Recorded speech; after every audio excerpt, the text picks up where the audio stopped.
All right, we're back. Saturday night, Shoot the Breeze is the Bitter Medicine podcast.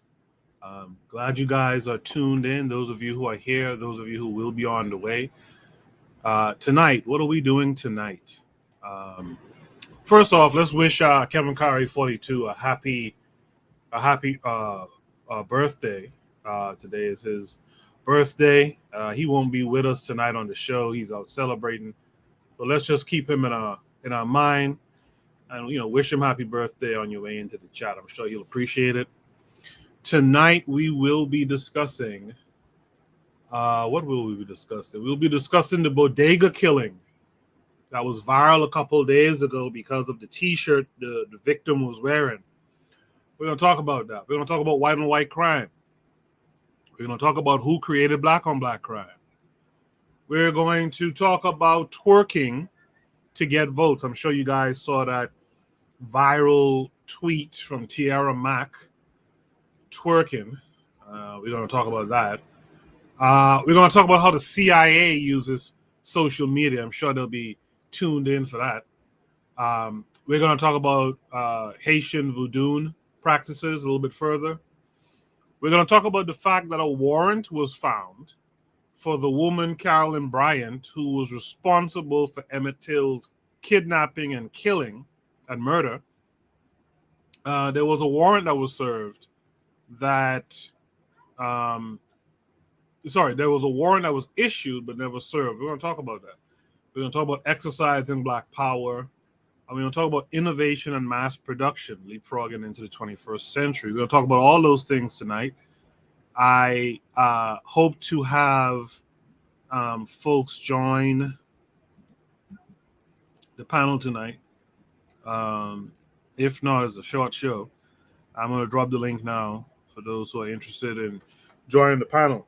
So what I'm going to do is I'm going to start the show up.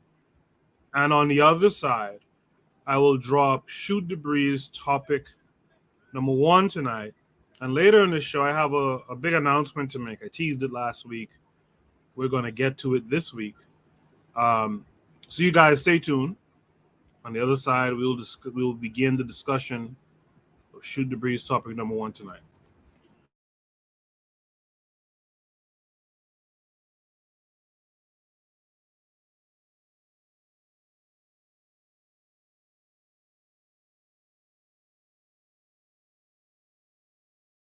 You are listening to the Bitter Medicine podcast on KWAZ Radio.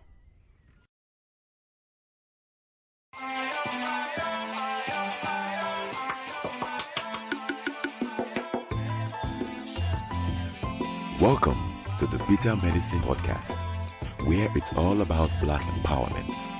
Our show focuses on black news and entertainment, arts, science, economics, history, people, and strategies that uplift, empower, and motivate Africans within the diaspora. And now your host, whose favorite color is black, Goku.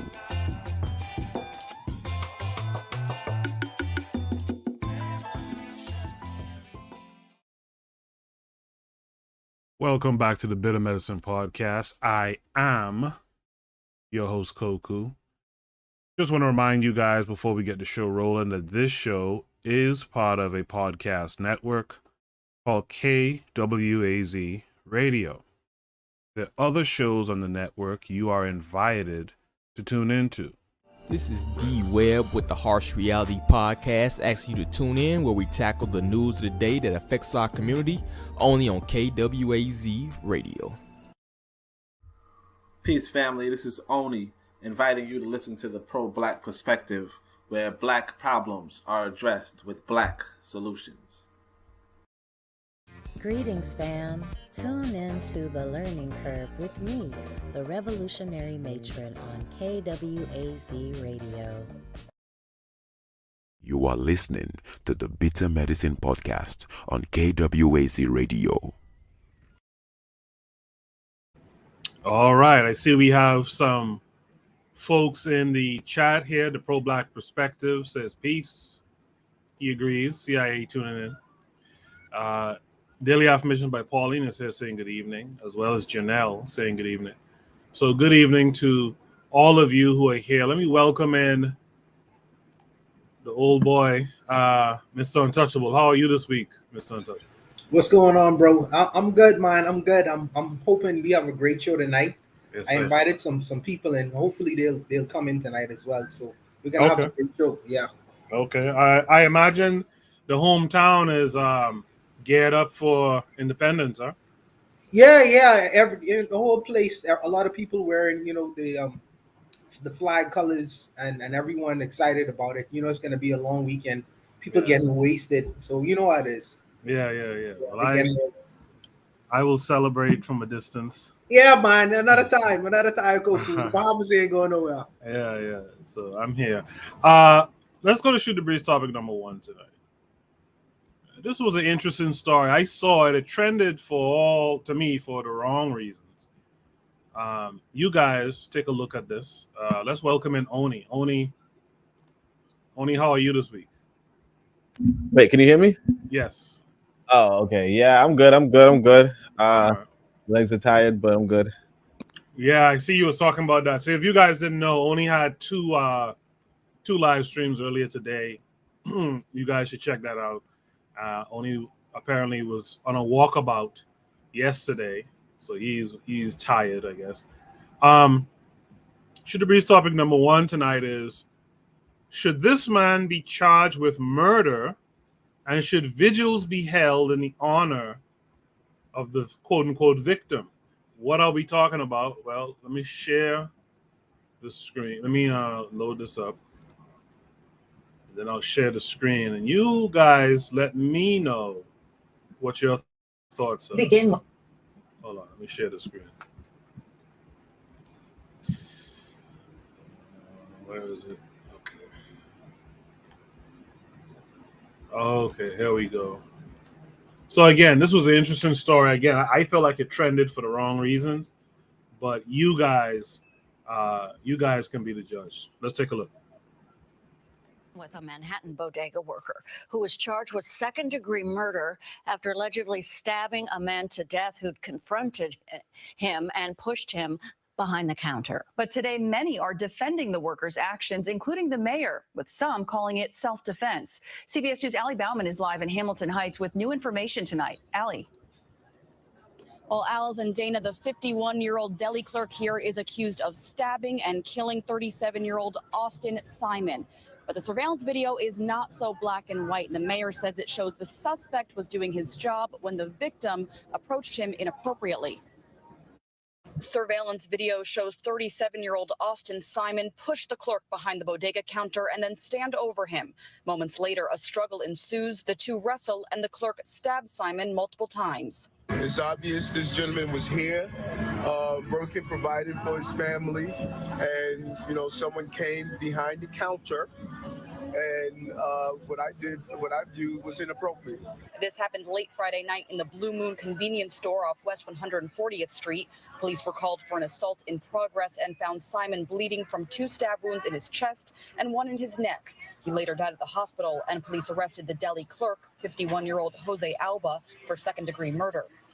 In his arraignment, the district attorney's office claims it began when the victim's girlfriend was trying to buy a snack from the deli clerk with her daughter, but her card was declined. Prosecutors say the clerk then took the snack back from the child and they left. Minutes later, Simon walked in and went behind the counter of the store to confront the clerk. Prosecutors claim Simon pushed the clerk and attempted to steer the clerk out of the area behind the counter, but the clerk picked up a kitchen knife that was stashed behind the counter and stabbed the victim multiple times. City Councilman Robert Holden tweeted his support for the suspect, writing, "Career criminals are let right out of jail without bail, while a store clerk who apparently acted in self-defense is on Rikers Island." What I saw on the video was a New Yorker that was doing his job, and that disruption of the job happened because someone was aggressive. And we've just learned that the district attorney's office and defense counsel together requested that the suspect's bail be reduced from $250,000 to $50,000, which the judge granted. And prosecutors say Alba will be released after posting partial bond and surrendering his passport. He's due back in court later this month. We're live in Hamilton Heights. Allie Bauman, CBS 2 News. Thanks, Allie. Yeah, interesting. I had a couple of different ways I looked at this, but I'll be I'll be interested to see what the panel thinks about this. The one thing I'll say up front about this is where that tough guy stuff doesn't make sense, man. Like, just lay off the tough guy stuff, Mister Untouchable. What say you to this? There are a few things going on here. The guy, he shouldn't have been in the back of the counter. Well, let me say this first. I agree with Eric Adams, and I usually don't agree with him on many different things. Me too. But I agree with him on this position because there's several things going on here. First of all, that young guy shouldn't have been behind that counter. Why is he behind the counter? And then he pushed the old man down, and he was kind of like menacing him. So sort of I felt like my man acted in to a degree, he acted in self-defense. Now I mean, see, I'm sorry to interject there, but I felt similarly, but then when I looked at it again, I was like, his life wasn't threatened at that time. Yeah, but he was menacing him. He was standing over him to try to intimidate him.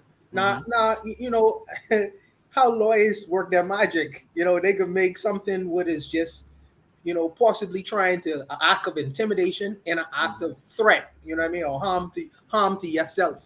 And we really don't know what was capable of happening. And a man could honestly say that he was probably in fear for his life. I mean, the problem I have with this video is that Eric Adams, on looking at the video, he made a judgment call. Yes. And this is the same mayor when he saw the death of young men in New York. I think Eric Garner by Pantaleo, and another guy I think was murdered in New York City.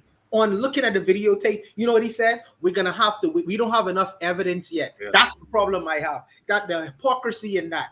They are quickly able to jump behind him based on just the videotaped evidence of what they seen, but they didn't do the same things or when the police officers was harming black men on the streets of New York. I have an issue with that. That's why I call hypocritical.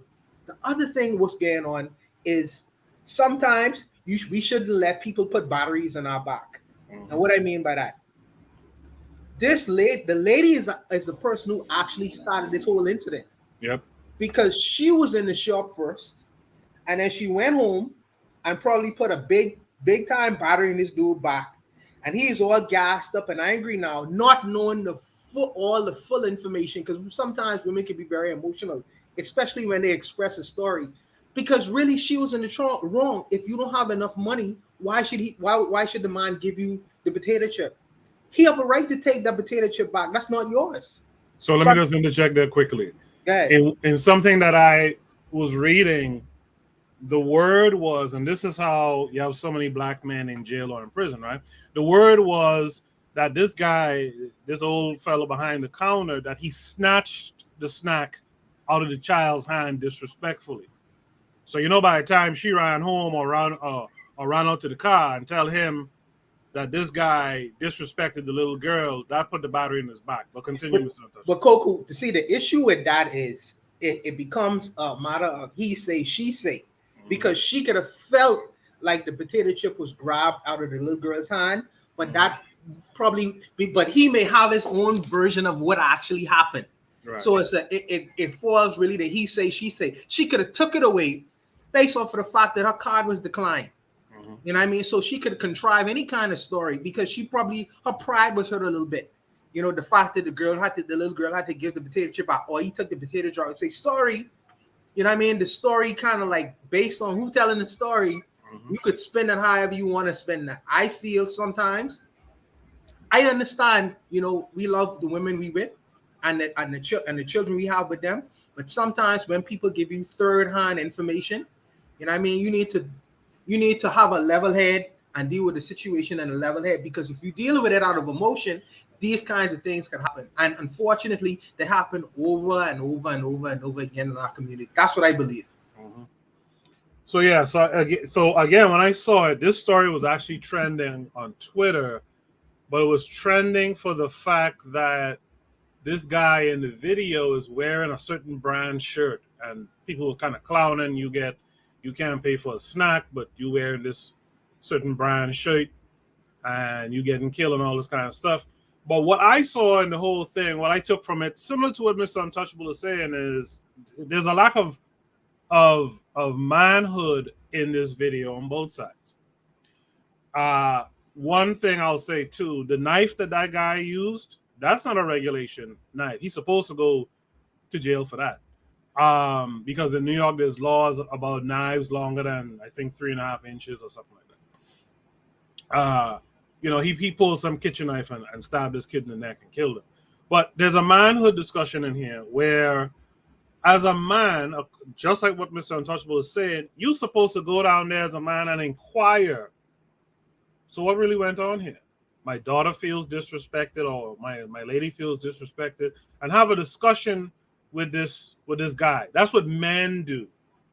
But dusty dudes is the kind to run down there and run behind this thing, and this man now could, at least he can claim to feel threatened. So if he takes your life in that situation, or you take his, either way you messed up, right? Either you're dying or you're going to jail. So as a man, and I think the guys on the panel here and those of you in the chat, like Coach Pete and them, as men, I think we would have gone down there and inquire as to what really went on here. Not going down there being the tough guy with the battery in our back, as Mr. Untouchable put it, right? Trying to pop off something. Go down there and ask this guy, stand up as a man and ask him, what was the deal with that? What happened here? But that's not what happened. Oni, you saw the video. I don't know if you saw this when it was trending on Twitter. What say you?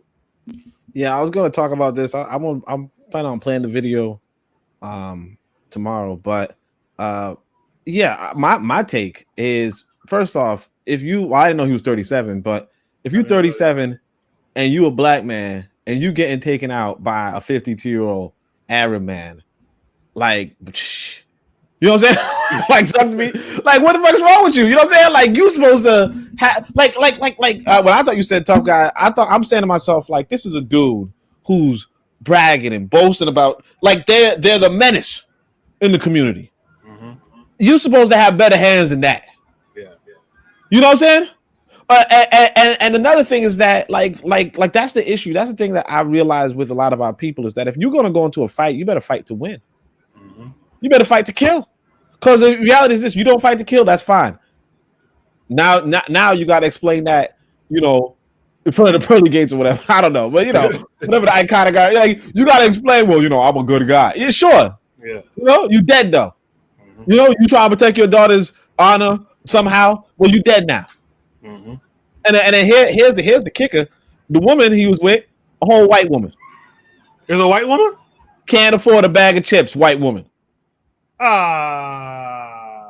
That's what the Twitter sphere is saying. I mean, I didn't verify, but they was all like, shit, this white woman had her, and the card declined was the EBT card. Come on.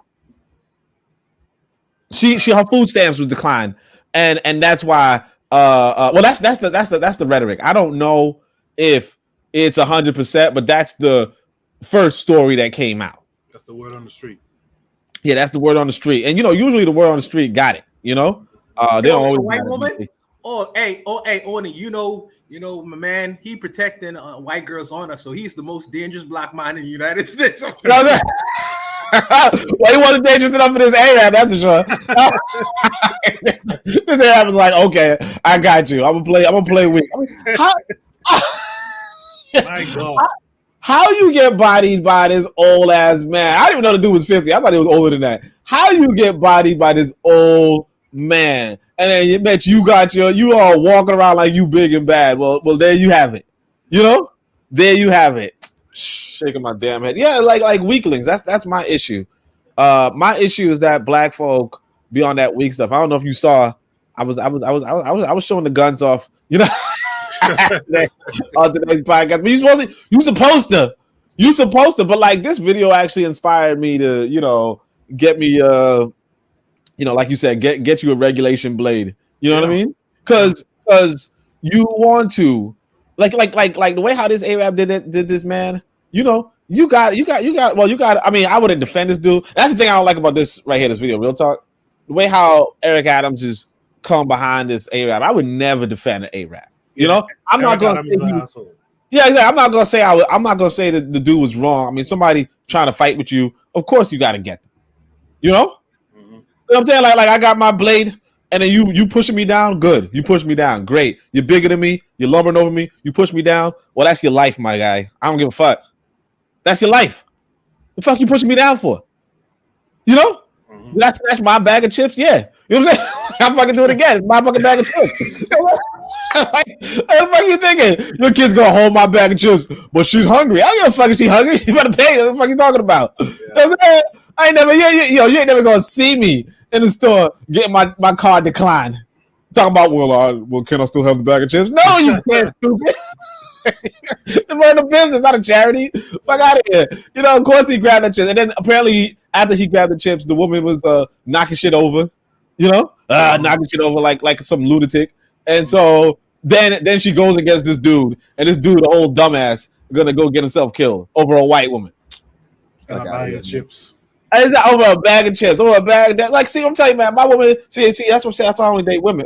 Date black women. But my woman come to me talking about, oh, he snatched a bag of chips. That's why I knocked them shit over. Like, what the fuck is wrong with you? Let's get the fuck out of here. You knocking shit over. Or, you snatched the chips and, well, you better go in there and handle it. Handle what? You ain't have no damn money. He's running the fucking business. Yeah. Yeah, that's what Mr. Untouchable was kind of hinting at. That battery in the back thing. That's a dangerous thing, man. No, but like for real though, somebody grabs something from my son that wasn't my son's. Like, I'm not even mad. What the fuck my son have it for? Like, I don't even understand. Like, why do you give the boy a bag of chips anyway? Or the girl, why you give your daughter a bag of chips anyway? What is she holding the bag of chips for? And even think about the funeral. I mean, everyone thinking at the funeral, this dude died over a bag of potato chips, man. That's crazy, man. That's crazy. That's crazy. Bag of chips and a white woman allegedly. Let's welcome in D-Web, man. D-Web, good to see you. How are you this week? Oh, I'm good, brother. Can y'all hear me? Yes, sir. We can hear you. All right, I appreciate that. Yeah, I don't think it was Arab though. I think it was a Poppy, yo. It was one of them Spanish cats, wasn't it? I don't think it was Arab. Based on the name, when I read it earlier this week, I think it was a Spanish name. Yeah, it was an Alba or something like that. Right. But yeah, this kind of actually the case kind of reminded me of something I think you spoke about. You know, at least from the posturing of the learn how to where you at type of the case you spoke about, I think in Atlanta when the guy fought the cops and shot the taser back at him when it's like, yo, bro. Rashad Brooks. It was just a low class felony, a misdemeanor, bro. Just and the same thing kind of with this is like, at a certain point, it's like, man, bro, just chill out, quarter bag of chips, the manhood thing, we gotta be careful about that, getting the battery pack put into your back. I think he was totally on with that, and it reminds me actually of an incident I said earlier. I took my youngest to the little arcade around here, and two little black boys, about 8, 9, 10, around that age range, slap boxing in the middle of this arcade over something stupid, and there's a bunch of little kids running around and their parents are sitting there. And it's like, bro, I had to check them to the point where it was like, you about to knock my little kid. Like, yo, y'all chill out. What are y'all doing? Why am I checking your kids? It's like we're not teaching from jump, like it's a time and a place to handle business. And if you're going to handle business, handle it all the way, like Oni was saying. I'm talking right now, baby. You see, I'm on the mic. And so, you know what I mean? But it's kind of fits in that vein, yo. We need to teach these black boys. We need to teach our, they're going to be men one day, yo. And we need to teach them like there's a time and a place to exert, dominance, to handle business, and there's a time and a place. And you're lucky. Matter of fact, when you say he was Arab, I'm like, nah, it wasn't Arab because he got behind that counter. There been 3 of them coming from the back, blasting them out the front door. Like they don't play, yo. We learned that in Chicago a long time ago as kids. Like it is 5 or 6 of them sitting in the back, ready with shotguns. So, it's just a sad incident overall. You feel me? Like stupid, just pointless. That's all I got though. Thank you for that, D-Web. Yeah, one time in New York, I remember when you used to have to call cabs and stuff like that. Let's say an Arab showed up. I remember one time in particular, me and 3 friends of mine, we're all big guys, 6'4" and stuff like that. And these Arabs came and picked us up. This was about 20 years ago. These Arabs came and picked us up. And one of the dudes straight up was in the passenger seat with a shotgun, between his legs. You know what I mean? just ready for some shit. It was late at night. We was coming from Queens going to Brooklyn. Yeah, they tend to be the Arabs tend to be, armed up oftentimes. Brother Bakari says, "What's up, Koku Oni, Mr. Untouchable in the chat. What's up, Brother Bakari? Good to see you." I was hanging out with Bakari last night in the chat with the forecast. That was an interesting live stream last time. Mr. Untouchable was there too, actually, and Tanzan and whatnot. Coach Pete says, "Blessed family." Jay says he's driving someone home, coming on soon. I appreciate that, Jay. Ketter is here saying greetings. KW Don 7 is here saying a BB for Hootie. And the Learning Curve, our sister the matron is here in the chat saying greetings, fam. So I want to thank all you who are here with us tonight. I think that's it's unfortunate, but sometimes you need to call the weak, and that includes the weak-minded, man. Like this guy dealt with totally wrong, but I do want to say Eric Adams is a hoe too for how he responded to it as well. Does anyone on the panel have any last words here on this topic? If not, let's go to Shoot the Breeze topic number 2 tonight. Shoot the Breeze topic number 2 is white on white crime. Simply that, white on white crime. This came with a link. Let's check it out. I think the link takes us to a New York Post article. Yes, it does. So this New York Post article says Lance Stores arrested after 3 cops K9 killed in Kentucky shootout. Lance Stores arrested after 3 cops K9 killed in Kentucky shootout. This is supposed to have a video. Let's check it out.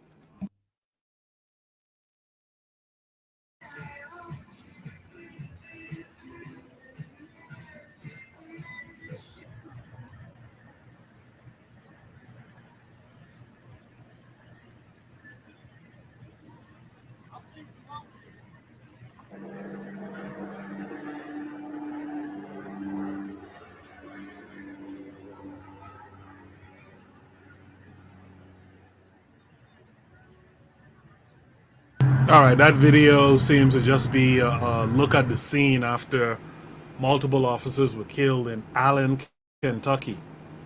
Allen, Kentucky, okay. 3 Kentucky police officers and a police canine were killed, and at least 4 other officers were hurt in a shootout at a home of what cops called a terrorist on a mission.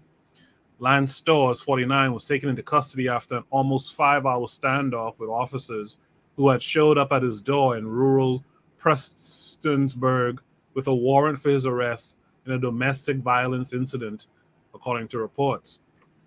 Stores, who was armed with a rifle, opened fire and hit 2 officers in the Thursday evening incident, Kentucky State Police said. Prestonsburg Police Captain Ralph Frazier and Deputy William Petrie were killed along with 1 sheriff's K9 named Drago and a police department K9 handler named Jacob Chaffins, authorities said. The situation escalated quickly as Stores barricaded himself inside the home with his wife and daughter and kept firing at responding officers, cops said. So this is Lance Stores, the person in question, taken into custody after allegedly killing 3 officers and a police canine. This is what his mugshot looked like. The deputies called for backup and several agencies responded, including state police, officers from neighboring counties, and a SWAT team. They encountered, quote, they encountered pure hell when they arrived. They had no chance, Floyd County Sheriff John Hunt told reporters. Deputies had not even made contact with the suspected shooter when the gunfire began, he noted. The shooter apparently had a plan and pretty much executed that plan almost to precision. Hunt said, adding it took several hours to figure out where the gunman was firing from. Several hours. All right, so this is one of these asshole cops who was killed and their asshole dog. The suspect was a shared terrorist. He was just a terrorist on a mission, the sheriff said. Floyd County Attorney Keith Bartley said Friday morning, these are human beings. These are people with children, spouses, moms, and dads. Their world will never be the same. The standoff ended with the suspect being taken into police custody. His wife and daughter were unharmed. So I guess this is Deputy William Petrie. Right, he's one of the people killed as well. All white folks, thus the white-on-white crime thing. The officers, including Slane Chaffins, encountered pure hell. I guess that's one of them with their family. That's the dog again. So that's the story. The prompt says white-on-white crime. Simply that. Let's go to Oni. Oni, what do you think of that story? It's just chickens coming home to roost. Malcolm X said it. You know what I'm saying? Like, anybody trying to know white folk, you know what I'm saying? Y'all do the world dirty. Well, of course you're gonna get dirty yourself. It ain't complicated. I think Booker T. Washington warned already. He said, when you hold a man in a ditch, you gotta stay in the ditch too. You know what I mean? And that's what it is. They hold us down in the ditch. Well, now you in the ditch as well. You know what I mean? This is the society you built, then that's what you get, you know. Ain't nobody gonna cry over this. You know, if you see a black man crying over this, you gotta check his his mascara. You know what I'm saying? He wearing something. He ain't no black man, that's for sure. I agree with that. Like, to me, I'm reading this and I'm like, I don't see the problem. But Mr. Untouchable, what did you get from it? 2 words. Oh well. I mean, what you want me to say about that? It's Kentucky. Hey, it's Kentucky, you know. But what I would say is this: it's interesting how he was able to come out of that situation alive. That's interesting. And also the fact that these hillbillies, man, they know how to use or practice their Second Amendment right, regardless of who it is. You know, they would use their Second Amendment right. But for me, it's an old well situation. I mean, it really doesn't do anything for me. Whatever. Yeah, I agree with both of you. It's an OL situation. To me, I don't see a problem with it particularly. I expect the white guy to survive because we've seen this example numerous times. Look like they worked him up a little bit. You know, that's fine too. You know, but to me, it's just an OL. I think we could successfully go on and shoot the breeze topic number 3 after that. There's not much to say about that story. Yeah, you guys in the chat who are there, you guys are seeing these stories. You can post your comments as well. You know, don't just have us talking. You guys can communicate your thoughts on these prompts also. Shoot the breeze topic number 3 tonight. We created black on black crime. We created black on black crime. Before we check out this prompt, let's welcome in Jay. Jay, how are you this week? Jay, can you hear me? Okay, I guess Jay's not ready to talk to us yet. Excuse me, I was on mute. Can you hear me now? Yes, we can. Yes, we can, Jay. How are you this week?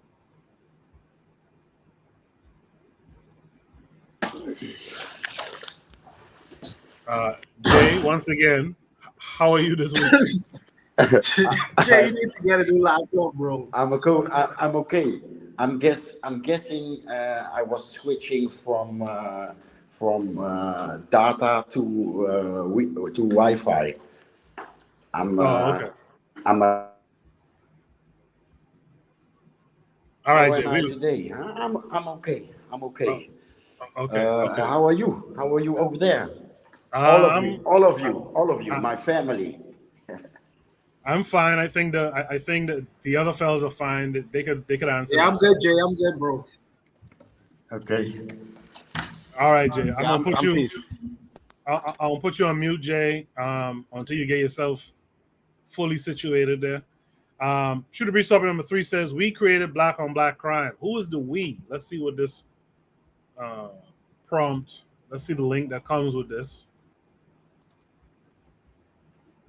I saw this video earlier this week as well, so I'm glad to see it showed up here tonight.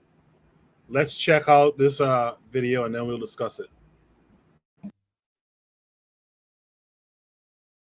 Hey, I was a conscript in the South African Army in 1988 and 89.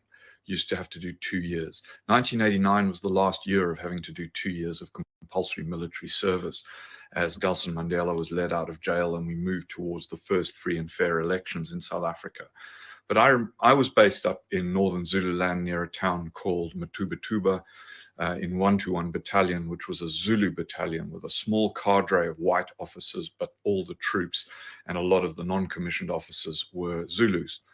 And one of the things that was going on in my area, because I was the law officer covering a very large area of northern Zululand up to the Swaziland-Mozambique border, was a small group of recce officers. That was like our equivalent of the SAS, Navy SEALs type soldiers, training local Zulu men to go up to the townships and the mine hostels around Johannesburg and in the Transvaal to deliberately foment racial tension and violence with other tribes based in those hostels and townships.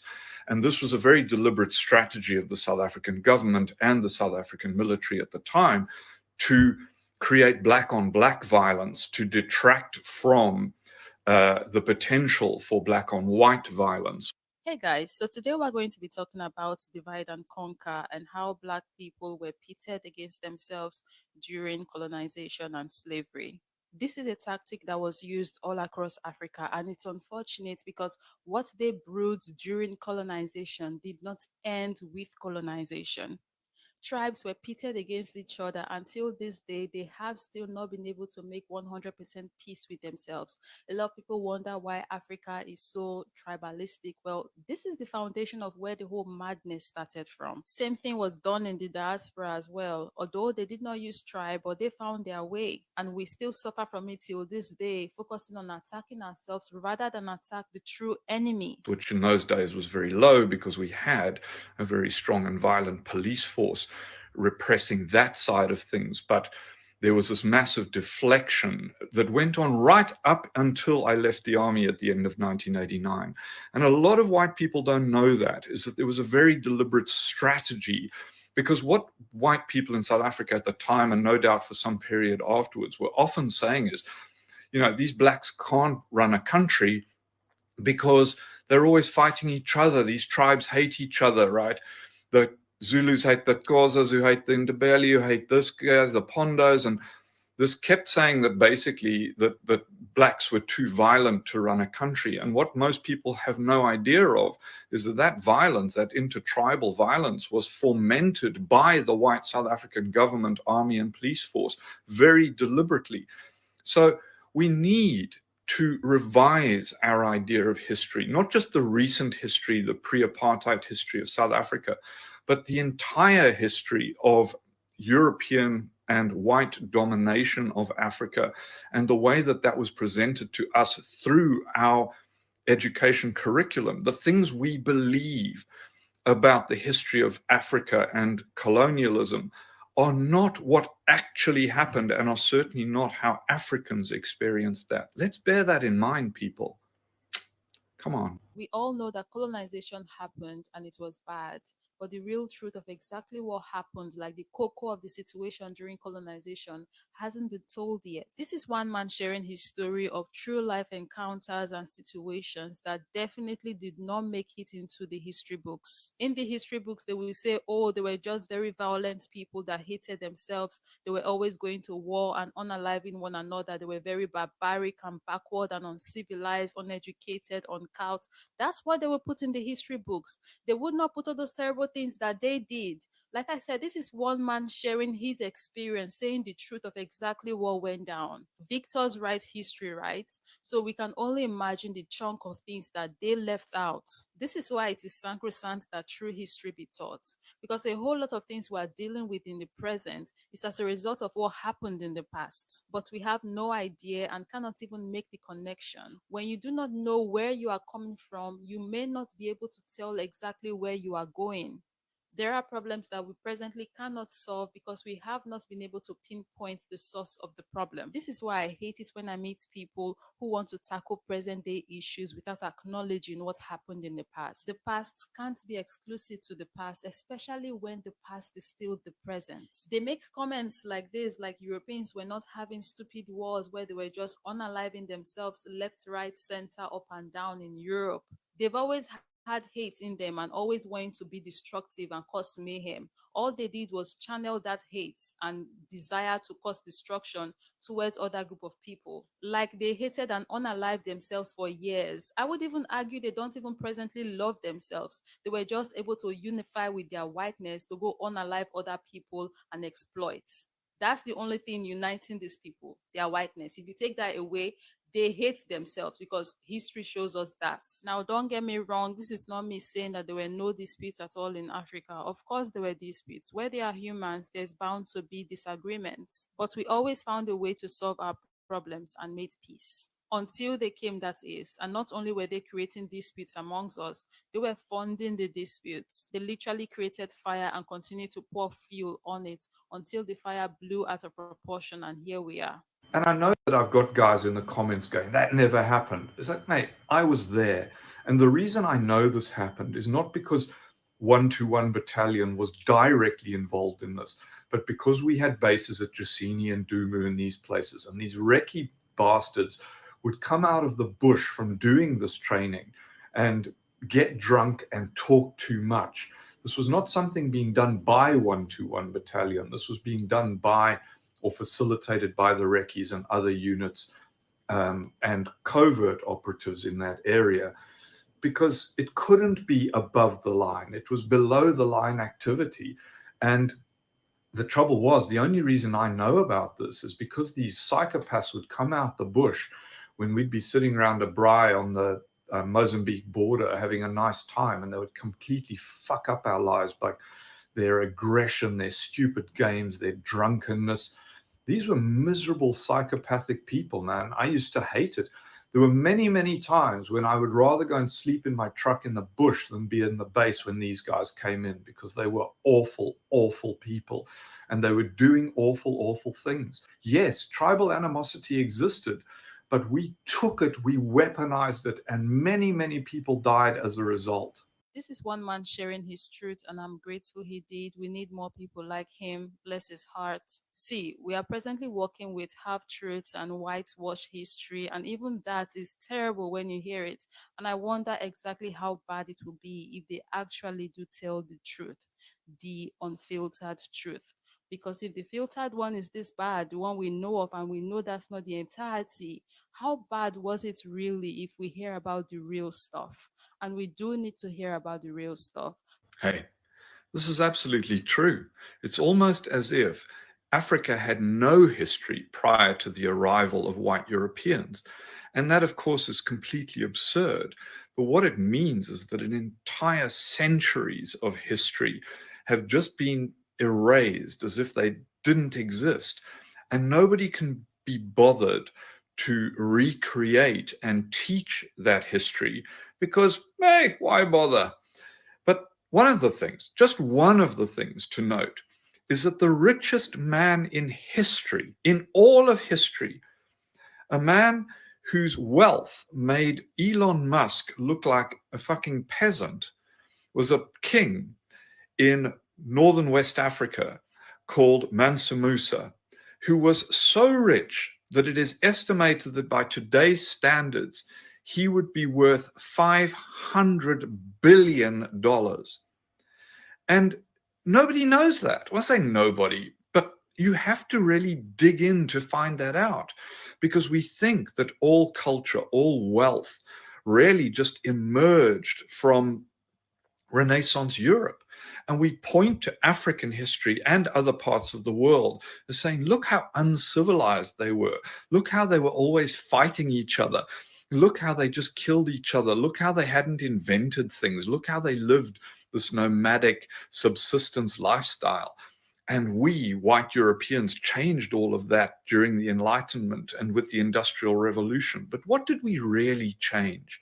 Okay, we upped the standard of living, but at what cost? And that's why I talk about colonialism so much, is that it's as if prior to that, Europeans weren't tribal little groups killing each other at random, having constant wars. Italy was only made a country in the 1800s. We think that Europe's history is unsullied series of developments. And we look at Africa and say, well, it wasn't developing until we came along. And that's just horseshit. It was. We just weren't privy to that history, right? And so we only look at it from that white European perspective, and that's distressing. It's the same for South America. It's the same for Asia. And what Europeans are now calling revisionist history is actually just the discovery of the real history. So come on, people, let's have an open mind to this, and let's look to the source of history rather than Europeans' very convenient rewriting of it. All right. I know a lot of people will want to call him a zaddy after all of that. Jay, you just heard what he said. We created black on black crime. What say you to that? Well, I spent the day with a German friend, and it started right away with him admitting that Europeans are not civilized yet. Europeans are not civilized yet. They are not there yet. They are brutal, barbaric, and that's it. They're not civilized. They are not on a millennial level like these civilizations that exist thousands of years. Europeans are not there. Their mindset is not there. They are not yet civilized. Point blank. Is it that they're really not civilized, or is it that they're not civilized to non-whites?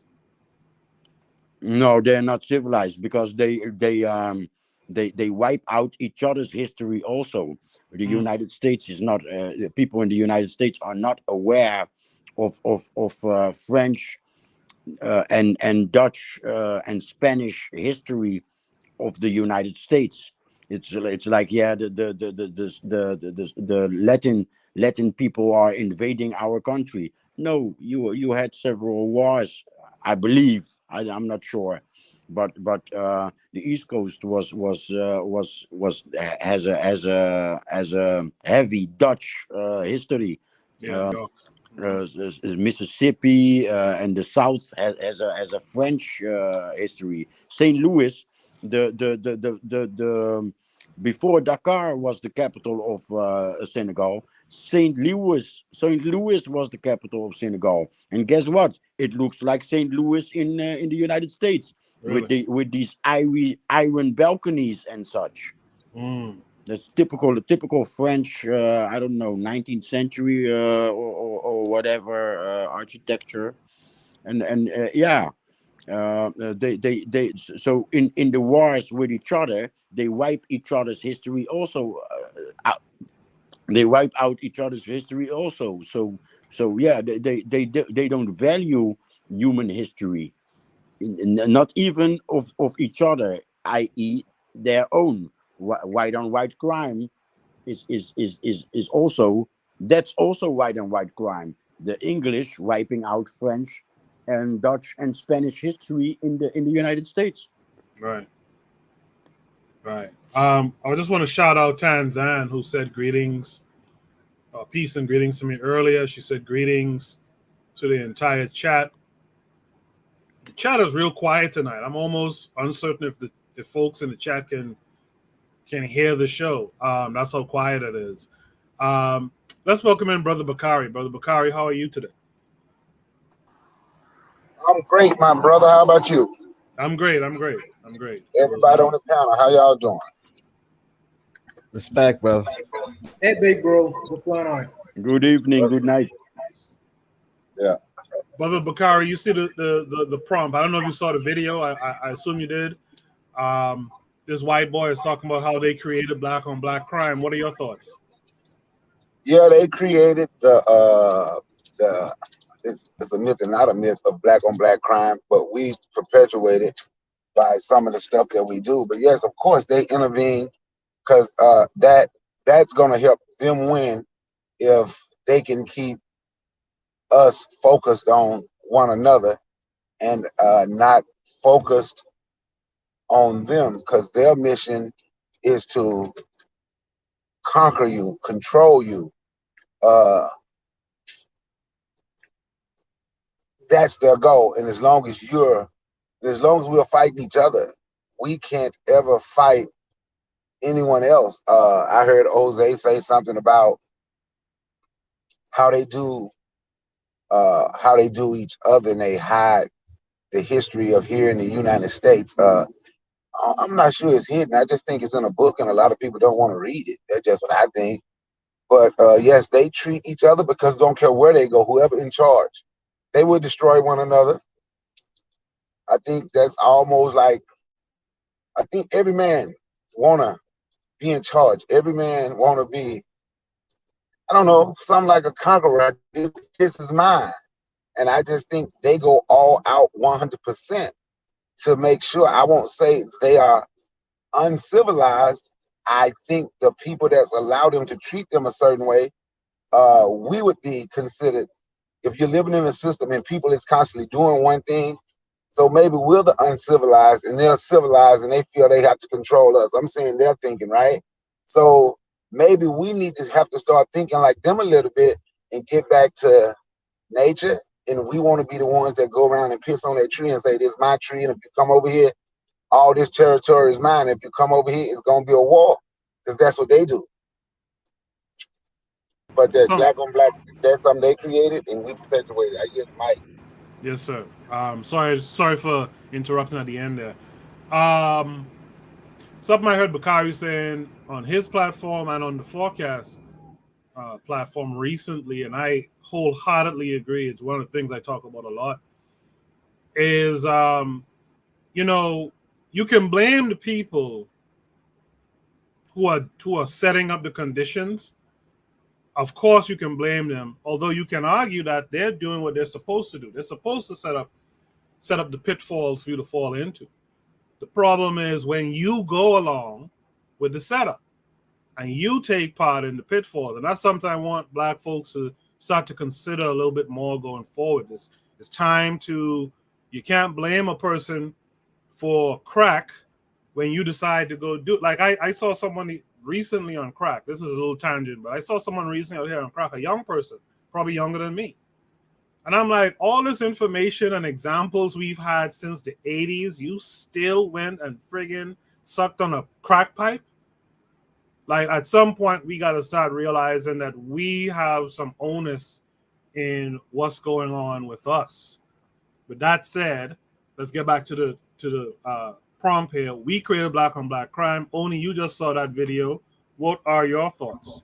Yeah, I mean, look, my thing is this. No disrespect to people on the continent, no disrespect to our people here, but the white man's supposed to fucking create disunity among you. That's how you're supposed to fight. Mm-hmm. That's the whole point of propaganda. If your propaganda is not telling people that you are the good guys, right, then you're doing propaganda wrong. Mm-hmm. If I roll through with a neighborhood and I'm like, yo, guess what? I'm gonna take all your shit. I'm gonna ruin your lives, right? I'm doing shit wrong. And so this white boy, if he come to your neighborhood and he's like, I'm the bad guy, right? And you guys are the good guys. ain't nobody doing that. Mm-hmm. So yeah, the white boy done. He created this unit. He's supposed to. He come down to your country. He don't own. We gotta understand this. When the white boy arrived into Africa, he ain't own a single piece of land. Nope. You know what I'm saying? Like right now, you look at me. I mean, I'm not gonna say I'm a landowner in America because I'm not. But if I go down to any place on this planet, realistically, especially any place in Europe, I don't own shit. So, and I'm a what they call advanced individual, at this point, right? You talking about these white boys coming out of Europe, ain't never been to Africa before. They ain't own nothing. How you think they're gonna get it? So yeah, they're gonna create disunity. Yeah, they're gonna steal land. Yeah, they're gonna make bad deals, whatever they're doing. But they're gonna be underhanded, of course, because they I forgot who I was reading Carlos Cooks today, and he was like, you can't make something out of nothing. No, you can't. You can make nothing out of something, but you can't make something out of nothing, right? The thing is this, that they had to basically get something out of nothing, and the way how they do that, they had to be underhanded, and I'm not holding it against. I mean, look, I'm holding it against them, of course, but what I'm saying is this: yeah, they did it, but we can't use that as an excuse. You were at war, and you're still at war, and the only thing is that you have to like see what the sister was talking, and she's like, well, I just hope that they can admit, I hope that they can let go of they can teach us the truth. For what? Yeah, man. Like, for what? I'm trying to figure that out, because she there praising Jesus. Oh, thank you, Jesus, for this guy. What are you talking about? I'm saying, right? Shit, Jesus the one who took your land. Like, Jesus the one that took your damn land. What are you talking about? Who you praising him for? So yeah, I mean, I'm saying that like but I mean, like, yeah, I believe that white folk did this shit. I believe it, and they like, I don't see why they wouldn't have. I don't see I don't see how they could have done this, how they could have gotten as far as they did without doing underhanded shit, right? Only question now is, what are we going to do? That's all. That's the only question. Mm-hmm. I love it. Only before you go, let me ask you a quick question. Who was worse? The what's that guy name? J. Edgar Hoover for sending folks to infiltrate the UNIA, or the black folks who actually went and infiltrated the UNIA? Shaking my head. See, that's what I'm saying. Look, my thing is this. See, you know what I'm saying?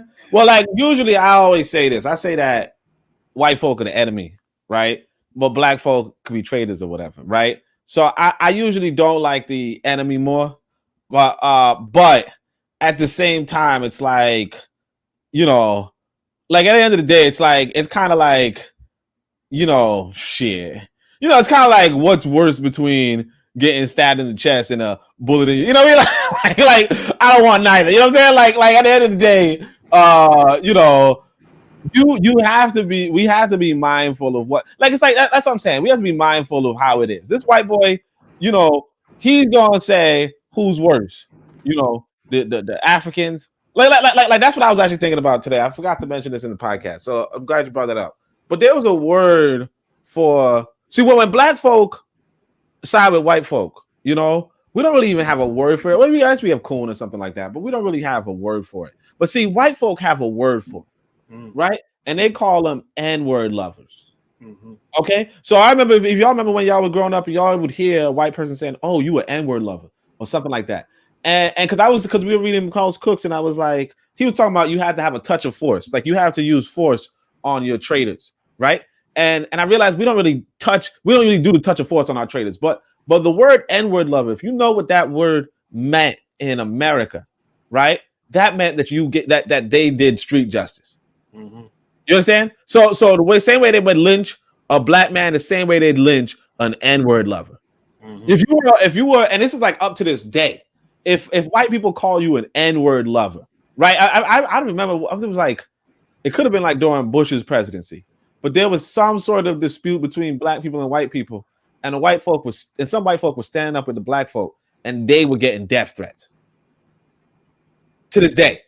Yep. So I mean, when it comes, like, white people, they don't question between who's where. I mean, they are going to kill. They're going to discipline either way. Yes. But our issue is that we don't do no. Jesse Lee Peterson could say whatever the freak he want. Mm-hmm. She could do whatever he want.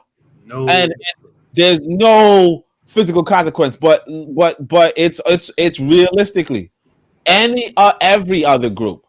You step out of line too much, and that's your ass. Every other group. Mm-hmm. They're in a group on this planet where you can step out of line and that's not your ass. If somebody knows one, name one. We'll run down to a bodega and try to menace a old Spanish dude behind a counter. But these people who selling out our people left and right, we do nothing towards, man. You know, That Jesse Lee Peterson dude needs to, like, come on. I can't say it, but y'all tripping. I mean, how this dude making bank off of saying the dumb shit he's saying? Yep. In the chat, KW Don 7 said England and France engaged in a 100-year war. Who was keeping score? LMAO. We got Marcus Garvey is the way to free minds back with us this week. She says, good night. I saw this video with the Lice Walker this week talking about how he created division in Africa. The learning curve, that's the revolutionary matron, says, be unflinching in your propaganda. They come with their quote-unquote laws and violence and call it civilization. Brother Bakari, his StreamYard was acting up, so he'll join us a little bit later again. The learning curve says, greetings to Brother Bakari, Tanzan, etc. The learning curve answers the question. She says, the black folks that did it are worse.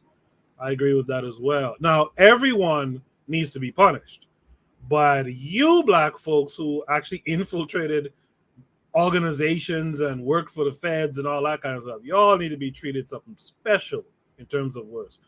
Trigger Happy 262 Plus is here. They say, agree with basically everything. The only partial disagreement is that our people are not going to magically realize that because their conditions are discriminating ecosystems. It all comes down to the material and consciousness, okay? They won't magically stop smoking crack when that's their conditions. This is where organization comes in, but for the most part, spot on. All right. The learning curve says the Eurasians' only concept is their power. That's what they're supposed to do. We must protect each other. It's our duty, but we have lost our sense of duty to each other. Brother Bakari said the black trader is worse. Marcus Garvey says our race not even motivated towards self-preservation. I agree with that too. Trigger Happy says they love Jesse Lee Peterson. But Bakari said the SVU, he talked about this on his show this week. He says the SVU, the Special Victims Unit, black people, have built-in excuses. I agree with that. I mean, we got to stop with the excuses. KW Don 7 finally says Jesse Lee Peterson is getting dragged by his white friends. Yeah, that. One thing with white folks too, man, they'll use you up for a minute, but they don't respect you. And as soon as they can, they'll turn on you too. Mr. Untouchable, you heard everything everyone else had to say. You saw the video. What say you? I agree with the brothers. In this way, you know, the ops, you know, are doing what they are supposed to do. They are doing what they're supposed to do. They are playing a game, a strategy, and in the game, the strategy they're playing, they are doing what they're supposed to do. So what if they send out their useful idiots among us to foment and cause division? And what's interesting about that is we still have these useless idiots, you know, and these minions sent by these people, you know, the unseen hand, sent by the unseen hand, you know, people who we don't see, to come out here to foment division amongst us, even on social media, I might add. And I ain't even gonna get into the name calling of the groups that's trying to do that right now. But in the game of strategy, we also supposed to be strategic as well. You know, we are supposed to be the thinkers too. You know, and if they could create strategy that will cause and sow division among our ranks, you know, we could play MI5 and MI6 too. Sometimes, you know, sometimes I feel like we shouldn't only be on the defensive. Sometimes we should be, you know, on the offense and doing things to dismantle certain things. But that's neither here nor there. Great point. But I would say this though, you know, we should be very leery of people, you know, in the spaces that we exist in, who speak the language of disunity, who speak the language of fomenting going our separate ways and being distinctively apart from one another, because it only makes us weaker. And it really defines who these people are. These people were sent by this unseen hand. And this guy, you know, he was one of the faceless ones. He just came out in the sunlight to really express what the strategy in fact was. You know, usually you don't see this face. Usually you would see a face who look just like us and who speak our language. But when you hear that content, it's just to sow the seeds of division and disunity. So these people are sent, and we should really recognize who the useful idiots are, because they in fact are sent. Make no mistake about it. The strategy he used in South Africa, apartheid, is being used all over the world, in the Western world, globally. Make no mistake about that. It's continuous. It's still being used, and it's used in different spaces, whether we know it or not, in real time, and also on social media as well. Thank you for that, Mr. Untouchable. Yeah, I appreciate everything everyone had to say here on the panel tonight. Does anyone have any last word for this prompt? If not, let's go to Shoot the Breeze topic number 4 tonight. Shoot the Breeze topic number 4 is, oh, by the way, the matron had a comment earlier, and I like this comment. She says this on her show. Make sure you guys are checking out her show as well, The Learning Curve. The matron says they break their toys when they are finished with them. Being a sellout has no retirement plan. You know what I mean? Shoot the Breeze topic number 4 tonight is enough time for talk. I guess I got to shout out Sister Raw. This sounds like a prompt Sister Raw would have written. Shout out to Sister Raw. This came with a link. Let's check out the link and then we'll discuss it.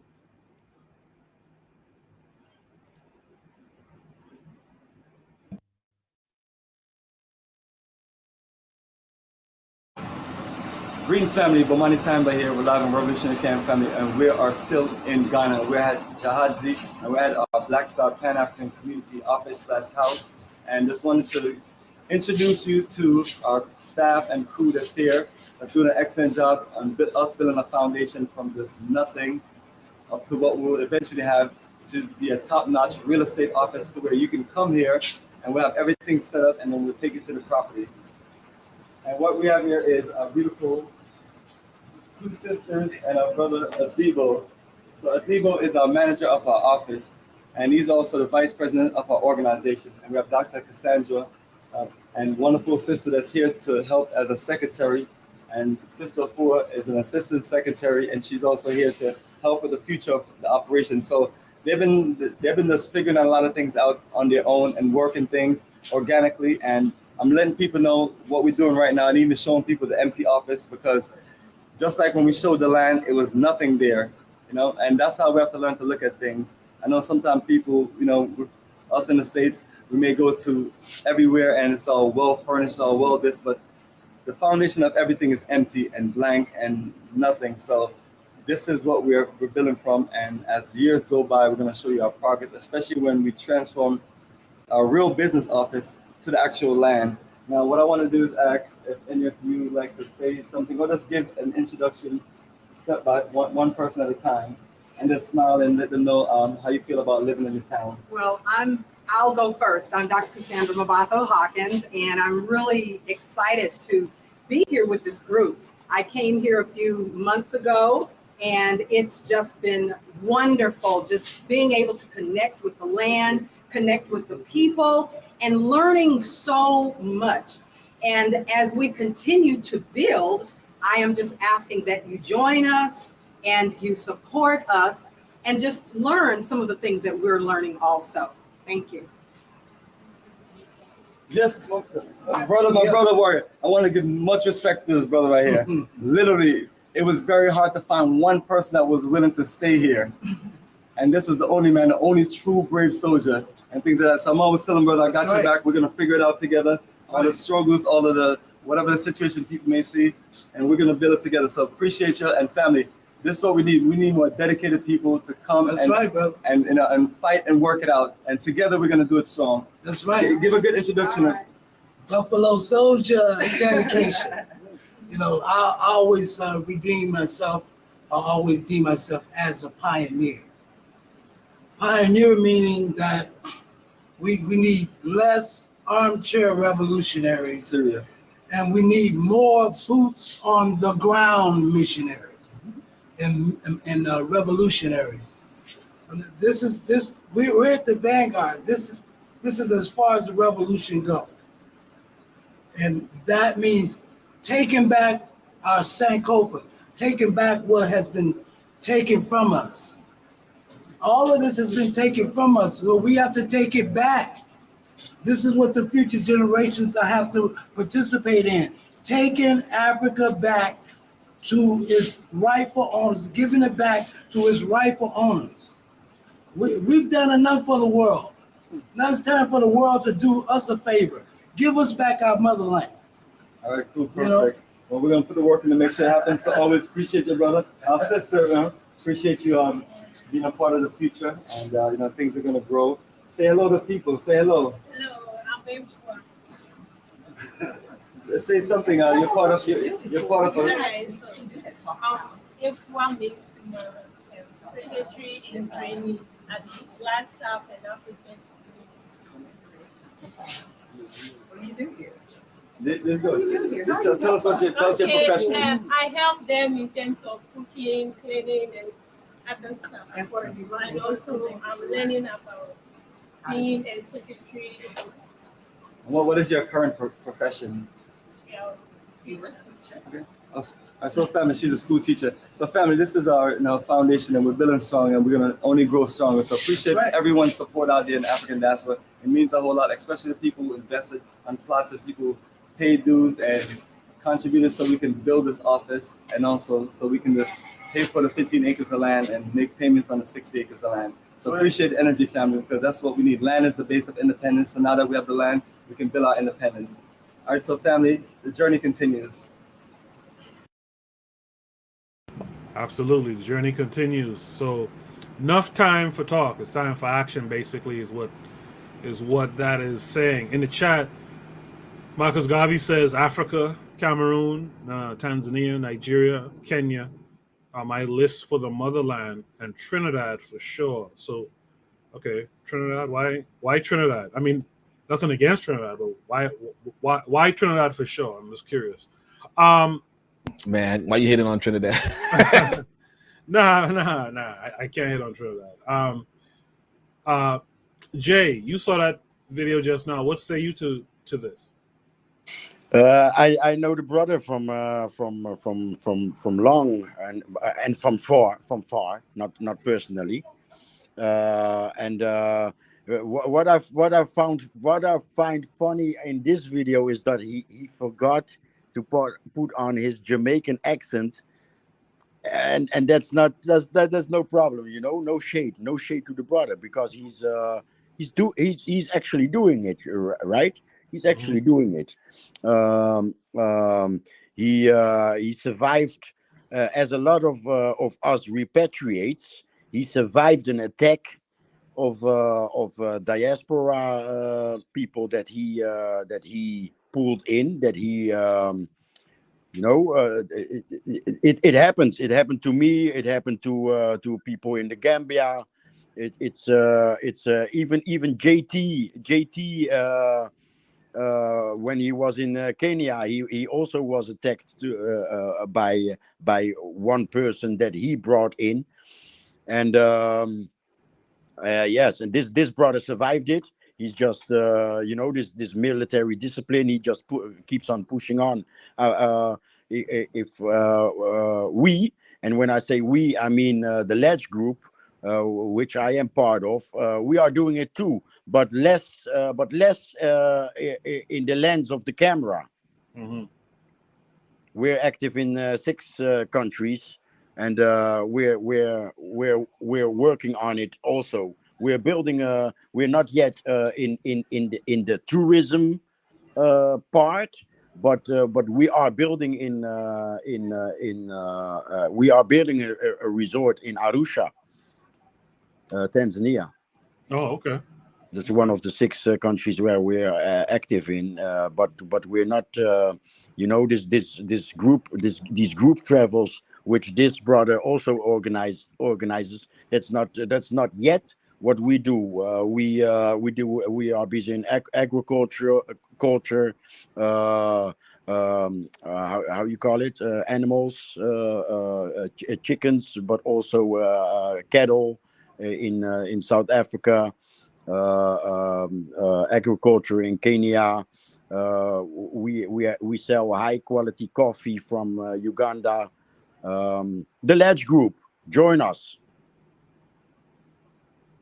All right. Okay. We got to talk about that a little bit more so we get more information on that in the future. Marcus Garvey in the chat says family in Trinidad. Okay.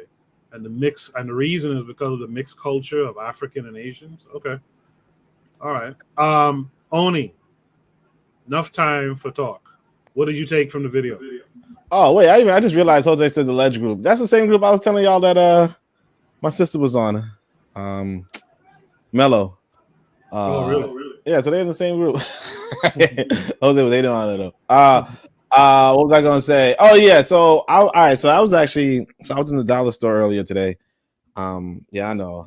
I think I wanted like plastic forks or something, you know, and I said I'm not gonna pay no $5 for plastic forks. All right, I agree with that. So anyways, I'm in there, and I'm realizing I go by the candy section. I remember like when I go into the store sometimes, my son, I'm like, what kind of candy you want? He'd be like, Skittles. And I'm like, why the fuck this? I didn't say that, but I'm like, why is he talking about Skittles? Like, I don't get him Skittles. He don't have his own store. You know, he don't know nothing about Skittles, but he be talking about Skittles. And it dawns on me, like sometimes he be on YouTube, you know, sometimes he wake up before me, he go on the computer or something, or sometimes he whatever, right? Maybe he gets an ad, and the ad is like, yo, eat some Skittles, bro, right? And I'm like, and I realize when I'm thinking about it, right, that if you're an intellectual, right? No, let's say if you're trying to sell chocolate, you can sell chocolate in two ways, right? You can sell it the intellectual way. Okay, you can sell it the intellectual way and be like, oh, chocolate is good for your blah, blah, blah, blah, blah, right? Or you could sell it in a toddler way, you know, and be like, oh, gooey yummy, whatever, right? And what I realize is this, that everybody was once a toddler. You know what I mean? Like if you're an adult, you were once a toddler, and that toddler is still inside of you, right? But not everybody is intellectual. That's true. You know? And so what I realize in that saying, and I probably have to repeat this when I'm thinking a little clearer, but what I realize is that these advertisers be appealing to your inner toddler. Now when I see this video, thinking from that lens, I'm saying to myself, this is not appealing to my inner toddler. You know? And so I'm not saying that I think people should support any African effort, obviously. Right? But that's the intellectual in me. And that's me as an intellectual saying, yeah, you should support African people. But if we're talking about as toddlers, you know, just you want black folk to get behind whatever you're doing, whatever you're selling, whatever you're like whatever it is you're doing, you have to advertise a lot better. And I think that's one of our problems because that's why I think that's one of our problems. Because like I said, I don't know why my son is talking about Skittles. I don't. But he's talking about it. Right? This video right here don't really appeal to the masses. It might be good. It might be you doing some activity. It might be you being active. That's true. But you know, I mean, there was one sister looking pretty. No disrespect to the other sister. You know, no disrespect to the brothers, right? But if I were to, I don't know what you could do, but what I'm saying is that, yeah, you could see the same thing. I don't know what they were selling, honestly. But if they are saying, hey, look, we have this space and whatever, the reality is that you could have had a video, polished, pretty women. Oh, come to our thing, blah, blah, blah, right? And people might, I'll be real with you. People were digging their pockets. African women twerking, apparently. Shit, boy, you be rich tomorrow. You know what I'm saying? But I'm just saying, like this is a real thing. You know, you don't have to even put yourself out there. Like you will, like, because the thing is that you like, oh, you put that. The sister was pretty, but then you put her in front, and she's like, they're like, what do you do? I don't know. I'm just here sometimes. Like what? I mean, no disrespect, because like I would still support. I personally would still support. But the question becomes, well, if you really trying to get mass support, you gotta know that this is not an interesting video. People are not we sat through it. But people are not really gonna sit through this. I already know that. I think that I want to say that I think this. I would accept the responsibility for this video because to speak on Bomani Taimbe's behalf, he has like hundreds of videos exposing in fact the different things he would have done inside the Gambia and the office itself and the land space. But I agree with only to a certain perspective because he was really talking about advertising to a particular market of people, and you have to understand your market and who you are trying to expose your information to. We on the panel as Pan-Africanists, I think that we would have gotten the gist of this particular video is really to expose the world about the centralization and organization of people, strategically around the world and trying to organize and in fact, build land, and do things of that nature. But I would accept responsibility for the video. My only my only thing in presenting the video is really sparking the interest in people really taking it a step further and looking more into it. Because if you was to go onto his site, you would see more videos that would be along the lines of what Oni was trying to get at. So I would just take the responsibility for it. Don't blame him. It's just one video. Maybe it's just one of the videos that is just introducing the people, but he does go into more detail as to what they're actually doing and the line itself. So I accept responsibility for it. No, I don't think I don't think it's something you should accept responsibility for. You didn't film it and put it out there. I think Oni hit on something pretty important though, and I think it's something that we gotta. You got double check. Did Mr. Untouchable film it or something? He didn't set the responsibility. Did you? You direct this person? No. Because the reality is that there are other things, other videos that he would have shown the office space and the line itself. Because you are talking about, in fact, sales and advertisement and people actually being sold based on emotion as opposed to reason and logic, because people buy first off emotion. You are absolutely right about that. I don't disagree with that. And I could have picked another video, but a lot of other videos are much longer and it wouldn't have go with the continuity of the show itself. So that's why I picked this particular video. Go ahead. Yeah, I mean, first off, if the video is longer, this video was already long enough. Okay, this was a 5-minute video. It didn't make any 5 minutes, bro. It's just 5 minutes. I'm saying if you advertising something, we gotta realize. No, you gotta realize what generation we're in. Yeah. Like we're talking about. See, because wait, bro, understand touchable. You on TikTok? Oh no. All right. Well, look, I downloaded TikTok recently. When you go on to TikTok, you're gonna realize what generation we on. Yeah, this is 15 seconds. 20 seconds. Yeah, this is 20 seconds or less. Yeah. Period. Yes. If you're not constantly engaging people's sensory nerves, they are going to scroll past you. You talking about 5 minutes? You know, like you know what I mean? Classic. Michael Jackson put out a song. It's like 9 minutes, and you're like, damn, right? Like back in the day, you're like, yeah, that's a whole short film, right? Nowadays, you got big artists putting out 2-minute songs, 1 minute songs. I got you. Here's the thing. Here's what I would say. Long videos. If you tell me this, I got longer videos. I'm sorry, my dude. What?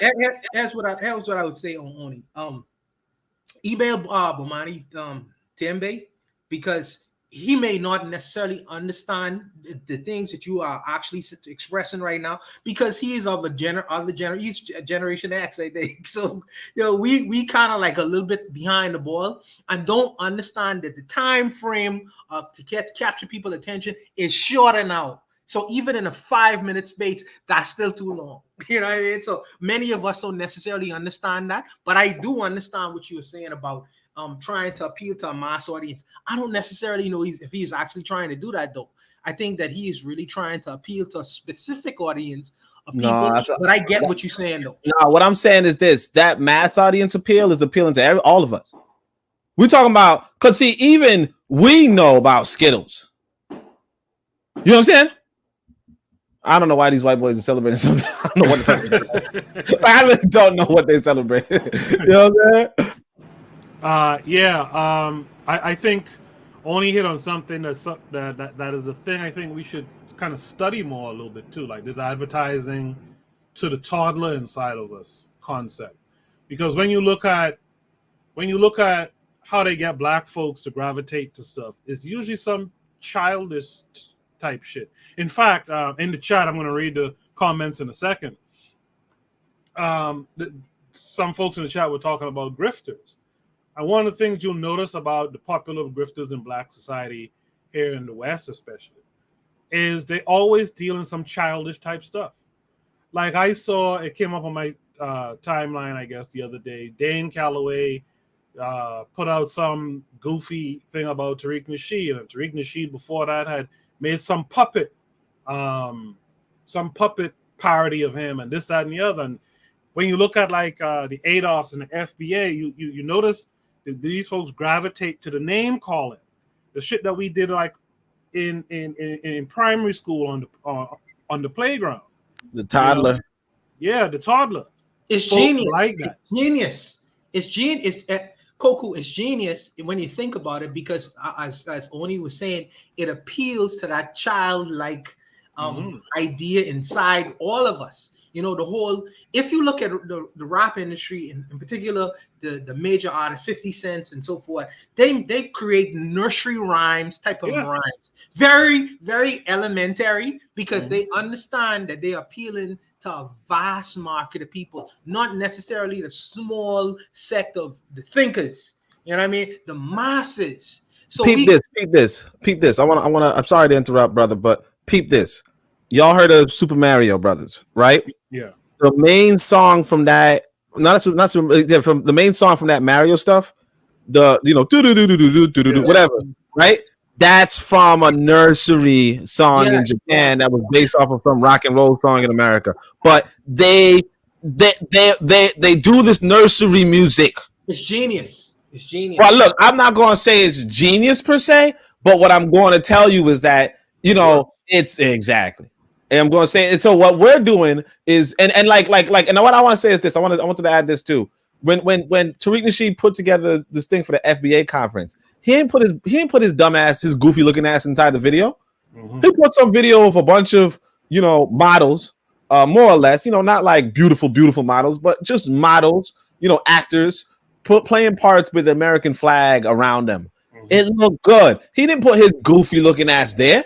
And I'm not saying he's unattractive or he's this or he's that or he don't phrase right, but he understands put the actors and the models. But see, now you put this aside. You got this old guy. No disrespect to the old man, because I think he's a good guy. You got the lady who's like, I don't know what I do. You got the other lady standing there like, do you know what you do? And it's like, why am I seeing you filming this? Like you should never. This should have never passed the cut. There's no director. What are you filming this for? You're absolutely right. And like you said, conversation you should have had. You know, you see, you tell me I'm right. I know I'm right. My issue is, why in the world would you even hit publish for this? Because he doesn't understand, like maybe like to the degree that you do, advertisement, as Tricker Happy was saying in the track. He maybe didn't study propaganda. He didn't study advertisement. Maybe you may have a more of an insight into the science of it than he does. So I'm saying that you need to email the brother. No, look. Actually, I want to say one thing before we even go on. So this dude, you guys can't see my pointer, but the older man, he's praising the older man by saying, "You one of the only people who stuck around." Why would you say that? Yeah. Like, that don't even make any sense. You're gonna tell somebody you one of the only people that stuck around. Now, what does that mean to anybody? Anybody that hears that is gonna say, "This is not a good place to be." Yeah. Why should I stick around? Yeah. Why this sounds difficult. If only one person of a whole group survive, you know what I'm saying? Like, if somebody told you, may I survive this drink? You know, like you gonna drink the same drink? No, you're gonna be like, what the fuck? This one person survive? Oh man, yeah. Sorry, Jose. You can speak. My fault. Yeah. You know, that's I maybe I gave a hint about that. You know, so the brother was attacked by a sister. His sister tried to destroy his movement by trying to arrest him, sending police at him at the moment that he was on his way to the airport back to the States after a group trip, and then there's this black spook in Austria that is throwing shades on all these repatriation movements.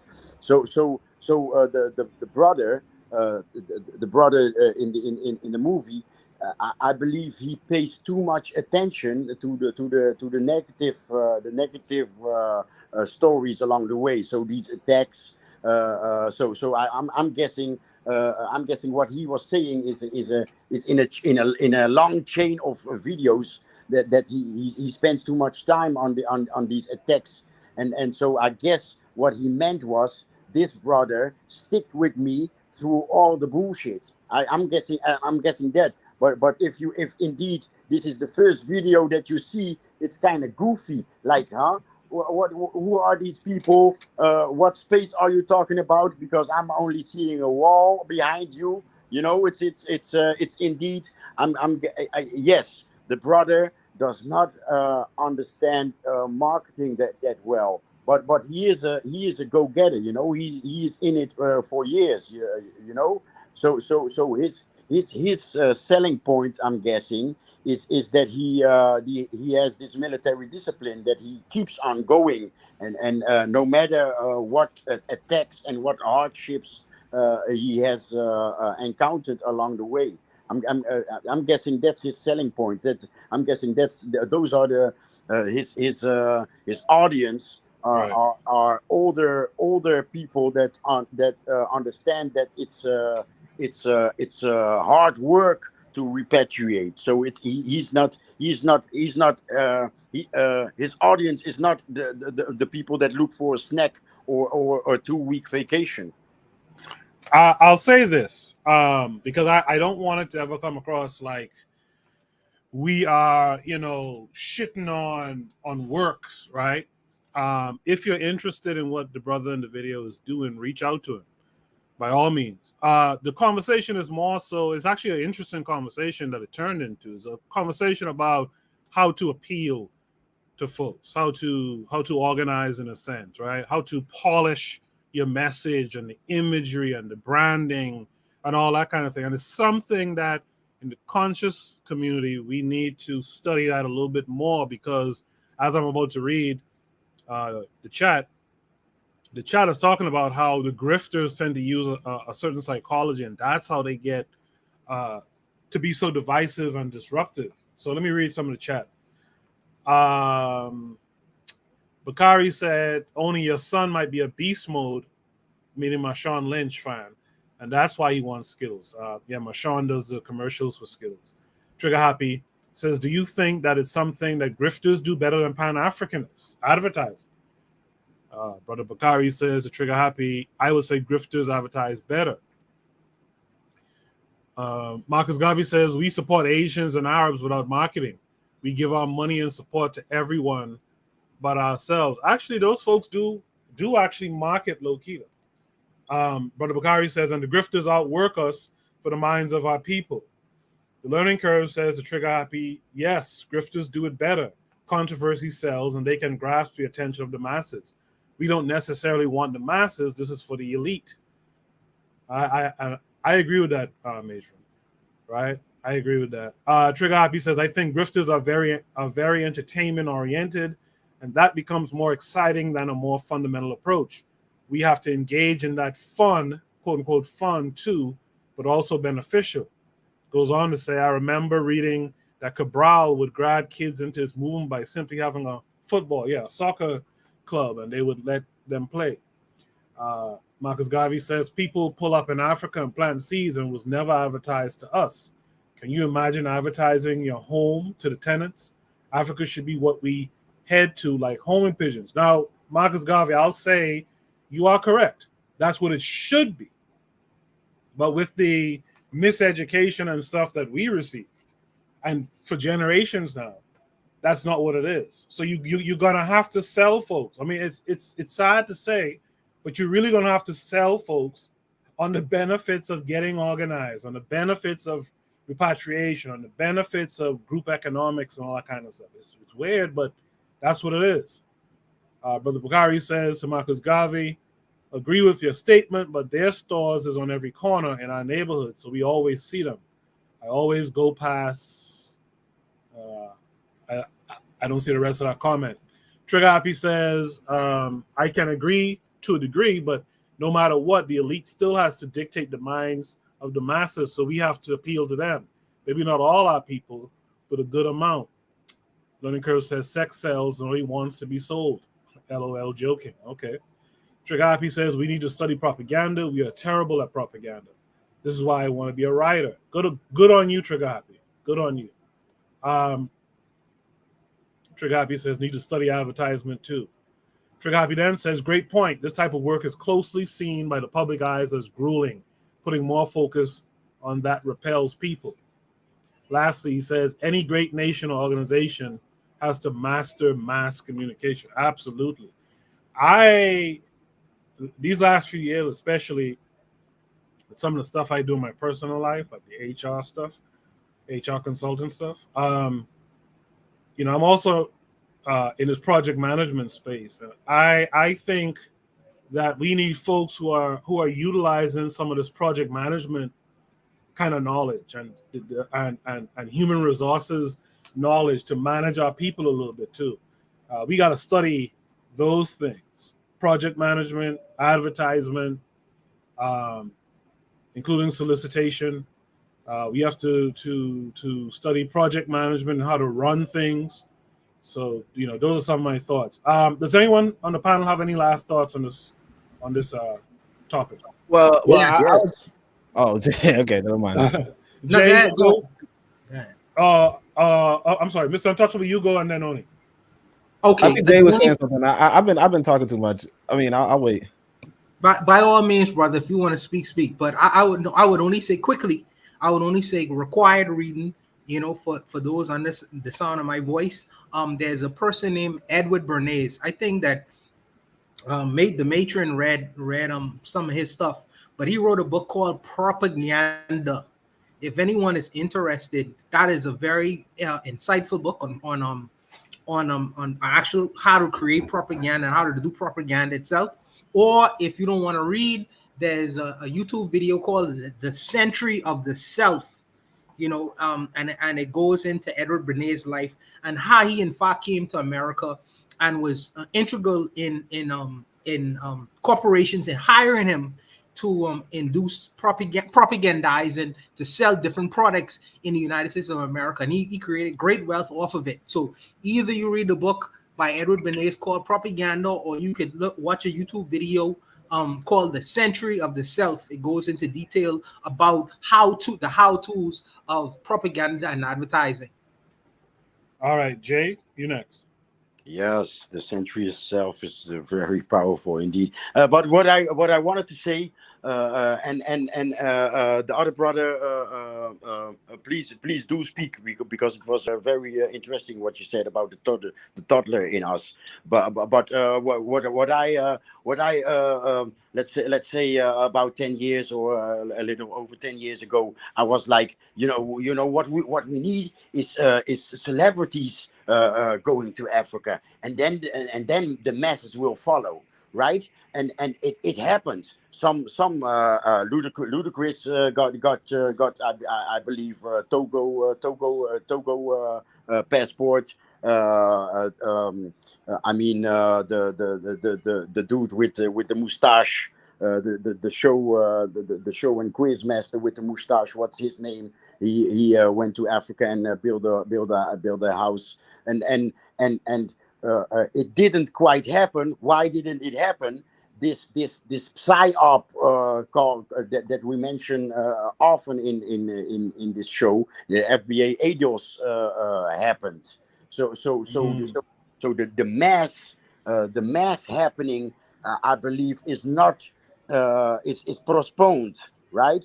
And so the targets are really the diehards that really intend to build and not have a snack or a taste, but that would have caused an avalanche, because those people would show their pictures. They would even if they went to Africa for a vacation, just have a look because Ludacris went, or because how is this rapper, this young rapper, just recently went to Ghana. What's his name? So people, the many people that would go on a vacation, have the snack, have the TikTok or the what's this candy that the example Skittles. that you gave? Skittles. Skittles, right? So the people that would have these sweet 2 weeks in Ghana or in South Africa, those people would put their pictures on social media, and the avalanche could happen. But maybe it's not the masses that we need, because there's a lot of people that Edward Bernays created, right? The consumer, and I don't think we need the consumers to build. We need the people that Akon was talking to. Like you could become a Fortune 500 in the coming 5 to 10 years in Africa. Those are the people that we eventually we need harder than the people that go and take a snack of 2 to 3 weeks. All right. Only I'll give you the last word. I completely agree that you would rather the investors, but the thing is this: I want to say this. If you are an investor and you see this amateur hour, you're not invested. Right. You know what I mean? If you're an investor, it's like y'all remember Lauryn Hill was booed at the Apollo Theater. I don't know why. I don't really understand. But if she's not singing the right song, maybe, or she's not holding the right tune, then get out of here. This is not amateur hour. No real investor is interested in amateurs. And so as soon as you say, "Look, I'm an amateur," right? That's it. That's the end of it. Like you go to the bank to get a loan, right? And you go and you say, "Well, I have no success in business whatsoever," right? They're gonna tell you to get the fuck out. Right? Now you go to the bank and you say, "Look, I was successful at this, I was successful at that." Even if you bluffing, I'll tell y'all that, because that's the story I want to tell y'all. Because Coco just said something about HR. And by the way, when I said I wasn't gonna talk, I just meant I was gonna wait for y'all. But yeah. So I remember this brother was like, "Oh, I'm having so much trouble with a job. I can't get a job. Blah, blah, blah, blah." And so I'm like, he's a good brother. He's on my Discord. So I was like, "Look, man, I can help you out, man. Let's show me, because I found out there was this app to write resumes, right?" Okay. And so I was like, "Look, man, you on my Discord, you need a job. I don't really like, people work for this white boy, but if you really need a job, I can help you out. Let me see your resume and I can fix it up." This motherfucker had a resume that was one damn sentence. It was one damn sentence. Like my guy, what in your mind could possibly possess you to think that, I could work for, I don't know what dumb shit it was, but it was legit. One damn, I don't even know if his name was on that shit. Like legit. It was so fucking stupid, right? Now, I also want to tell y'all, y'all might not know this, but there was this younger brother I used to, you guys come, y'all know who he is, but a younger brother, we had Tumblr together, and he always had more followers than me, like much more followers than me, right? I'm talking the good intellectual shit, writing articles on the regular, this is all blah, blah, blah, blah, blah. I'm being me, right? He's posting beautiful black women. And then he sometimes occasionally says some of the stuff that I might say, right? His followers are out of the ass. Now, I had to be like, "Dude, you posting way too many women for me," because I'm like I was a married man at the time. You know what I'm saying? And, it just look a little suspect, I was with a jelly woman, a jealous woman, right? I mean, she was also kind of jelly, but anyway, I was with a jealous woman, right? But the thing is this, now, if you fast forward to the grifters, and you always go and see it, they always make sure to somehow comment on twerking videos, or somehow comment on what was it? Racial hate videos, or something that appeals to the toddler, or something that appeals to the high schooler, or whatever. But it's something that appeals. So you always going to see, now they're going to act like they're condemning the twerking video, right? This is what black women became. Shit, that's all you value, just shaking your ass, you shit, right? But they know what they're doing. I know what they're doing. I know it is more appealing. Cause see, me, I'm like, I won't even show that thing, right? I'm like, I mean, you know, you guys are too good. I respect you guys too much to show you some ass. But every damn one of us looks at ass. Every damn one of us. Every damn one of us looks at pretty women. Of course. You know? You see a one with a tight shirt, you know, you on Tumblr, or you on Twitter, you scrolling through, you see a one with a tight shirt, you look at her for a hot second. And it's every damn one. It's not even just us black folk.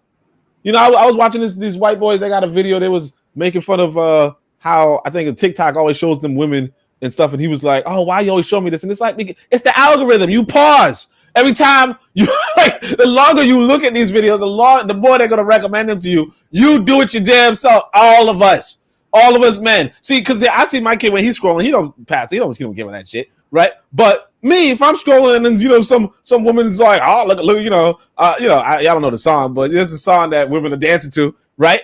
And I'm just like, okay, and then scroll, and it comes to me again. My point is this. Now, I'm not saying that we should be doing twerk videos, and I'm not saying that we should do the fake condemnation of twerk videos. Why are black women only doing this? But we have to understand that, one, the grifters know. They know what to do, right? And two, right, we have to find a way, because otherwise what happens is that and it's like you might say, hey, man, but, you know, well, that's not the type of people we want. And that's true. We don't want those type of people. But again, if you're not showing that you understand the consumer, right, you're not going to be the producer. You know, you're not. I got you. With that said, speaking of twerking, Shoot the Breeze topic number 5 tonight. Twerking to get votes. You got it. This comes with a link. By the way, I see I Am African is in the chat. Nice name. I saw I Am African under one of my in the comment section, and I appreciate that. But I Am African, I will tell you something. If a conversation, this is just a general thing. If a conversation is flowing and you're getting something good or some things good out of the conversation, you let it flow until it reaches its conclusion, right? I'll moderate the time that we take on the topic, right? You just hang in there with us. Trust me, it'll be worth it. The forecast is here also saying peace. What up, y'all? Peace to the forecast. I couldn't make that Zoom meeting you had forecast, but we'll talk about it after. Should be topic number 5 is twerking to get votes. This came with the link. Let's check it out and discuss it. Actually, I forgot this was an article. So the title of this article says Democrat Rhode Island State Senator Tiara Mack ripped for video of herself twerking. Let me see if this is the video here. It's taking forever to load up. Yeah, okay, so here's a video here. What the hell? Hold on a second. Technical difficulty. Something happened.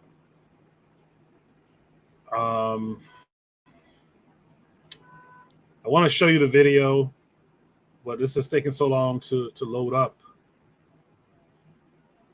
for some reason. Here you go.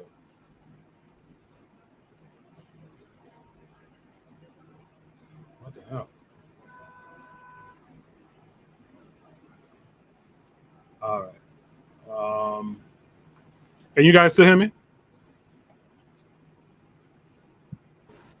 Yeah, we can hear you. Yeah, we can hear you. All right, because something happened here. Something happened here where this is not. This article is giving a problem. The site. I think most of us have seen the video though, Joe Coco. Yeah, that's a good point. Let's welcome back Brother Bakari. I heard Brother Bakari talking about this with the forecast last night. Make sure you guys are tuned in to to both of those shows. I don't know why this thing is acting up. So if you guys in the chat saw the video of this Democratic senator twerking, just drop a 1 for me in the chat if you saw the video. With that said, Brother Bakari, you're back. Tell us your feelings about this senator twerking for votes. Excuse me. Yeah, like I said, man, when I saw the video, I still haven't seen her video. I've heard people talking about it. You know, she's actually twerking for votes. Did any politicians come out and say something about her twerking for votes? Because I've only heard people talking about it. So let's say hypothetically, people in the Democratic Party come out and talk about it. So, but they didn't come out and vote the get your booty to the poll video when they were trying to convince black people to vote for Joe Biden, and they got women on the stripper pole with somebody. Get your booty. Y'all remember that? Y'all remember that commercial? Yep.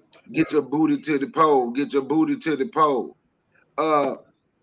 My thing is, right, they used women for that. Then they had to pretty stroll to the pole. Do y'all remember that commercial, right?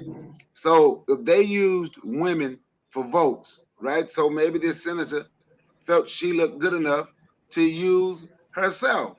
Do I agree with it? No, because twerking ain't gonna get me to vote for you. You don't have nothing on your plate for black people. So why in the hell am I don't give a damn how well you twerk. I might like, damn, she look good on the beach twerking, but I ain't going to the poll to vote for you because you have no agenda for black people. Now, I know when I was on Forecast last night, and I know what I said, but in all honesty, it is what the learning curve just said, it's disrespectful and it's embarrassing, and it shows how people play on black people stupidity, our ignorance, or our disorganization. Similar to, well, just like Hillary, she take hot sauce with her everywhere she go. If you don't vote for me, you ain't black. You know, and we fall for stuff like that. So that was then, this is now. And so now they see our women have been over sexualized. So that's also one of the stereotypes they used about black people back in the day, about how our sex, we love sex. They thought we would rape their women or whatever. So our women is being over sexualized, and they feel they can use women to get black men to go vote. When I first saw it, like I said, I didn't know what it was. I said, okay, shit, but that's stupid, and that's in, she's falling right in line, using, and they're playing, trying to play on black people, ignorance or stupidity, or whatever. I think it's more not ignorance, it's more stupidity if we gonna go vote for somebody because they can do a good beach twerking video, or because they strolled to the pole, or they did the video, get your booties to the pole. I'll hear the mic. Brother Bakari, there's I saw Zuli's in the chat and some others who said they did not see the video. So on the screen right now, I've been playing it with no sound. I'm going to play it with sound now so you guys can get an idea what the advertisement was.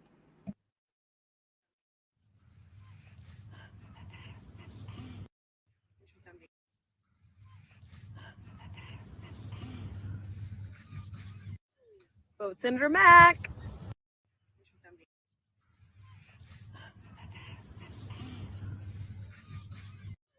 Vote Senator Mack.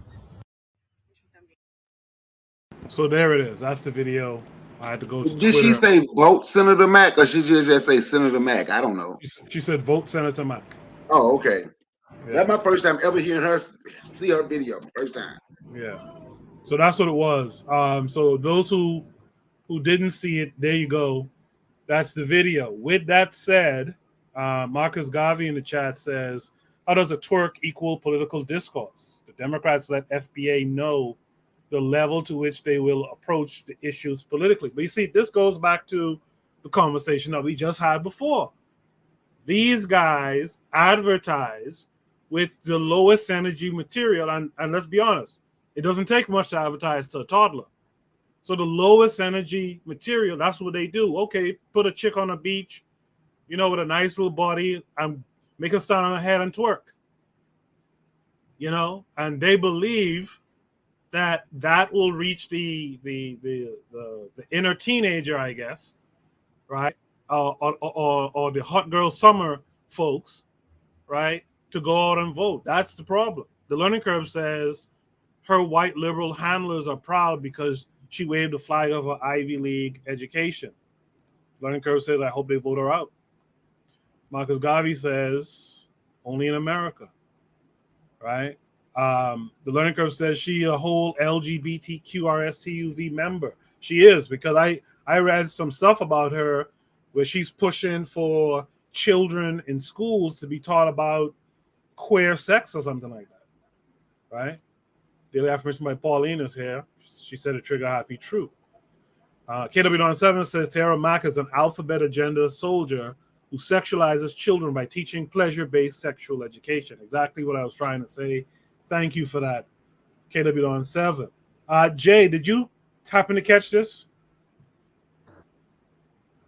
Yes, I happened to catch this and played it a few times. Sorry, and that's it. Had to And make that's it. sure.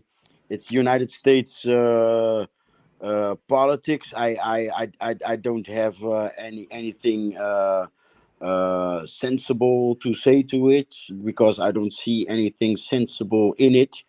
And you know, I wouldn't know what to say about it. You know, she's I would do her. Sure. I'm sorry for that remark, but that's what the video makes me say. All right, let's move on from Jay before this goes down a wrong path. Let's go to let's welcome in Razuli. Razuli, how are you this week? Hello. Yeah, hello. Yeah, I'm good. I'm good. I saw the video. I just wanted to see it again, but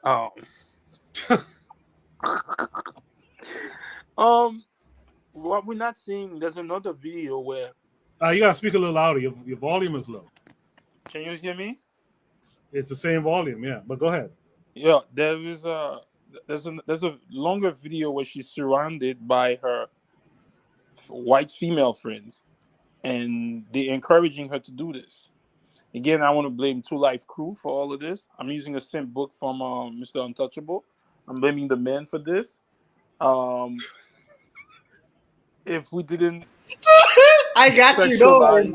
If we didn't sexualize the black woman from the beginning and keep on doing it on TV, now they're using it on their own, and they're doing it on their own to sexualize themselves. And then let's not forget, like somebody said, she's backed by a good. She's doing this because she's backed by a certain group of people that no matter what she does, it doesn't matter. And they said there's nobody running against her anyway. Oh, But, really?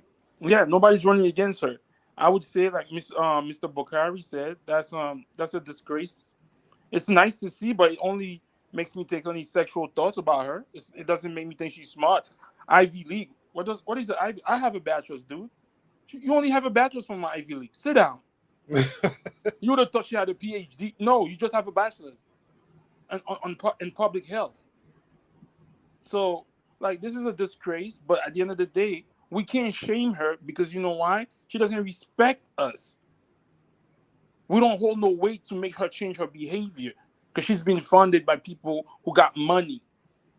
So at the end of the day, and this is terrible. Like, and then no, I have to push back against that as well. I have to push back in this sense. Go ahead. We need to start deciding what it is we want to see from our folks, and so she needs to be. This lady needs to be shamed. She needs to be an outcast. I wish Gaston Up was here. These are the kind of folks who we can't deal with no more in the future. Once you do this kind of shit here for those folks, it's time to be done with you. We got to get this up out of it, and we got to teach our daughters and the children coming up that this is not the way to do it. But Miss Goku, I get what you're saying, but look at the TV. Look at the when she's doing that, they think she's more approachable to her constituent. They think she's more reliable. Have you seen some of the things they say? Oh, she's reliable. Oh, I like to see a senator that does the same thing like me.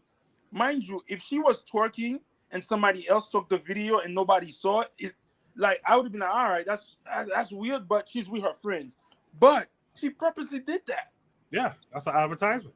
So what I'm saying is, if you look at the Cardi B, all the rap videos, all the thing videos, all the culture, the pop culture, it's all about this. How could you shame somebody when the status quo is behind her? Change the culture.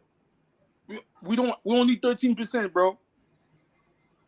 And she doesn't respect us. That's what I'm trying to tell you, Goku. If she had respect for black people, yes, we can. But she doesn't. Her bread and butter is not from us. We're not paying her. You have some pop-in sound going on, so I'm gonna let you fix that. I said her bread and butter is not from us. So she doesn't have to change. That's what I'm saying. All right.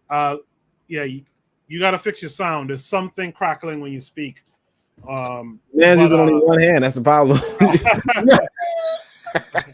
But let's go to Oni since he stepped up. Let's go to Oni. Oni, what say you to all of this? Well, look, I'm gonna tell y'all the truth, man. I ain't never been mad at no twerking video. I'm sorry. I ain't never been mad at no twerking video. But what I could say is this. Yeah, like I said, y'all got to get on TikTok. So this is a TikTok. This is 8 seconds, 20-second advertisement. See, y'all talking, well, if you're gonna advertise, you tell us your policies and blah blah blah. On TikTok, see, when you go on TikTok, the thing I learned about TikTok is that it's like a series of interpretive dance. Everybody's doing interpretive dance videos, and by interpretive dance videos, I mean they have some music in the background, and then they move along with that music. Everybody's constantly. You scroll up, ass cheeks. You scroll up, ass cheeks. You scroll up, ass cheeks. Then you scroll up, and it's a story. And then you scroll past the story and you see more ass cheeks. Everybody's doing it. So her doing this on TikTok makes a lot of damn sense. And you talking about, your constituents don't like that. You have, y'all just got to go and just download TikTok. You got to download TikTok and you're going to figure out where your people are at this moment. Because they're not on this, let me read. I didn't say her constituents didn't like that. I said her constituents like that. No, I know. I'm agreeing with you, bro. I'm agreeing with you. I mean, like I said, just use your two hands on the mic, but I agree with you. But yeah, this is the reality, and some people might be like, man, I don't want to see her ass cheeks. I mean, come on, her ass cheeks look better than her face. I ain't gonna hold you. I'd rather see that. No, I hear you, Oni. I hear you. And listen, as Bakari said earlier, and as you said and others, I ain't vexed at her twerking in a video. I'm upset that she thinks that is what will get folks out to vote. That she thinks we are, her constituents, and I'm guessing mostly her black ones that she's talking to, that is all it takes. Shake a little ass. That's all it takes to get us to go do something. That's quite insulting. Look. I think that might be some people's interpretation. For me, I feel like she just put on that vote Senator Matt because how you gonna end the video otherwise, right? I think she was literally just twerking in the beach because the thing is this, that women do this. Women do that kind of stuff all the time. Like this is a normal thing. Women shaking their ass. Women. Like I tell y'all, I went to this lounge the other day, just sitting there minding my business. Women were just shaking their ass. And then they pull out their cameras and shake their ass. And then they grab each other while they're shaking their asses. That's what they're doing now. Yeah, but that's it don't make no sense. Huh? That was in a lounge. I expect that in a lounge. This lady is... This is a beach, my guy. Yeah, she's on a beach. That's true. But the overall message is vote for her. And yeah, I think she just tagged it on later, though. That's what I'm trying to say. I think she just tagged it on later. I feel like she was doing twerk, and then just to complete the video, it's like like when you slap on your. I'm gonna have to interrupt you. She had a previous video that said, "How many nipple slips do I get to get more votes?" She was doing that. It's not just there's another video where she's talking like that. Oh, okay. Well, I don't know anything but this video, but what I could say is that here's the thing about her. Right, as KW Don 7 said, she's all about pushing this sort of. Wait, where his message go? What like his comment disappeared? Yeah. Oh no, it's right here. Yeah, teaching pleasure-based sexual queer inclusive pleasure-based sexual education. She's on to that. Now, what that basically means is she ain't no damn prude, and she got to show that. You know, so what that does, like, unfortunately, you know, in the I used to know how the liberals thought, you know, so in the liberal thinking, right, when you are doing some radical, some different, some divergent, some over sexualized things or whatever, right, you're pushing the boundaries. You're doing more. So the fact that she's a senator, the fact that she's like, oh, I'm sexy, because she said she was sexy, right? The fact that she's doing that right there is appealing to her voter base, appealing to that black girl magic, that transsexual, that so on and so forth. Because, you know, I just looked at her page and she's like, I twerk for trans rights. I twerk for this, I twerk for that. Like, this is appealing. Because if you're like, oh no, I'm going to respect the area and I'm going to, you know, be a prude, you do that, that's fine. But people are going to say, you ain't that radical. You ain't that tough. You ain't about it. This is her saying, I'm about that life. And that's what it, like, we just have to like face facts that this is what she was voted for. This is what she thinks she was voted for. And not to say that she thinks, oh, well, I'm sexy, that's why I was voted for. But she understands that she's supposed to be pushing the boundaries of what sex education is and how people look at sex and what sexiness is and what senators do and how you, because you're going to hear that all like I'll tell y'all this, matter of fact, I don't want to talk too much, but I'll tell y'all this. I had this African-American friend who was, you know, dropping the N-word all the time. I read this and that. And then I'm like, hey, I don't like that word, blah, blah. And she's like, I got this degree, and I know people with degrees that use the N-word, and I know blah, blah. And it's just like, there's this mentality that if you have a degree, like normal, not like, challenging, like essentially, I think she was like, oh, you think like a white person, like telling me I think like a white person because I think that people with degrees. No, I think that there's only one way to behave, blah, blah, blah, blah. So this same thing that this lady was saying about with the N-word is the same thing she's going to do with the twerking. The same thing she did with the twerking. It's that there's this mentality that these people are actively trying to subvert, like kind of the countercultural, but to a weird extent that don't really add up to anything. And my thing is this: it's better than the N-word. 1, 2. You know, she had the body for it. You know what I mean? Like it's not a bad move. Yeah, not that I'm thirsty for it, but I'm waiting to see the white liberal woman that they put out here twerking for votes. Mr. Untouchable, what say you to this?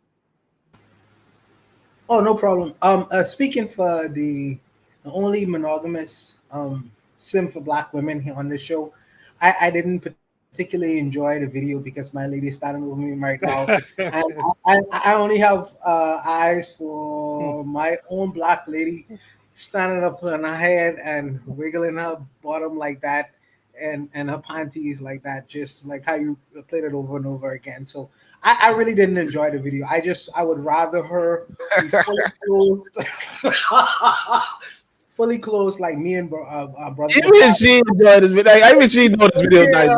We don't particularly care for women dressing like this because we don't look at them, and we just look at our own women. So that's why I start on that. All right, that was the simp segment of Shoot the Breeze topic number 5. Any last words from anyone on the panel for this? Yeah, just. Yes. Idiocracy. In idiocracy, this is supposed to happen only in 500 years from now. That's all. Can I say something? Yeah. Speak up a little quicker before I start talking about moving on. But go ahead. Yo, I think this is disgraceful because she's a senator. A senator is not supposed to do that. As a senator, you're supposed to be a different kind of person. I'm not. People are saying that, oh, it looks good. Yeah, I've seen better though. But still, she's a senator. That's why it's very disrespectful to me. I've never seen another race, an Asian, a Dominican, or a white person, a Chinese person doing this. This is a disgrace. Forget that she looked good. I've seen better twerking than that. That shit is below average. But if she's a senator, she's not supposed to be doing that. and somebody said she was saying twerking for this, twerking for that. She started posting that after she started doing backlash for this, as a way to, I guess, to clean it up. Yeah, I think the whole point is that. Go ahead, brother. Yeah, I think the whole point is that because she's a senator, she's doing this. Like the thing with like I said, one time when I was in high school, this white professor was telling us, well, I didn't know about hip hop history like that at the time.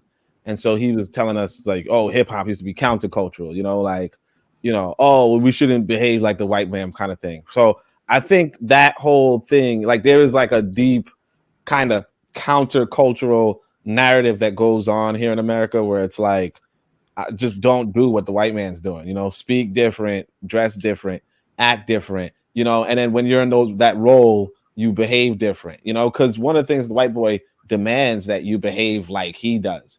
And so sometimes you would push back on it. And so I think the whole appeal to this is that she is a senator, like you said, it's not like the best damn twerk you ever seen. It's kind of like, not the best angle, not whatever. Right. It is but good though.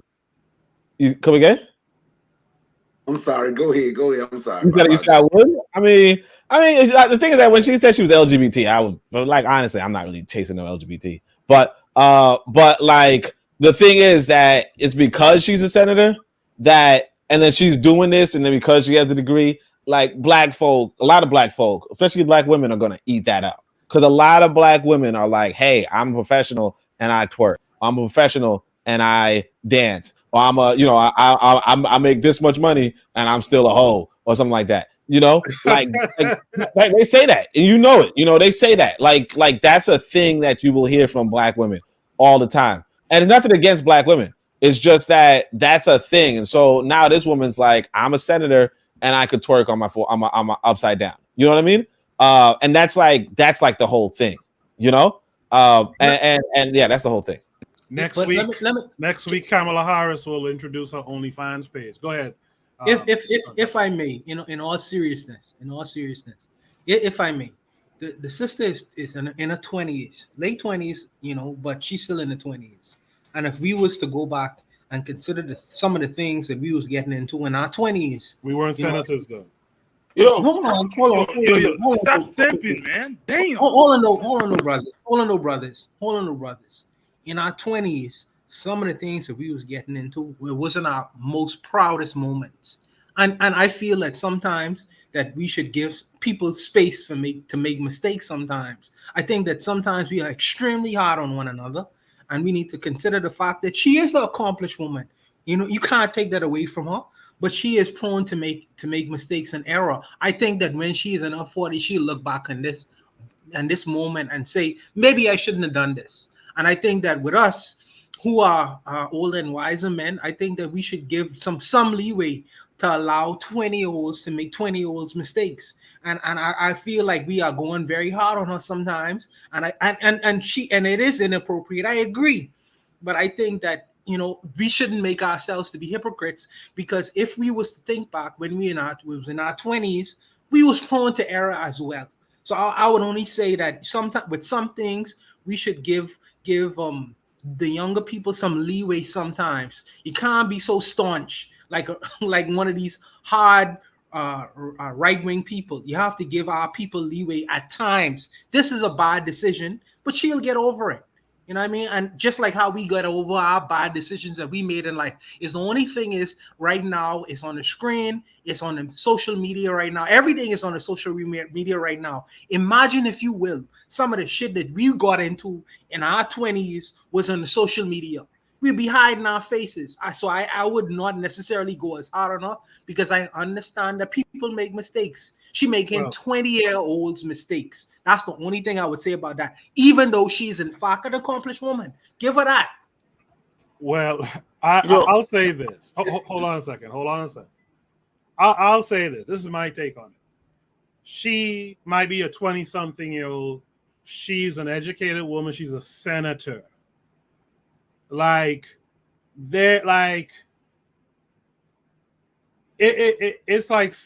like imagine Marcus Garvey being stupid drunk on a corner pissing himself. Like, that's not a good fucking look. That's not acceptable. And Cool. I think that's unfair, brother. I think that's unfair. Hold on. Another thing you said just now. Later on, she might regret it. You could be very well right. You know what the problem is with that, though? By the time she gets to later on, how many young girls who supposed to be walking a different path are going to be mirroring what she's doing here in the meantime? That's the problem. You see, folks get a chance to do this stuff in this big public forum with a big title like senator and stuff like that. She could do this, right? And then 20 years from now, she could regret what she did, 20 years from now when they're pushing her to be VP or something like that, right? She could regret it. But how many people did you ruin, so to speak, in that time? You know what I mean? That's the issue I have with it. I think this Untouchable wanted to say something, then Zuli, and then we move on to the break. This Untouchable, go ahead. No. I hear you, Koku. And I understand. She is in a position where she could possibly ruin many lives, but she could also be the person to suggest that I've made terrible decisions. Just you could go back and she could even refer to them. Look at the decisions that I would have made. I think that, like I say, I think that sometimes you should allow people leeway sometimes. And I think that with the Black community is an extremely unforgiving one, an extremely critical one, in particular when it comes to each other. And I think that sometimes, like I say, she is in her 20s and she's thinking with a 20-year-old mind, and she's making 20-year-old decisions that she possibly wouldn't make when she gets older. And I am not, because I remember me in my 20s, God forbid that was to be on social media. And I just don't want to be in a position where I don't want someone to weigh me so harshly. Like there's a sister called Sha'Carri Richardson, I think. She's a runner. Yeah. 22 years old with a world talent, global world talent. And some of the things that she expresses at 22, when she turned 32, she gonna really reflect on some of the things that maybe I shouldn't have said that. Regardless of the fact that the Olympic talent that she has, the world scrutinizes her to an extreme degree at 2022. And I think that there should be an oasis where she should be able to come to and say, well, at least these people don't judge me the way the world does. In particular, my own community, because they understand I'm 22 years old. See me as a 22-year-old, even though the world sees me and judges me harshly like everyone else. My community shouldn't be so harsh on me. So I would be the person, or me and Brother Bakari would be the simps to grant her a particular oasis, because I know there is a place for growth in her life and the life of Sha'Carri Richardson and young sisters like these. I don't take the position where I scrutinize them so harshly. She's a U.S. senator. I'm not gonna say fuck the U.S., but regardless of the fact she's taking out fuck the U.S. She's taking out white men's interests anyways. So shit. If she was a Gavi senator, maybe there's something different. Yeah, but what I would say was I don't scrutinize her the way the white world does. She's my sister. She made a mistake, and I'm prone to forgive her because I know that there's room for growth. From the word of a simp to yes, that's simping. She's 28. Sha'Carri Richardson is 22.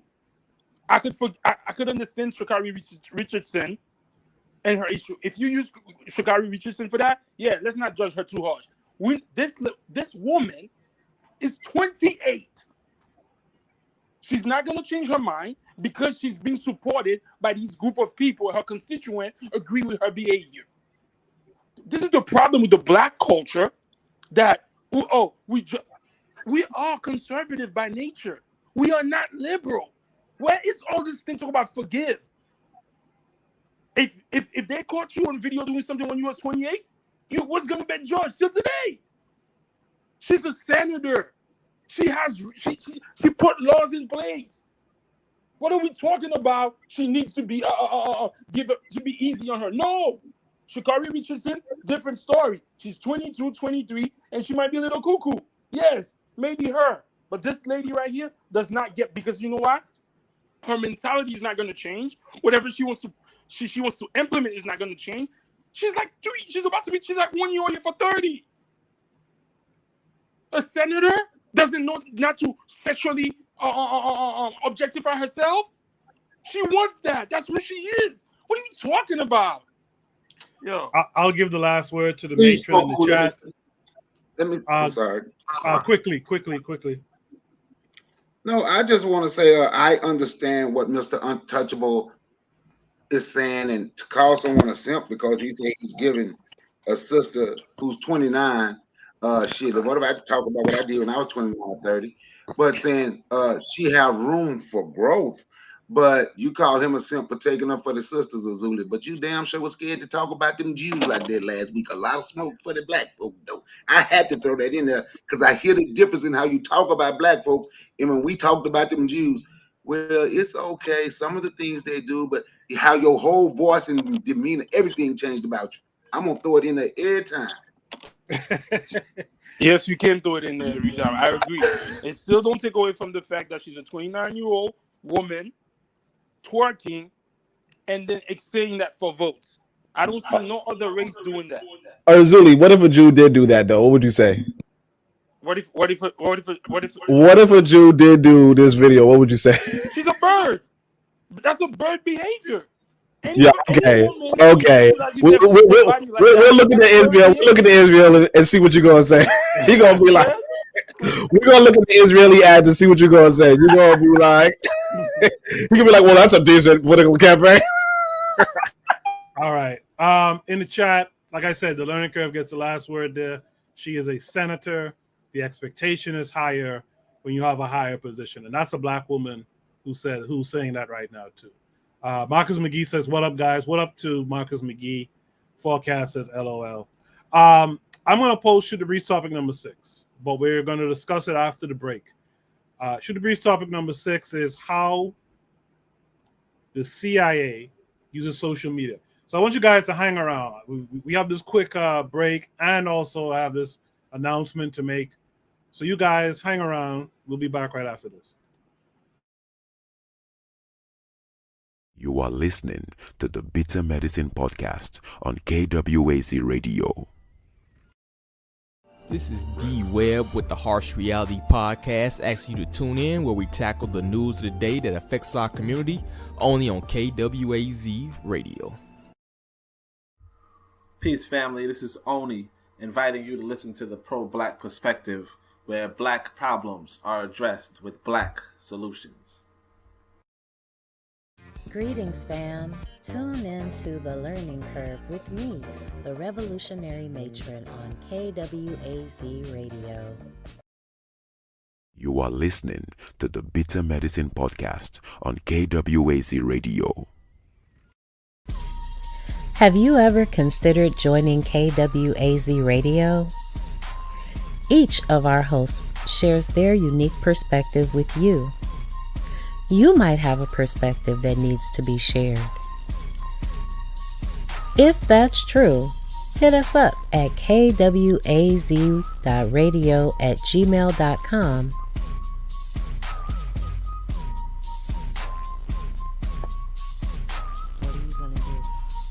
What are you gonna do?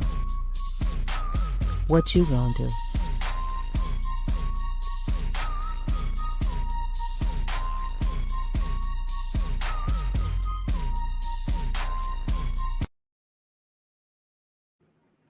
What am I going to do is I want to let you guys know that we added some new shows to KWAZ Radio. So as you see on the screen, you're familiar with the Pro-Black Perspective, of course, the Bitter Medicine Podcast, Harsh Reality, the Queen's Council. You guys reach out to the Queen's Council and say what's up.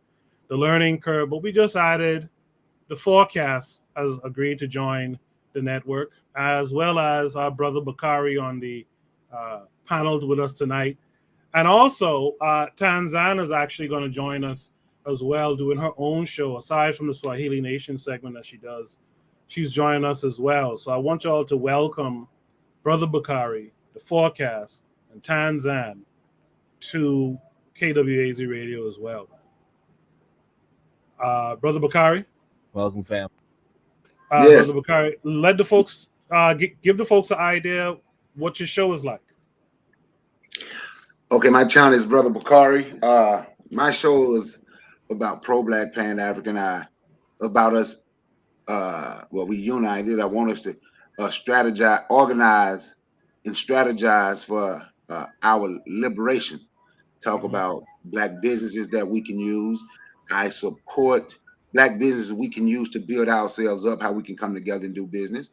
I always support. If you go through my channel, you will see. Even yesterday, the other day, I interviewed a black farmer on there. Just a couple minute interview. I'm going back to get the full interview. But how I interview black business owners, and I try to promote black businesses, so we can start to support one another and look out for one another. My goal is for our youth, and I also want us to learn to take responsibility for ourselves, hold ourselves accountable for the things that we do, not excluding what some. I'm not saying other people didn't do anything, but we have to be responsible for our actions. And yeah, man. So, and I thank you for letting me be a part of KWAZ Radio and everybody on here who's a part of it. Thank y'all. I'm glad to be a part. Yes, sir. Thank you very much. We've actually, some of us have actually been on Brother Bakari's show already, and the learning curve has been on. I've been on. Only from the pro-black perspective has been on, and it's a good time. It's a good time, and the Forecast has another good show too. Forecast, you're in the chat. Just drop it in the chat if you will. What they can expect from your show, as well as Tanzan. I saw Tanzan in the chat earlier. You guys drop those comments, and I want to give a special thanks to Mr. Untouchable as well. Mr. Untouchable is the person who really brought us together in a sense, let us know about you guys and stuff like that. And I thank you, Mr. Untouchable. Koku, we doing revolutionary work, and it's all about centralizing and organizing our people all over the world globally. We as Pan-Africanists and Gaviites, we are committed to what we are into. We don't have to make pronouncements about it. We don't have to get on a big microphone and say who we are, whatever. It's about the work. And these are my brothers. These are my brothers in North America and Tanzania, and all. If I could help it all over the world globally, we about the work. So you don't even have to call my name. Just let me get busy. You know what I mean? I'm behind the scenes, brother. You do your thing. I hear that. Thank you very much. Shout out to Elutra too, by the way. Top and Bay. Shout out. In the chat, the Pro-Black Perspective says, welcome, fam. So did the Learning Curve. The Harsh Valley Podcast is out there. He says, making power moves. Good shit. Welcome, fam. And we'll be back in August. So Harsh Valley Podcast will be back in August. It seems like the Forecast says thanks, by the way. Seems like Daily Affirmations by Pauline is on a delay. She's talking about the last prompt.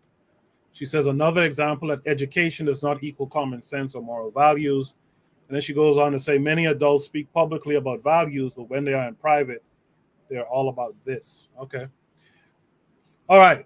That's out the way. So the next thing you'll hear from us from one of our shows. So make sure you guys go to each of those channels, subscribe. Tanzan will give us her YouTube channel when she can. Subscribe to the channels and listen out for, we're going to have a little bit of a schedule that we're going to create so that throughout the week you have a place to come to hear discourse about Black empowerment and Pan-Africanism, etc. And I'm waiting to hear from one other group. I hope to hear from them soon. But I think it's going to be a big time thing that we're doing. So look out for what we're doing in the future. Shoot the Breeze, topic number 6 is how the CIA uses social media. So I know they're tuned in. This came with a link. Let's check it out.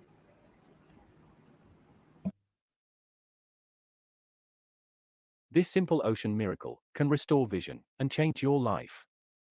If you wear glasses or contacts, or suffer from any type of vision, I want a terrorist in the Middle East to have a Facebook profile. That's awesome. Because then you know what he's going to do? His wife is going to have a profile too, meaning she's going to post pictures of her house, both from the United States perspective, but from foreign intelligence services. There's nothing better than Facebook. There's nothing better than social media. We would do something called a targeting study. That means I want to know what you like, where you go at night, where you go during the day, all your friends. Guess what you've done already? You've just handed that to me. One of the things we've talked about a few times on the show is, you know, the role of kind of U.S.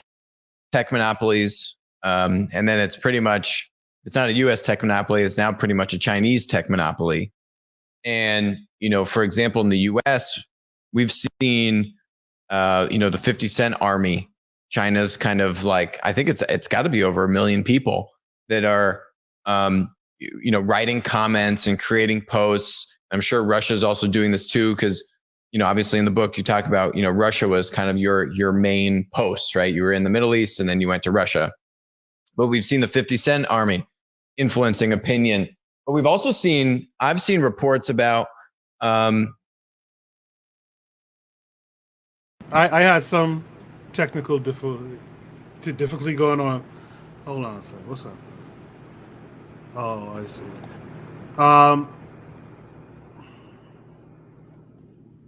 Did you guys see that video just now?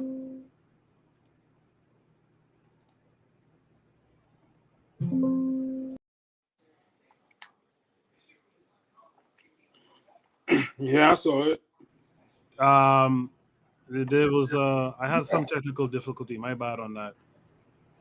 I'm having a bad night with this. Okay, I'm gonna play it again. It was only a minute in. I'm gonna play it again. Let me share it. I don't know what's going on with this computer. I'm gonna share it again. We'll watch it and then we'll talk about it.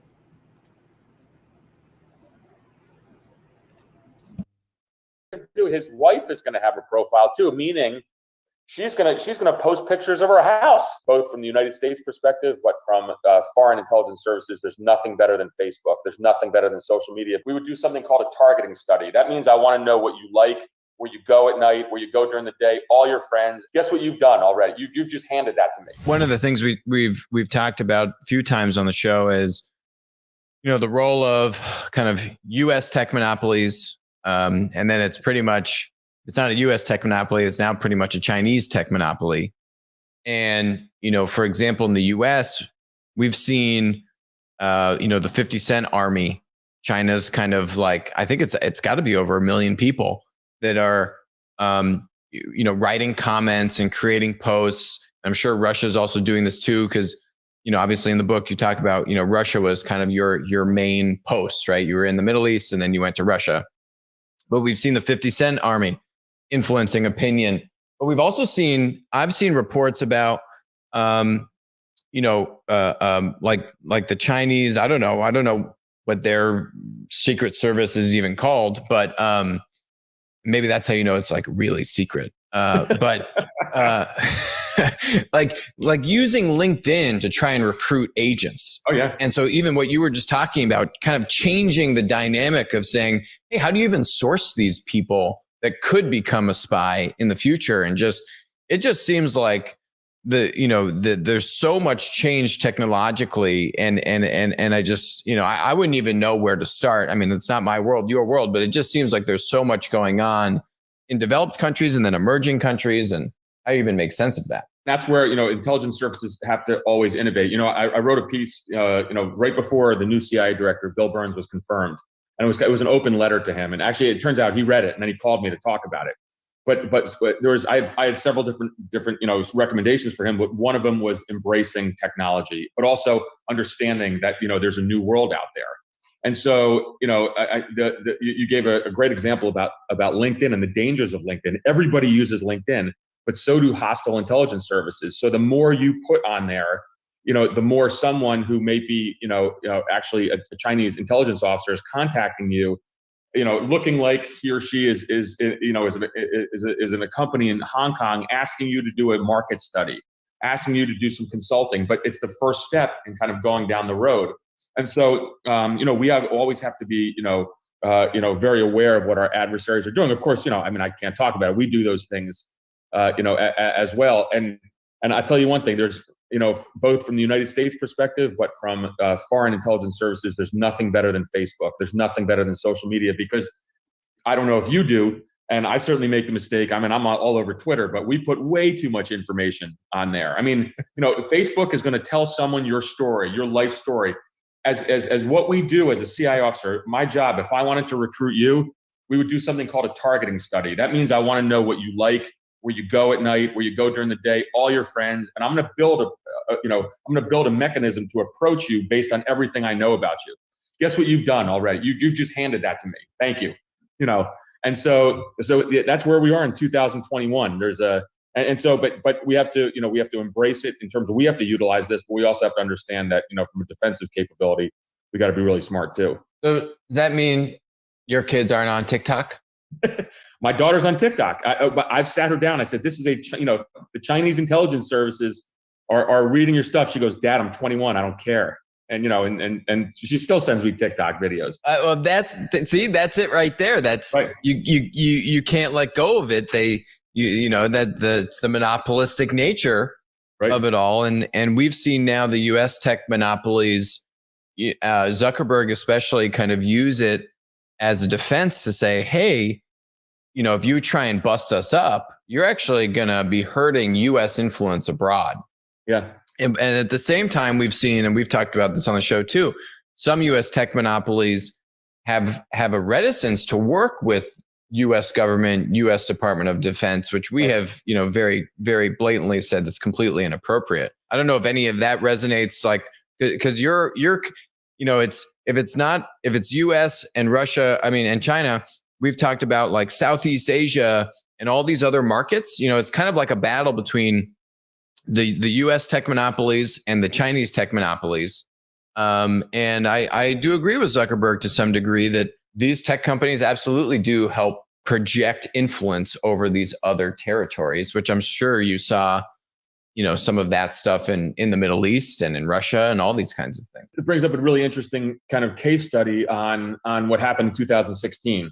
And so, ultimately the Russians really exploited our use of social media to influence the US elections. But if you take a look at some of the indictments from Robert Mueller, there was several Russians who were indicted. They had traveled to the United States, and they had used Facebook and other forums in which to influence the American electorate. So, for example, and the Russians were really good at this. So Facebook would have their chat rooms or their forums in which they talk about really hot button issues, which really riled up the American public. So whether it's the Black Lives Matter movement or Second Amendment stuff, or it just goes on and on and on. And all of this was fake.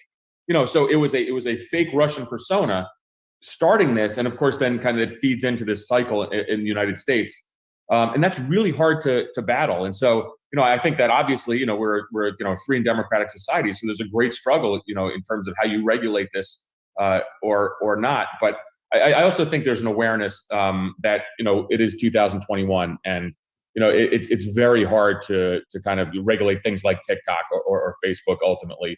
I will say though, as an intelligence officer, so I think the FBI probably has a different view of Facebook than the CIA does. Again, we love this stuff for targeting. I want a terrorist in the Middle East to have a Facebook profile. That's awesome, because then what he's going to do? His wife is going to have a profile too, meaning she's going to post pictures of her house in Yemen. Thank you. Yeah, I'm joking sort of when I say this, but we really can use this to our advantage too. So I think that probably the FBI for kind of internal issues here in the United States has a different view, but I love this stuff when I was in government service. I will tell you that I guarantee the Chinese Secret Service, which I still don't know their name, MSS. It's the Ministry of State Security, MSS. Okay. They have a name, so that's kind of not as cool anymore. But so I guarantee they've got back doors, and I think it's been pretty well documented, into all these Chinese tech monopoly companies, platform companies, which is different.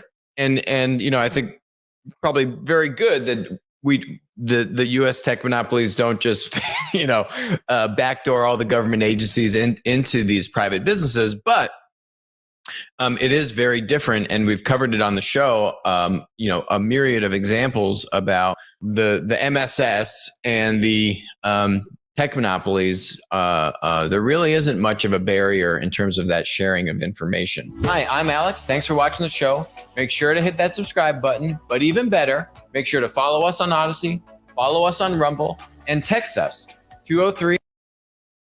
All right, how the CIA uses social media. Do we still have Jay with us? Yeah, Jay.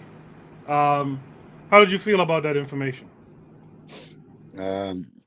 I watched it on Discord, this video, and I don't think this is new, right? This is what Dutch people call inkoppertje. This is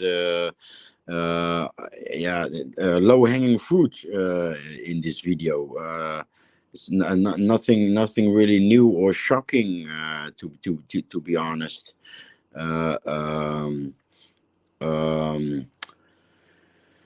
I forgot the name of the documentary about how they do it and how lawyers, marketeers, and psychologists has joined forces and offer their joint forces to countries and companies and multinationals, etc. I found that way more shocking than this. This is more like shrugs. Of course, I can do that too when I wanna. When I wanna find out what my ex is doing, I take a look in her friends list, etc. And this and that. I didn't think this video was that shocking. Nothing new. Okay, thank you for that, Jay. By the way, you guys who are listening, understand that when Jay's on this show, it's very late where he is. If I'm not misunderstanding it, it's very late where he is. So I appreciate Jay for coming through. Yeah, it's 4:44, but I'm upgrading my Linux box at this moment. Oh, I see. Okay. Brother Bakari, what say you to this? Of course, remember they got the brother for what was it? The brother posted a video and he ended up going to jail for what they call him black BIE or something? black Extremist. identity extremist. Remember that? Yep. So of course they're watching. Oh, I had one of my friends on the phone talking to me. My phone kept messing up. He got off the phone. He said, "Man, you got to talk to me on Instagram or something. Them people watching you, man." He was dead serious. I called him back. He won't even answer his phone. He was like, "Man, those people watching you."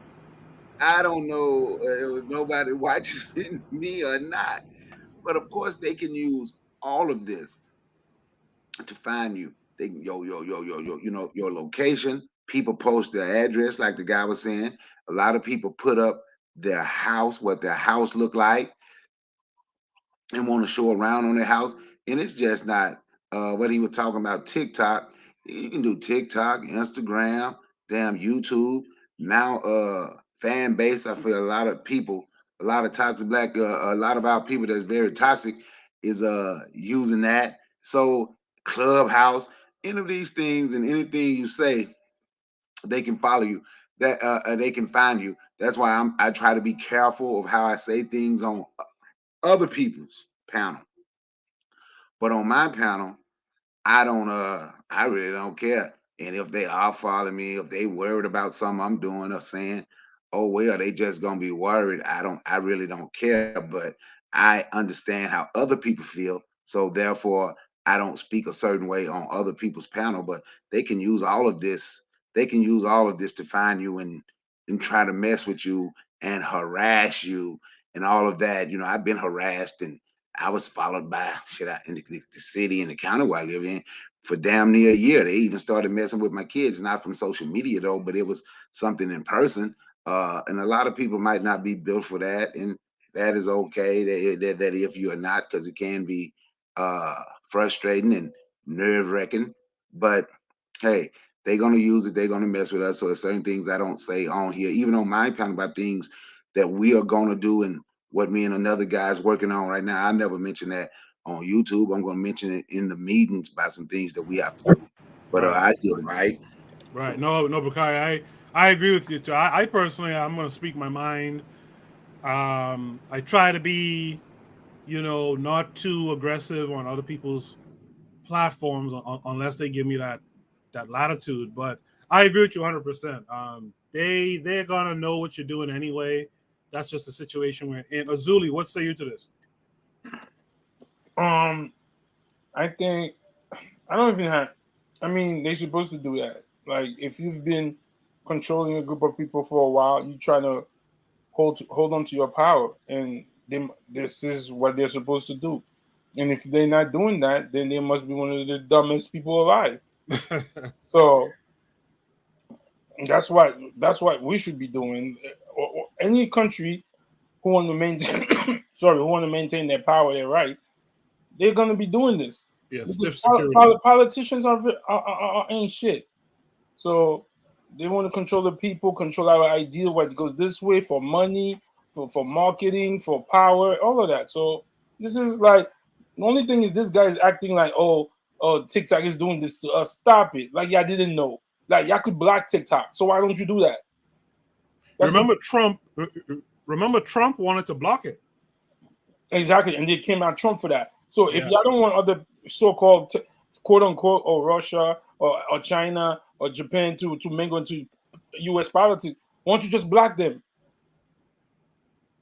But you know why? Money rules the world. That's why. So this shit is like, what am I supposed to do that? Oh, I'm shocked? No. They look what they did to the Black Panthers back in the day. Like, this is nothing. They got whatever. That's it. I think one of the underlying things in this is you can learn, like we talked about earlier, advertisement and what to target. I think, Black folks need to get their own intelligence systems anyway. But also, you could learn from how they study folks on social media and start to aggregate data and use that to your advantage. So I think that's kind of the idea behind this prompt, but we'll see. In the chat, Uwabantuam number 2 is here. Says, nice, powerful network growing. He says he's been on Brother Bakari's show before. Brother Bakari says he needs to come back on. The forecast says you can learn a lot in comment sections because people will say their real thoughts. Marcus Garvey is the way to free minds, says CIA is hype like MU5. CIA is hype like MU5. Earlier, D-Web from the Harsh Rally podcast says, funny, on a similar but different note, I've hypothesized that 90% of these quote-unquote diaspora war profiles are definitely bot PSYOP profiles, particularly the FBA ones if you study them closely. Very interesting. I do believe I do believe the powers that be will use the momentum of the grifters in charge of FBA, and they'll put their bots out in service of that. So I'm not surprised. If that's the case, I'm not surprised. Only, what say you to all of this? Yeah, so I noticed the same thing. I'll tell y'all this. One time I was new to the whole, two-time and women thing. I tried it out. It's not my thing, but okay. I tried it. And I did this to this woman. Come to find out, when she finds out what I'm up to, she sends me a picture of my kid. I don't even have that picture. Wow. You know what I mean? And she's like, I know people in the law office, but basically she took that picture off my well, I don't want to say my then wife, but anyway, but she took pictures off of this lady's my son's mother's Facebook account, and my son's mother's like, but that's a private picture. You understand? So if this woman working at some law degree, and she was a hot sister, I ain't gonna hold y'all, but if she working at some law firm, or not even working at a law firm, but just know somebody in a law firm, could pull a private photo off of Facebook and then send it to me. Yeah. I don't even have that picture. Imagine. You understand? So, I mean, everybody knows the game. It's just a matter of, Are you playing or are you getting played? That's it. You know what I'm saying? Mm-hmm. Letto's in the chat. Yep. Peace, Letto. So yeah, these white boys talking about, oh, we use this for, I could use this information. That's why it's like hard for me to be dating sisters for real though. Some of the sisters for real, because some of them is not as cautious as I am. You know, I remember this brother was saying, back when I used to have these meetings in Brooklyn, this dude was like, he was posting shit online, you know, oh yeah, kill these people. And then these people came, you know, these white folk came up to him, opened his door and said, look, man, you gonna keep talking that shit or you gonna stop? That's what happened. He's like, yeah, you know, he's like, I don't play that no more. But like, for real, if matter of fact, I don't know if you ever discussed her on this show, but there's this sister, I think her name was Empress Sekhmet. Yeah, I don't remember if y'all.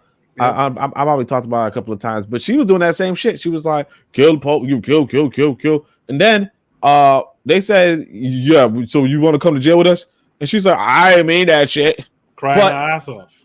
Yeah, but like that's, you know, the reality is this, that they building up a case for you. They're building up a case for you because, and you make it easy. See, when I had these meetings, I used to tell people, look, man, you're gonna turn your phone off. You know, they were like, it's an iPhone, I can't take it. Then you're gonna leave it in the car. And we're gonna discuss business in person, separate, no ears, nobody else. You know, now here's the thing, you know, I think you showed the technology, right? Where people can listen to people could watch a vibrating balloon or something, you know, and tell what you was talking about. You know what I mean? Or people can read lips, or people could do all sorts of shit. They could see the bag of chips in the corner, and then as you talking, they could be like, oh, well, he was saying XYZ because the chips was vibrating to his voice. You know? So, you know, you're in this highly surveillance, you know, world. But that's the thing I want to say too. just to tell y'all about. So when I was in Africa, right? That's the thing about Africa. It's like, well, at least the first time I went, you know, I might be different the second time I go, whatever.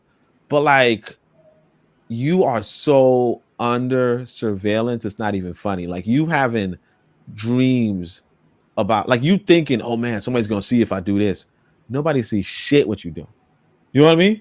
Like, you could walk outside naked, you know, not that you would, but you could walk outside naked, and if you don't see anybody, it wasn't seen. You know what I mean? Now in America, you walk outside naked, the stoplights is gonna stop and light you up. You know what I'm saying? What the fuck is wrong with you, right? But yeah, I'm telling you, man. Like, so you in this surveillance land, and it's like, but like that's a part of how they control you. You know, if they not surveilling you, they're not gonna control you. So like in Africa, you're not as, I mean, you they obviously got some control mechanisms in place, but you're not gonna be as surveilled as is here, and I could leave with that. You know, this white guy Vlad from Vlad TV, he was saying something one time. He was filming in a tunnel. I want to say it's the Holland Tunnel here between New York and New Jersey. He was filming. He had a camera in his hand. I don't think he was actually filming. And like some speaker system is in the Holland Tunnel, and like said something like, "Hey, stop filming because it's illegal to film here," or something like that. I found that to be wild.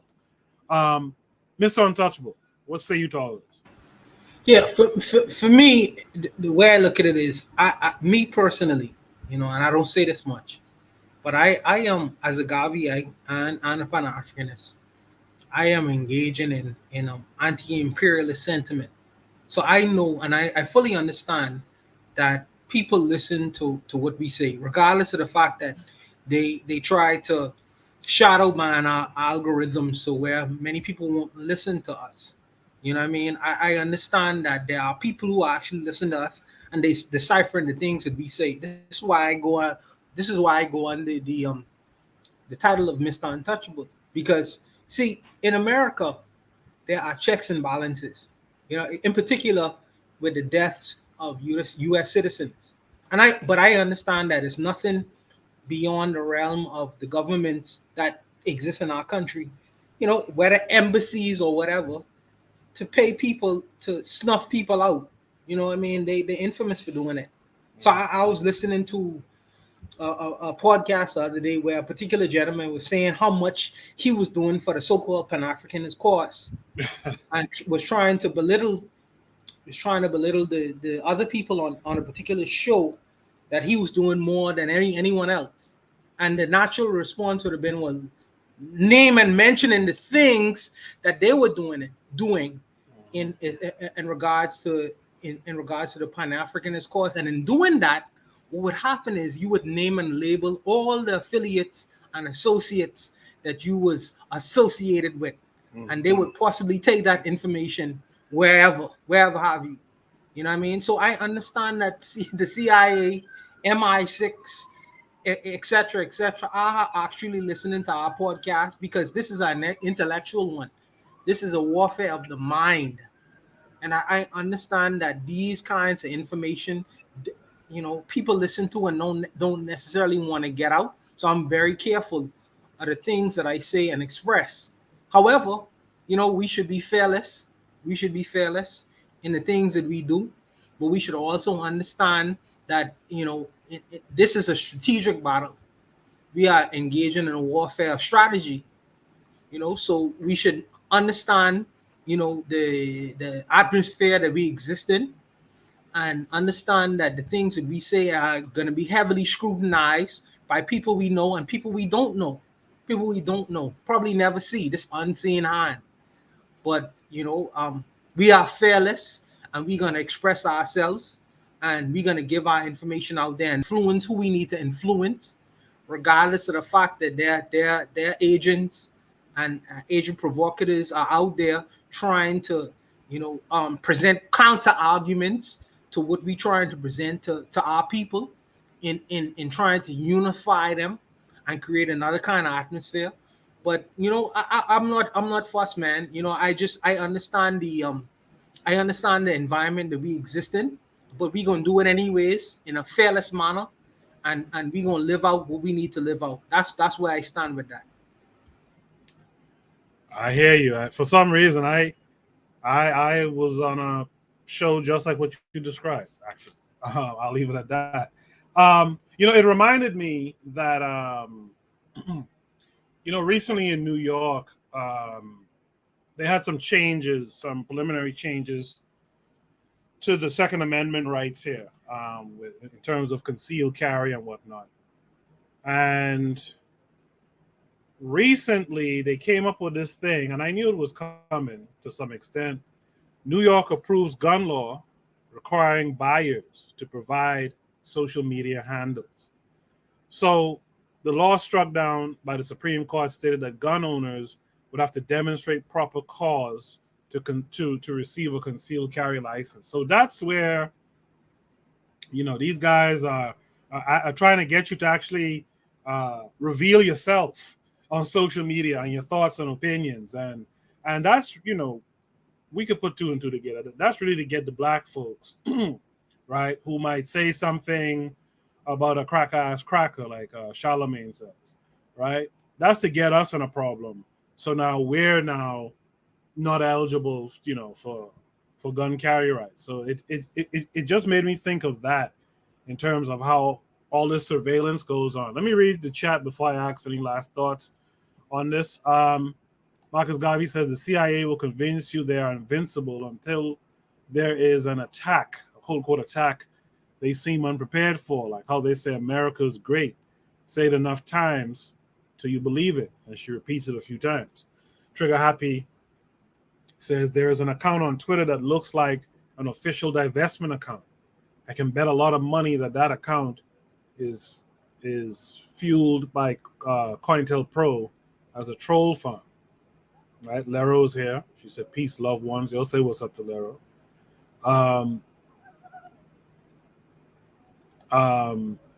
Yeah, Marcus Garvey repeats that a few times, and then she says, "Reality shows it's not legit." Lero says the U.S. is a police state, and most of its citizens are volunteer deputies. Wow, that's a nice way to put that, Lero. Trigger Happy 262 says, thinking about this and how strong America is in its surveillance model, doesn't this support the argument further, the uselessness of revolution in America? And And that is a strong point, one that I can't find much argument against it. Does anyone here have any last words for this prompt?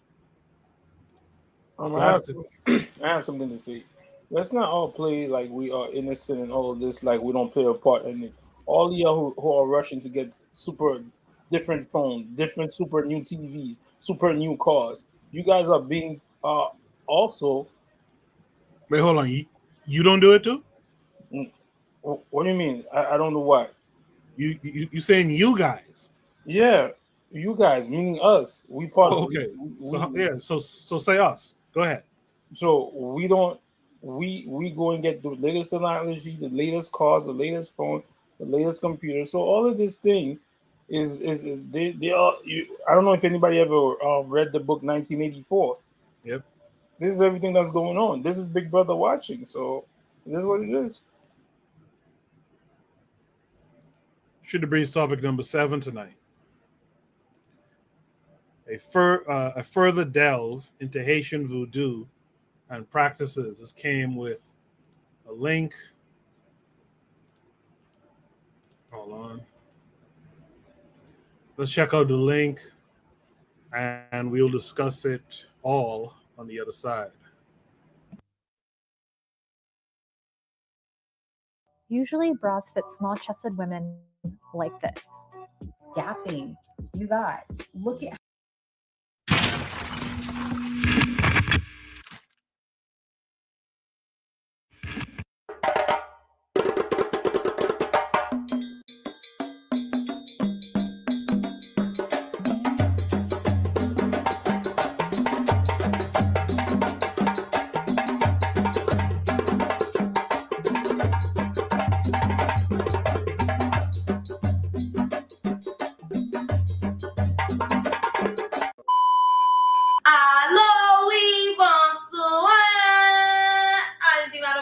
and ça c'est deuxième Chanel and Jodia. We are going to be talking about the Orisha or the Loi Obatala. Now, I decided we are going to devote a little bit into African spirituality, African voodoo today, and speak about an Orisha who is also found in the Haitian voodoo religion as a Loi, because I found Obatala to be insanely interesting. And I feel like there's not many people in Haitian voodoo that necessarily serve Obatala. So comment down below, give all the information you can if you have more information about Obatala, because this one, I could say I'm not too well versed in, okay? I got to admit, but I will share the information that I have found. All resources will be linked down below. Shout out to all my Africans and any other people in the diaspora that are watching this video. Obatala is a very, very highly respected Loi. He is actually the sky god, seated at the right hand of the Father. And you guys are probably like, wait, that sounds so familiar. And it is, because he is synchronized with none other than Jesus Christ. Now, there's other Loi that also have the whole synchronization with Jesus Christ, but Obatala, yeah, he kind of has the upper hand with that one. Obatala is a very, very important figure. Now, understand, Obatala is actually gender fluid in most cases. And depending on what culture we're talking about, it could be a lot of different things. So I'm going to be talking about Obatala in a very general sense, all right? So Obatala could be found in Latin American, Caribbean, African cultures, their folk religions or voodoo religions. So depending on what we're talking about, it could be different, it could change. So there can be some conflicting information here and there. You have to do your own research. Again, like I said, feel free to chime in below. But Obatala is a very, very powerful spirit. Obatala is actually one of the very few Orishas that actually was a person in real life. If you guys have not been here, a Loi and an Orisha is equivalent, and an Orisha and the Loi are basically spiritual governance, okay? They are here to guide us through life and help us through life. They are like God's right hand men, okay? Or women, or whatever, because sometimes they're gender fluid, like Obatala. They are here to basically be the mediator between us and God, the ancestors, whatever the case may be. They are not to replace gods like the common misconception is. When you do your research on Loa or Orishas or anything of the sort, they're always going to be like, oh, this is the god of this, the god of that. They're not necessarily calling them a god that replaces God. This is just their governance, their jurisdiction, okay? Obatala is actually the sky God. Before I keep going with this video, I can't say anything right. I can't even say majority things in Creole, right? Let alone English, all right? So, I mean, absolutely no disrespect. If I'm saying anything wrong, I deeply apologize. Please feel free to correct me down below because don't be about that deal, all right? I'm sorry. I'm sorry. Now, there's a few things we need to understand before we continue with this video. Now, just like Haitian voodoo, with a lot of African voodoo types of religions, I'm just going to speak in a very general sense here because we're mainly talking about Yoruba culture, but for the most part, most voodoo religions, the way it works is they believe that there is a god. In this case, there's Allah Dumar. Now, again, I'm probably not saying it right. I apologize. And God has assistants in a way. And these people, these assistants, these spirits, the Loa or Orishas are here to help us and guide us through anything that we may need and mediate with us between this world and the world that we cannot see and mediate between us and the spiritual realm. Some of the Orishas were actual people and have then become Loa when they have since passed on. Same thing as Loa. So very similar things as that we're talking about here. Not that much different. You know how they say same slaves, different stock? Same shit here. I've always heard of Obatala being a him. So if I slip and I say him, I apologize. But Obatala is gender fluid. Okay, so keep that in mind. Can be a he, can be a she, can be whatever the case may be. But nonetheless, Obatala is the sky god, okay? Lives in the skies up above and is synchronized with Jesus, but a little bit different than what you might think of the typical Jesus type of culture.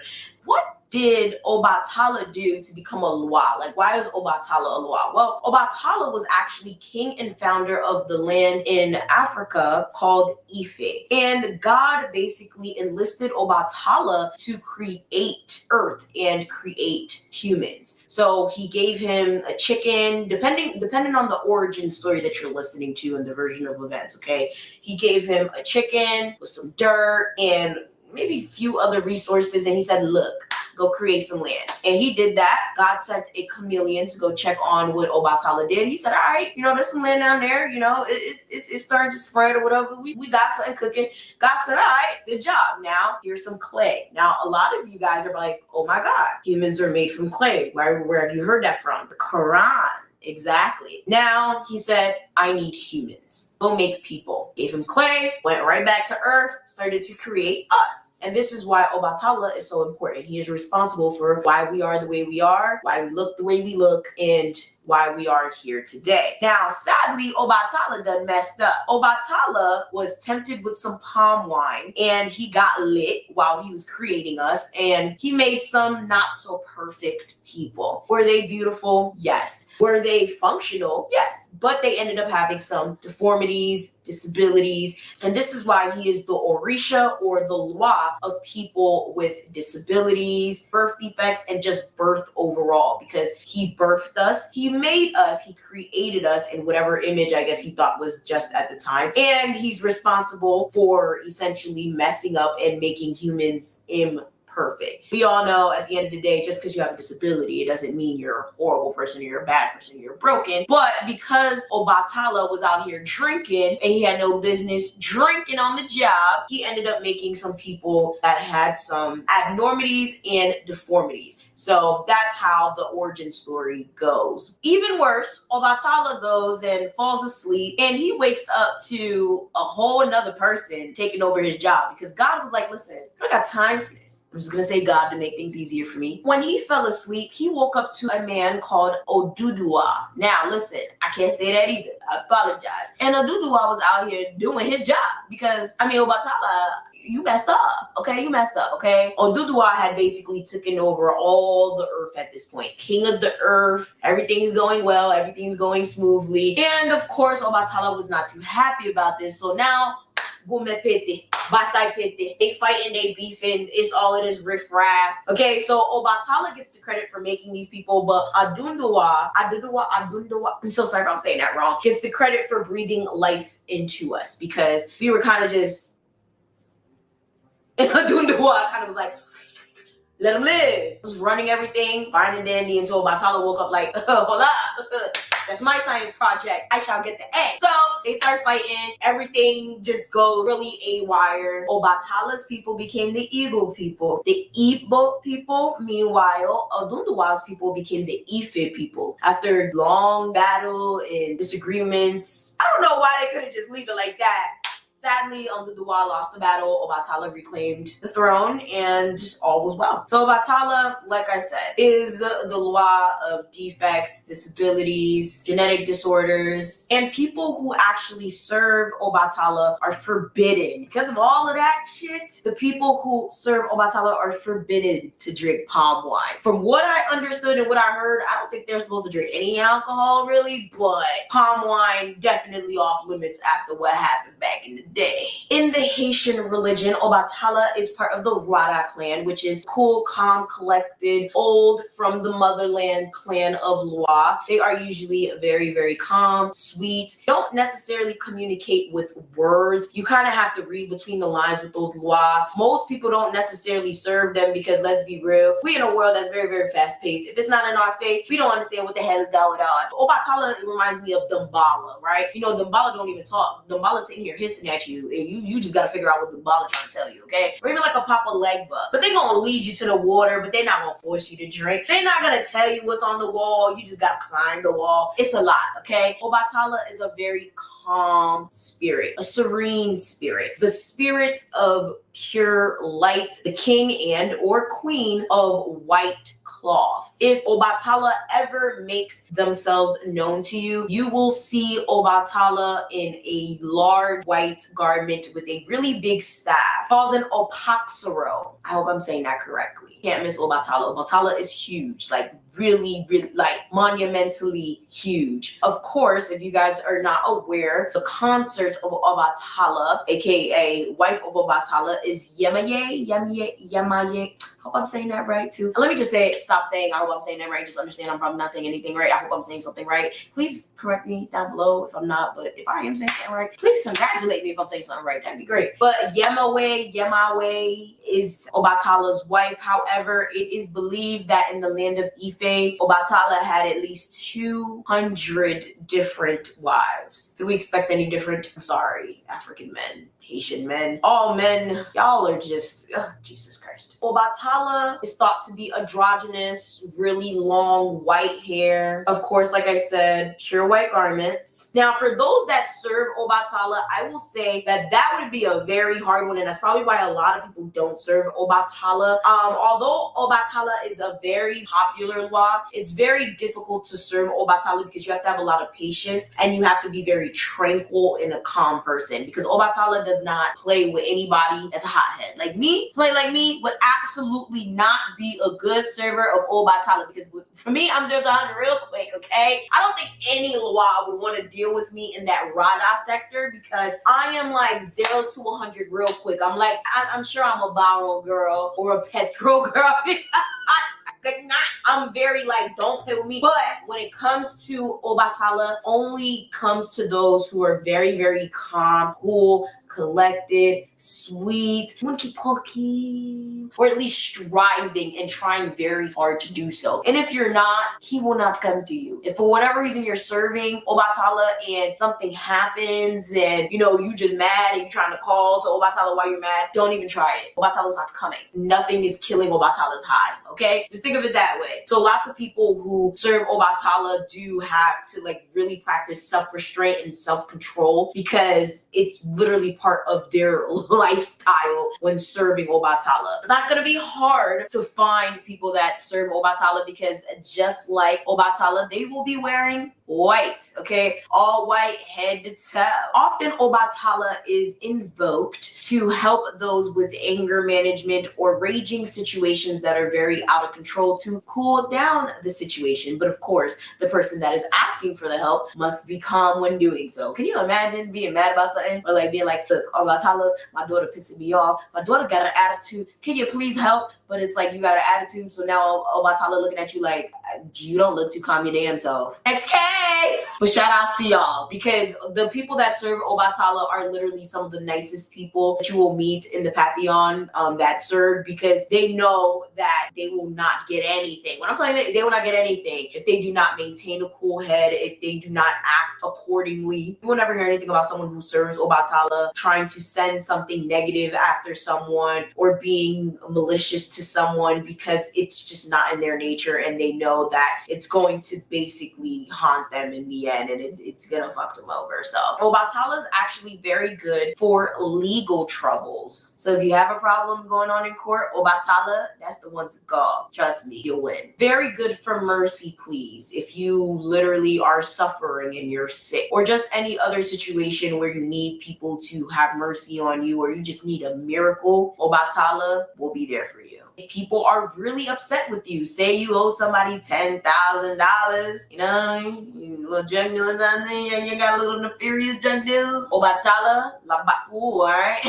Obatala is gonna be there to calm those spirits. Obatala is just literally the grand mediator of all things. You never want to just invoke Obatala for bullshit. You don't want to bother Obatala. That's how most of the Radalawa are. They're not here for fun. They're not like the Pitchwell. They're not like regular spirits or regular Orishas or whatever where you could just call on them. Not saying that like there's some law that like to be bothered. I don't think any of them like to be bothered, but there's certain law where like you just really only want to invoke them when you truly need something, when you really need help, and of course when your attitude is in order, because if not, you're just gonna be wasting your time. The law are gonna be looking at you like, why?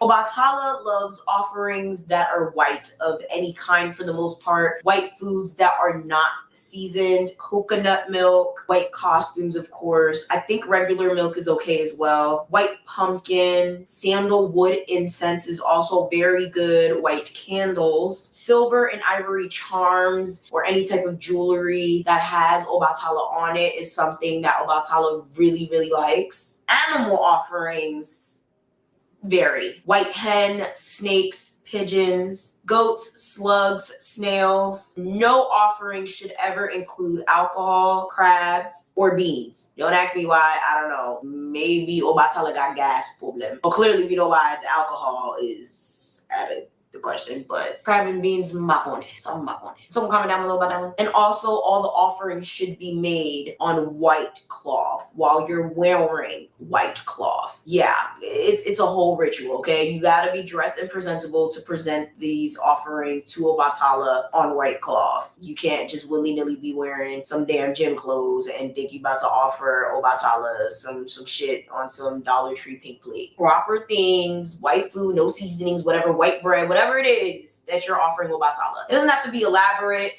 You know, we're not talking about Agwe here. See, Agwe be out here having people spend their whole check. Okay, it don't gotta be elaborate. It just has to be part of the rules. White, bland, clean, white cloth, and you have to be presentable as well. With that being said, comment down below. What do you guys know about Obatala? Do you serve Obatala? And of course, just feel free to add any information. You know, I'll say something about that. It was an interesting presentation that she gave. She showed her personality in there. I'll be honest with you guys. I'm speaking for myself now. When I hear Obatala, for example, I have the same reaction, which is not much of a reaction, to like Abraham and Jesus and Muhammad and stuff. Like, and I always feel bad about that. I always feel like, damn, I'm not as connected as I should be, or as I feel I should be, but it's just what it is. Brother Bakari, do you feel a connection when you hear Obatala and discussions of the Orishas? I guess that's yes and no, and I would say yes because I went to church a couple times when I was little.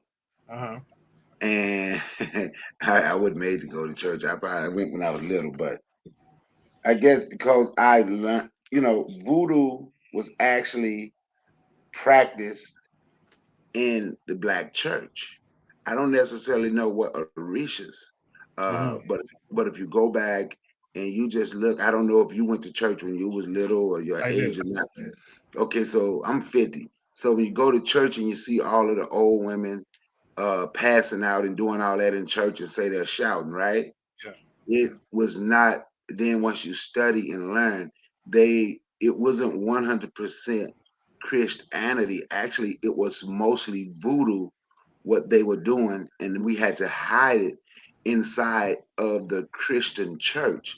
So it's certain things, not to show that I see today. So it's some of it when she say, I feel a connection, not just necessarily to the Orishas, but to some of the African spirituality and some of the systems that she was speaking of, just simply because of that. I If that feel you makes on that. sense. Did you feel like you got anything additional from her presentation? No, not really. I heard her connect voodoo or whatever with one of the Orishas with Jesus Christ and something with Islam, and I don't know exactly how they would go together, other than I'm practicing the slave owners' religion, and I have to hide my traditional faith inside of their religion. Mhm. But other than that, no. Jay, you're from the continent, but I do believe your belief system is different. What did you take from this presentation? I uh, um, to be honest, the sister took some off it. If you Mm. understand what I mean, it was like someone. It was like a modern woman speaking of Mhm. ancient shit. Concepts, yeah. And it was it was, yeah, maybe it's watered down is maybe a word I want to use, but I want to say something funny. Oni said, You can go in Africa and nobody sees you, right?" Mhm. And this last trip that I took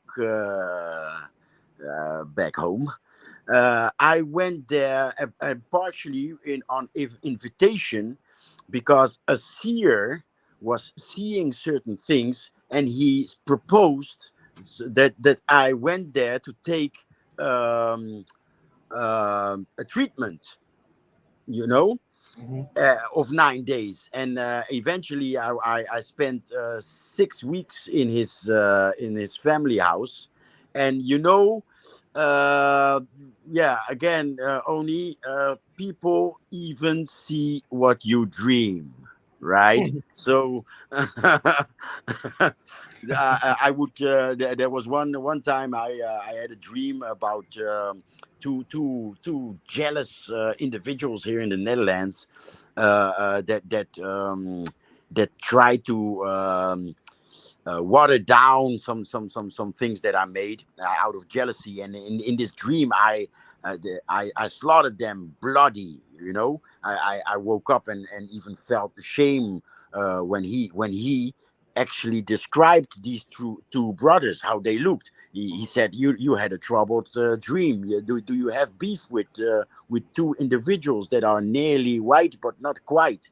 And yes, those two brothers are very light skinned, and they have a green grayish eyes, right? Us Cape Verdeans are mixed, and those two guys even have English surnames. So another time, when I was there, and I was looking. This was in 2016, and I was looking for a so-called marabu, as they call it in that region.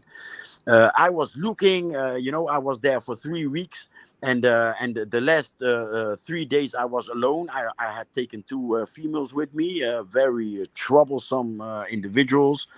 But when they were gone, I had peace, and I had time to look for one to take a look, right? So actually, I was looking for a seer, and I take that shit very serious. So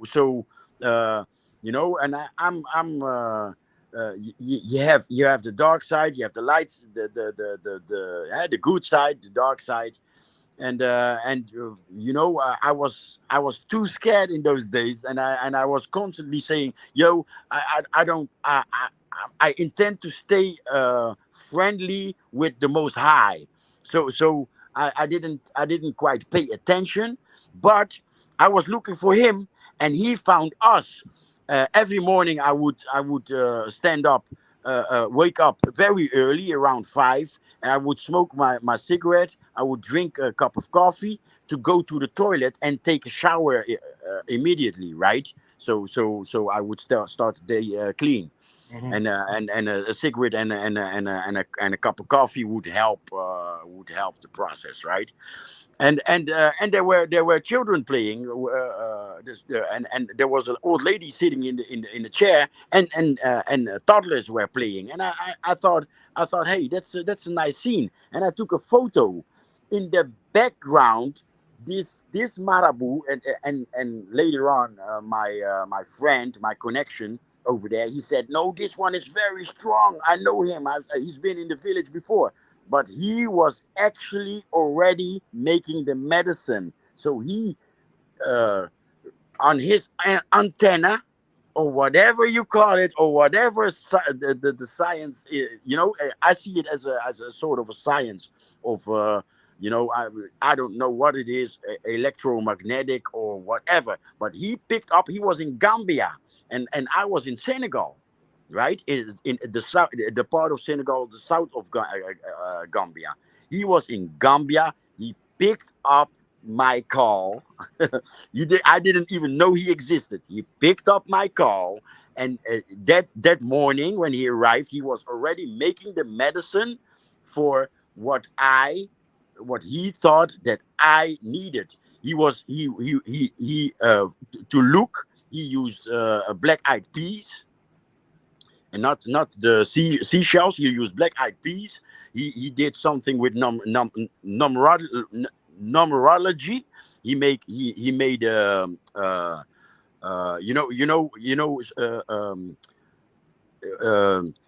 something that when you sum every column or every row, it would end up in the same number. And he did like that, like you know like throwing numbers. It was a very powerful one, but it was a young dude. He was wearing jeans. He had a Chelsea, the soccer club, the British soccer club, Chelsea. He had a Chelsea shirt. He was smoking cigarettes like he was eating them, and he was listening to Cape Verdean music on his phone. So it was a brutal culture shock for me, right? Yeah, and those guys, they see like see. So don't go naked in the bush because that's a joke to Odie. But Yes. these guys, they do have certain powers that at least seeing, but also bend um, flows, bend energy, bend aura, mend your aura, or maybe even destroy. I'm told, and I know a few tricks. My father, let me call it marabu, but of course that was in the 40s on the Cape Verde Islands. One of such a dude was interested in my father, and he used to take him. He used to go pick up my father to go collect things that he needed to do his works. And so via my father and via people in Senegal, I understand that evil is very easy to do, and the good workers, they actually have to do work. It costs them energy. It's exhausting, etc. But to do evil is too easy for words. I know a couple of tricks, and I intend to stay friendly with the Most High. So I'm not going to share it, and I'm never going to practice it. But You know, it's some sort of science, but again, to react on the sister, uh, yeah, I don't know, man. I don't know this type of voodoo that you have certain deities with a name. What I am in what I have been in touch with my life is more about energies, you know. Let me give one more example from the dude that was interested in my father. A sick person. People brought a sick person to him, and he was almost dead, like very sick. And what happened was this dude was a sailor, so he had made a lot of money, and he had bought a car. And a family member was jealous, and he went to an evil one to do evil stuff, right? So this healer, a good one thus. This healer said, "Oh, you remember that on that party when you came back from the ship, your brother became very jealous, and that ring that you were missing, he put it in a water tank. You have these water reservoirs, and that green stuff that grow on stones. I don't know how you call it in moss. Moss. Okay, how the moss grows on your ring, the sicker you get. So find that ring. It's in this and that tank, in that and that corner under a stone. Wash it with vinegar. Put it 3 days in the sunlight, and do this and that and some more, and then you will eventually heal again. It's that kind of stuff. So that guy was so powerful that he saw who did it, when it happened, where the ring was, and how to fix it. So yeah, I don't know. You know, I mean, my father was not a joker or a bragger, or my father was a very humble person. So he didn't make stuff up. And also what I saw in 2016, or what I saw this the 3 months, or the first 6 weeks of this past 3 months that I was in Senegal, it's all very serious. You know, these people do have these powers. Thank you for that, Jay. Let's welcome in Uwa Abantuam. Uwa, how are you this week? It's been a while. Your mic is muted if you're talking. I'm doing okay. How about you guys? Good. Uwa, you have some feedback noise. I'm gonna have to mute you. I gotta mute you. You gotta fix that sound thing. You got a lot of feedback coming in. After you fix it, I'll call back to you in a second. Cut off YouTube, Ubuntu. Cut off YouTube, and just use the StreamYard. Yeah. Oni, let's hear from you on this one. Do you connect with the African spiritualities, the etc., the Obatala, the Orishas? Do you connect with that? Well, first I want to say this goes back to the last one, the other video that Mr. Untouchable was telling us to connect with the brother on. You know, the issue is, like, this is why I say, this is why you don't give, no disrespect to this lady, but losers, you don't give losers too much damn play. You can't keep complimenting them when they do, because like this was a weird video. I know I was, low key, joking with Arduli about, oh, he hating on sister or something, but like for real though, like this was incredibly boring. And the thing is that it reminded me of this. There's this woman. I just looked at her Twitter page. I just looked her up. Like her name is Lexual or something like that, right? And now she goes a little bit too far on the appeal to the masses, But there's this woman, Lexual. She got 113,000 followers. Okay, basically she talks, she's now she's doing feminist stuff and all that crap, but she talks, Black history, that, so on and so forth. But she does it with a cleavage, and she got a nice pair of tits. No, like, let's be honest, right? So she does it with a cleavage. She's a pretty woman. She probably does a little bit too much on the sexuality thing, and maybe this is kind of like. I'm sorry. What's the screen name again? His brother's starving, but Lexual, you saw her before. LEXUAL. Well, her at is Lexual underscore or something like that. But you just kind of search LEXUAL, and you probably saw her video once or twice. Kind of reminds you of that one sister in the conscious movement who was, I can't remember her name, but she was fine. You know what I mean? And so she would talk conscious stuff, and people would follow. People would like that. Now, the point being is that you sometimes have to have a good presentation. The thing with this sister is that the sister in the video, she's not bad looking per se. I mean, she is overweight. I'm not gonna lie and say she ain't overweight, right? She could be pretty better looking, and she could obviously, if I had her rack and her look, I would just show cleavage. You know what I mean? I'm not saying that she has to, and I'm not saying that it's like, and I don't mind if she doesn't, because like most of us, we guys, we don't really be on the video like that. Although today I was showing off the guns, you know how I do. But like the thing is that, unfortunately, that's just the reality. What she's doing right now is appealing to losers, people who are like, oh, you're quirky, I'm quirky, and she's like overdoing it, but it's gonna work. Yeah, I see the comments. But it's gonna work. But at the same time, it's like what I would say is that if you are going to do this, if you're going to present some good information and you don't have the aesthetic, just hire people. Because nobody else is going to nobody's really going to look at this video. We kind of just sat through it. For whatever reason, like how long was this video? Oh, okay, it was long because I thought it felt long, but it was long. But we kind of sat through it because more or less we have to. How many views it got actually?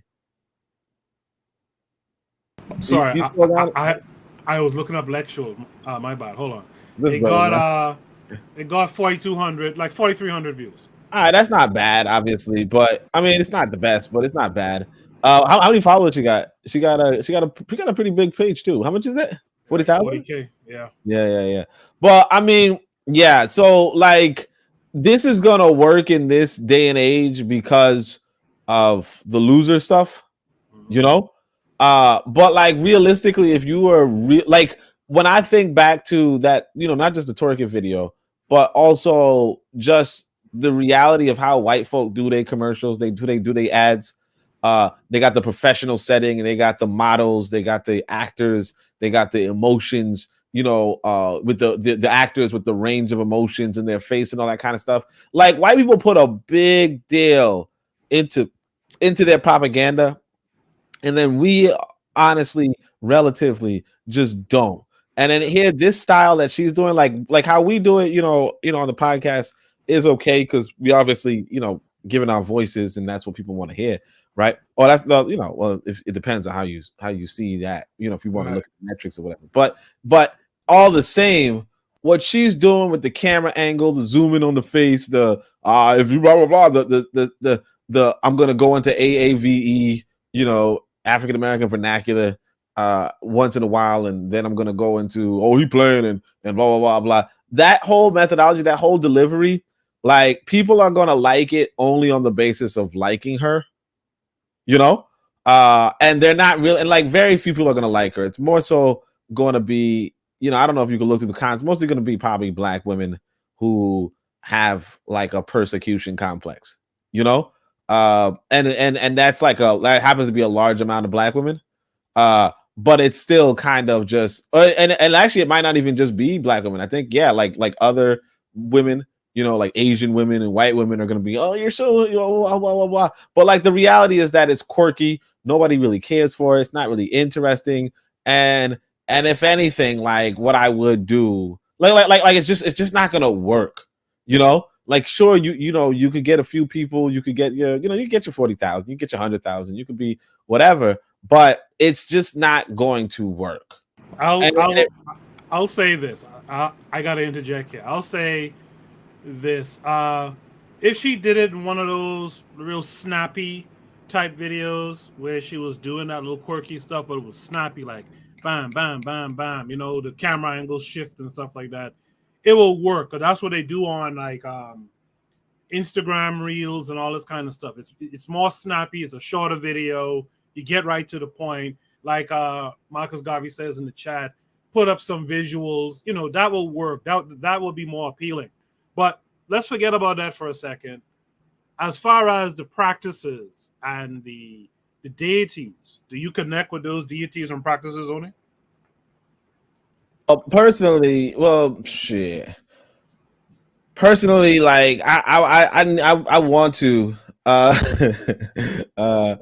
Everybody's talking shit. But anyway, personally, I want to, but I've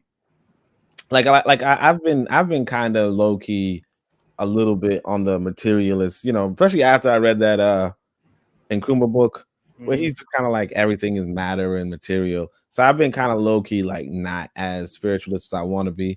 I still recognize the value of spirituality, but I also realize that, you know, a lot of it is kind of stories. A lot of it is kind of just ancestral worship. You know what I mean? And so when she pointed out Obatale was a real human being, it's like, yeah, a lot of people are doing ancestral worship. I think Dr. Ben said it pretty clearly when he said the original spirituality was people worshiping their, like people like recognizing their ancestors. And that's the thing about, you know, I think Jose was talking about, you can see your dreams and kind of stuff. You know, a lot of us, especially those of us who lost a parent, right? We see our parents, or we saw our parents originally in dreams and kind of stuff.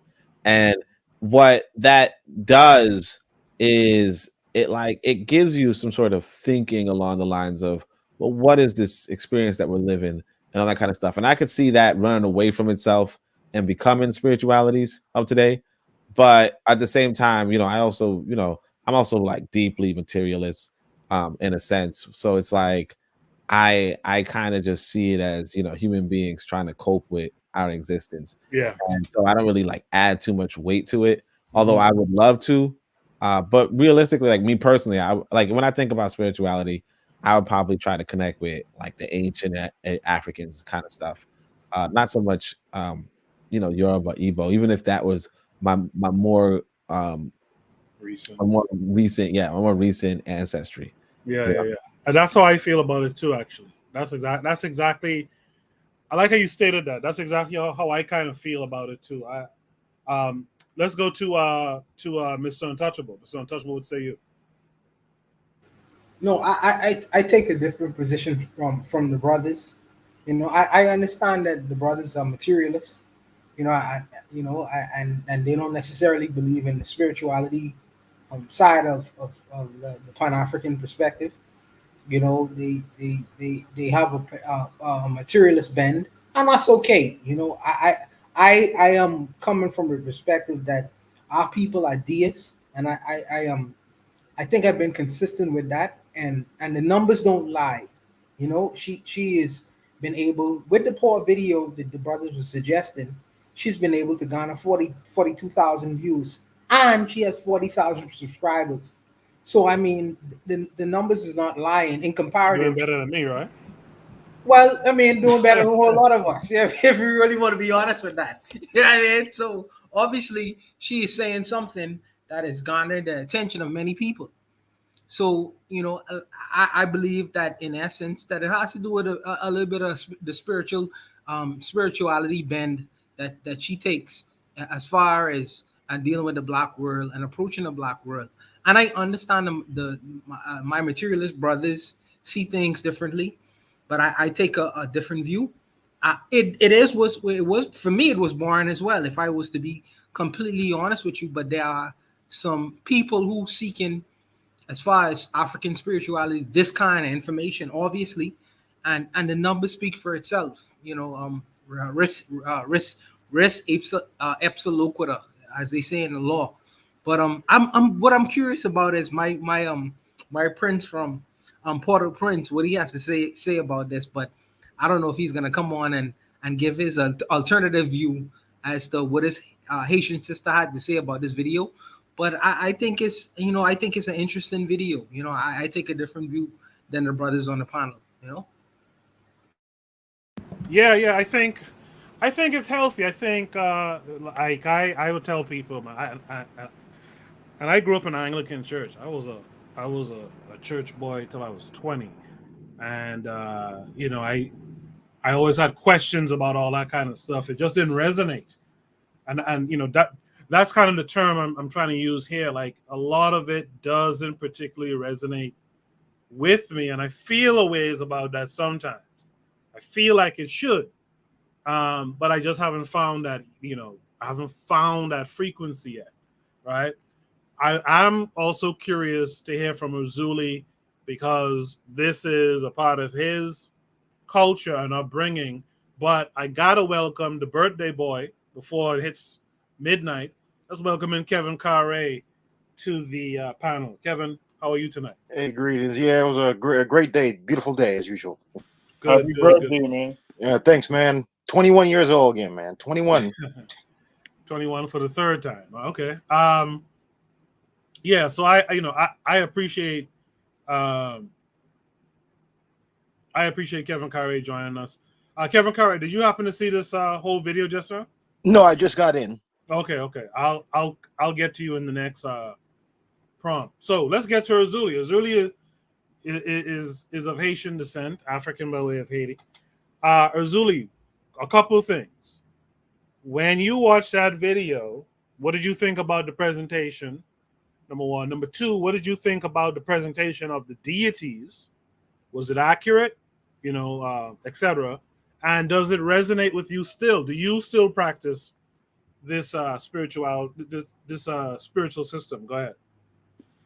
I'm gonna say the presentation is trash. Like I was annoyed from the second, like from 2 minutes in. I think she's more. I think she's more into, I guess, trying to be quirky than telling the thing. And then she didn't really explain the. If you don't know about the culture, I guess this could be information for you. But me, since I know about that, it was just annoying, and she was just annoying. Like the little camera, the mispronunciation. I think she was doing that because I guess to appeal to her fans or whatever. So, number one, like Haitian people don't practice the voodoo culture. Does not Obatala is not part of the voodoo culture. So, Oh, okay. Let me not say that. Well, I've never heard people talk about Obatala and the culture. Maybe it is some different part of Haiti, maybe, but mainly no. Dambala, the person she said, is kind of the representation of Obatala. So there's like the she's talking about the Obatala was the creator of the people, and the voodoo they say Dambala is the creator of the people or the earth or the world or whatever. So those two are different. Number two, it's like she seems to be. She says Obatala is considered Jesus.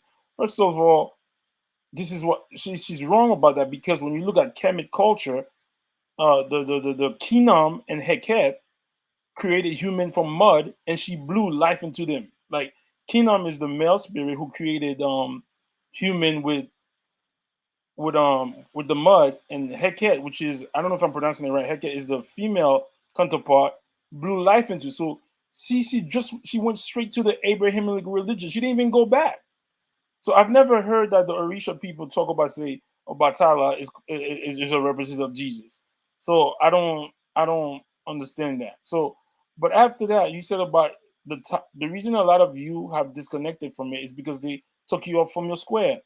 They implemented the Christian culture in your mind, and then after that, when you're trying to get rid of the Christian culture, you fall away from the African or Caribbean spirituality. So it's even me myself. I'm kind of detached from it. I know a lot of the knowledge. I know some of the gods of like when she was another thing she was talking about. She was talking about the Rada spirit. So in the Haitian culture, the Rada and the Petrol. The Rada, she said that this is what I don't like. Like when people don't know what they're talking about and they just spew this, and she has 41,000 followers, and they're gonna believe her. So they got the spirit. There's two type of spirit. There's the offensive spirit and the defensive spirit. The petrol is the offensive spirit, which is gonna go and like if you ask that energy to come, if you ask the energy to help you with something, they're gonna go on the offensive to attack. If you even The Rada are the cool spirit. They don't go on the offensive, they go on the defensive. If you understand, like you might play defense to win the game and you might play offense to win the game. And in the Haitian culture, they say the Rada spirit are from Guinea, which is in West Africa. So the Rada spirit are more royal, more regal. The Petra spirit are the spirit that they had to call on for the Haitian Revolution because of the slavery. So they had to do that. But what she gets to tell you is that the Petra and the Rada are just the same spirit in different environment, if you understand what I'm saying. So I'm gonna use this one Loa in Haiti. She's called Ezuli. So there's Ezuli Freda and there's Ezuli Danto. Ezuli Freda is the god of love, god of beauty, god of, let me not say God, the spirit of beauty, the spirit of love between men and women, the spirit of looking beautiful, of smelling good. But Ezuli Danto is the spirit of mother and children. She'll cut your throat if you destroy her children. You call for her, she go on the offensive. So it's like this young lady is talking. I gotta give her her little respect because I guess she's reaching to the culture, and then maybe she'll find out later on and get deeper in it. I saw some of her videos, but like sometimes people, like Oni said, they just do this thing for the likes. So I don't know if she's doing it for the likes, but at the end of the day, some people might learn from it. But back to what I was saying, like I feel a lot of us have been cut off from it, including me. So I'm not gonna sit there and say I'm deep into it like a lot of people are deep into it, but I've been cut off from it. And then a lot of things happens that sometimes a lot of people use this shit for wrong against their own people. They don't use it like the ancestors used it back in the days. So it's like I would say a lot of time, and the people, certain people that practice that, they act like the Bloods and the Crips. They destroy each other, but they don't want to destroy the person that's putting them in that situation. If you understand what I'm saying. So absolutely. So it's like word, yes, sir. You get what I'm saying? So it's like, oh, let's say, oh, my son got a scholarship to go to this good university. They mad because your son got a scholarship. So you know what they're gonna do to mess up your son. So it's like, so that's why it's like very. I'm not gonna lie. I've been in a very weird place. Like I'm kind of not laid back, but it's just like it's like that spirituality is the technology that I believe that could only free us. But we are so diluted, so messed up in the head. So doing stuff for money and all of that is I don't know, bro. Razuli, Yes. someone you and I know well, said to me a little while ago that the issue, and they come from a Seventh-day Adventist Christian background. They said the issue with the African spirituality, or voodoo in particular, is that you only see people using it for ill will, or far too often. All you Not see true. is the ill will part. No, this person is speaking from their perspective, right? That far too often, what they usually see voodoo used for is ill will. And I remember a time back in college days, Ozuli and I was talking to a Haitian woman. I won't name who it is, but you know who it is, and Kevin Carre knows. An Asian woman was saying, of course, we use voodoo to cast wicked spells on people, because if your neighbor's doing well, you want to be able to do, as well as your neighbor, or you want your neighbor to be like you. So yes, you will put a bad spell on your neighbor to get what they have, and this, that, and the other. So what do you say about that? Like, a lot of people kind of see that the usage of it, and I think this is why a lot of people kind of disconnect from it, whether it's true or not, that's a prevailing thought or deed or action. But for those who perceive to see that this voodoo and stuff is just used for bad things, what do you say to that? Well, I'm gonna say this. The power, the Haitian spirituality, voodoo, or whatever you want to call it, hoodoo, I think, let me go, has been sullied, has been destroyed through propaganda. So yes, am a spell. Yes. Am I gonna say that when people use voodoo to do well, it's never really published like in the news. But when one story comes out and say, oh, somebody did voodoo to do this, then it's over publicized all over the world. And yes, there's a lot of people in that culture who do stuff like that to hurt each other. But this is what I'm just saying, like, these people have been programmed by the powers that be to use it against each other. So I'm not Yeah, gonna but also Christians and most Muslims has cast a spell on it, like put it in a dark corner. So people that come from those two corners, they will interpret it only as bad. So when they reach out for it, it will only be to cast spells on other people. So yes, and so this the spirit the thing that says is that the Haitian Revolution happened and then they forgot the spirits. So I guess some the legend said the spirit turned their back on us. So just like the spirit might have turned their back on a lot of us because we neglected them and went to the other religion. So one other thing that this young lady was talking about that I didn't like, she was talking about fluidity, like the I wondered if you were going to comment on that. That the deities were gender fluid, right? Gender fluid. That's what that's what she's trying to say. But this is not really true.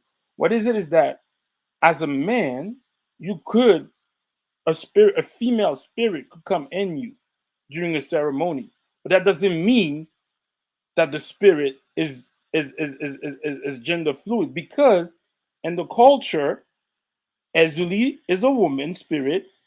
Ogun, which is Ogu.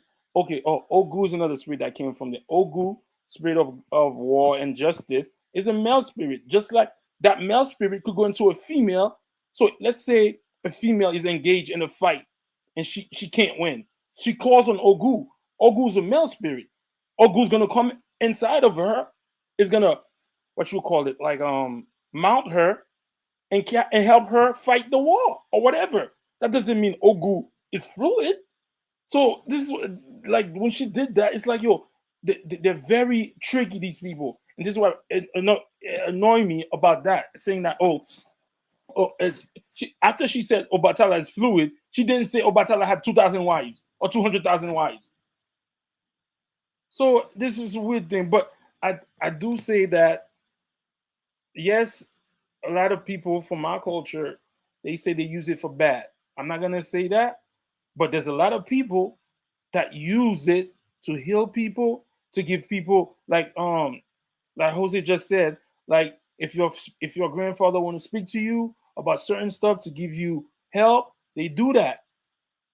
So yes, what we see in the media, boom, is this and that. I'm gonna say something. I was watching. There's this Neil Hurston. What's his name? Zora Neale Hurston. She wrote a book, and I'm not gonna lie. New Orleans have something called hoodoo, right?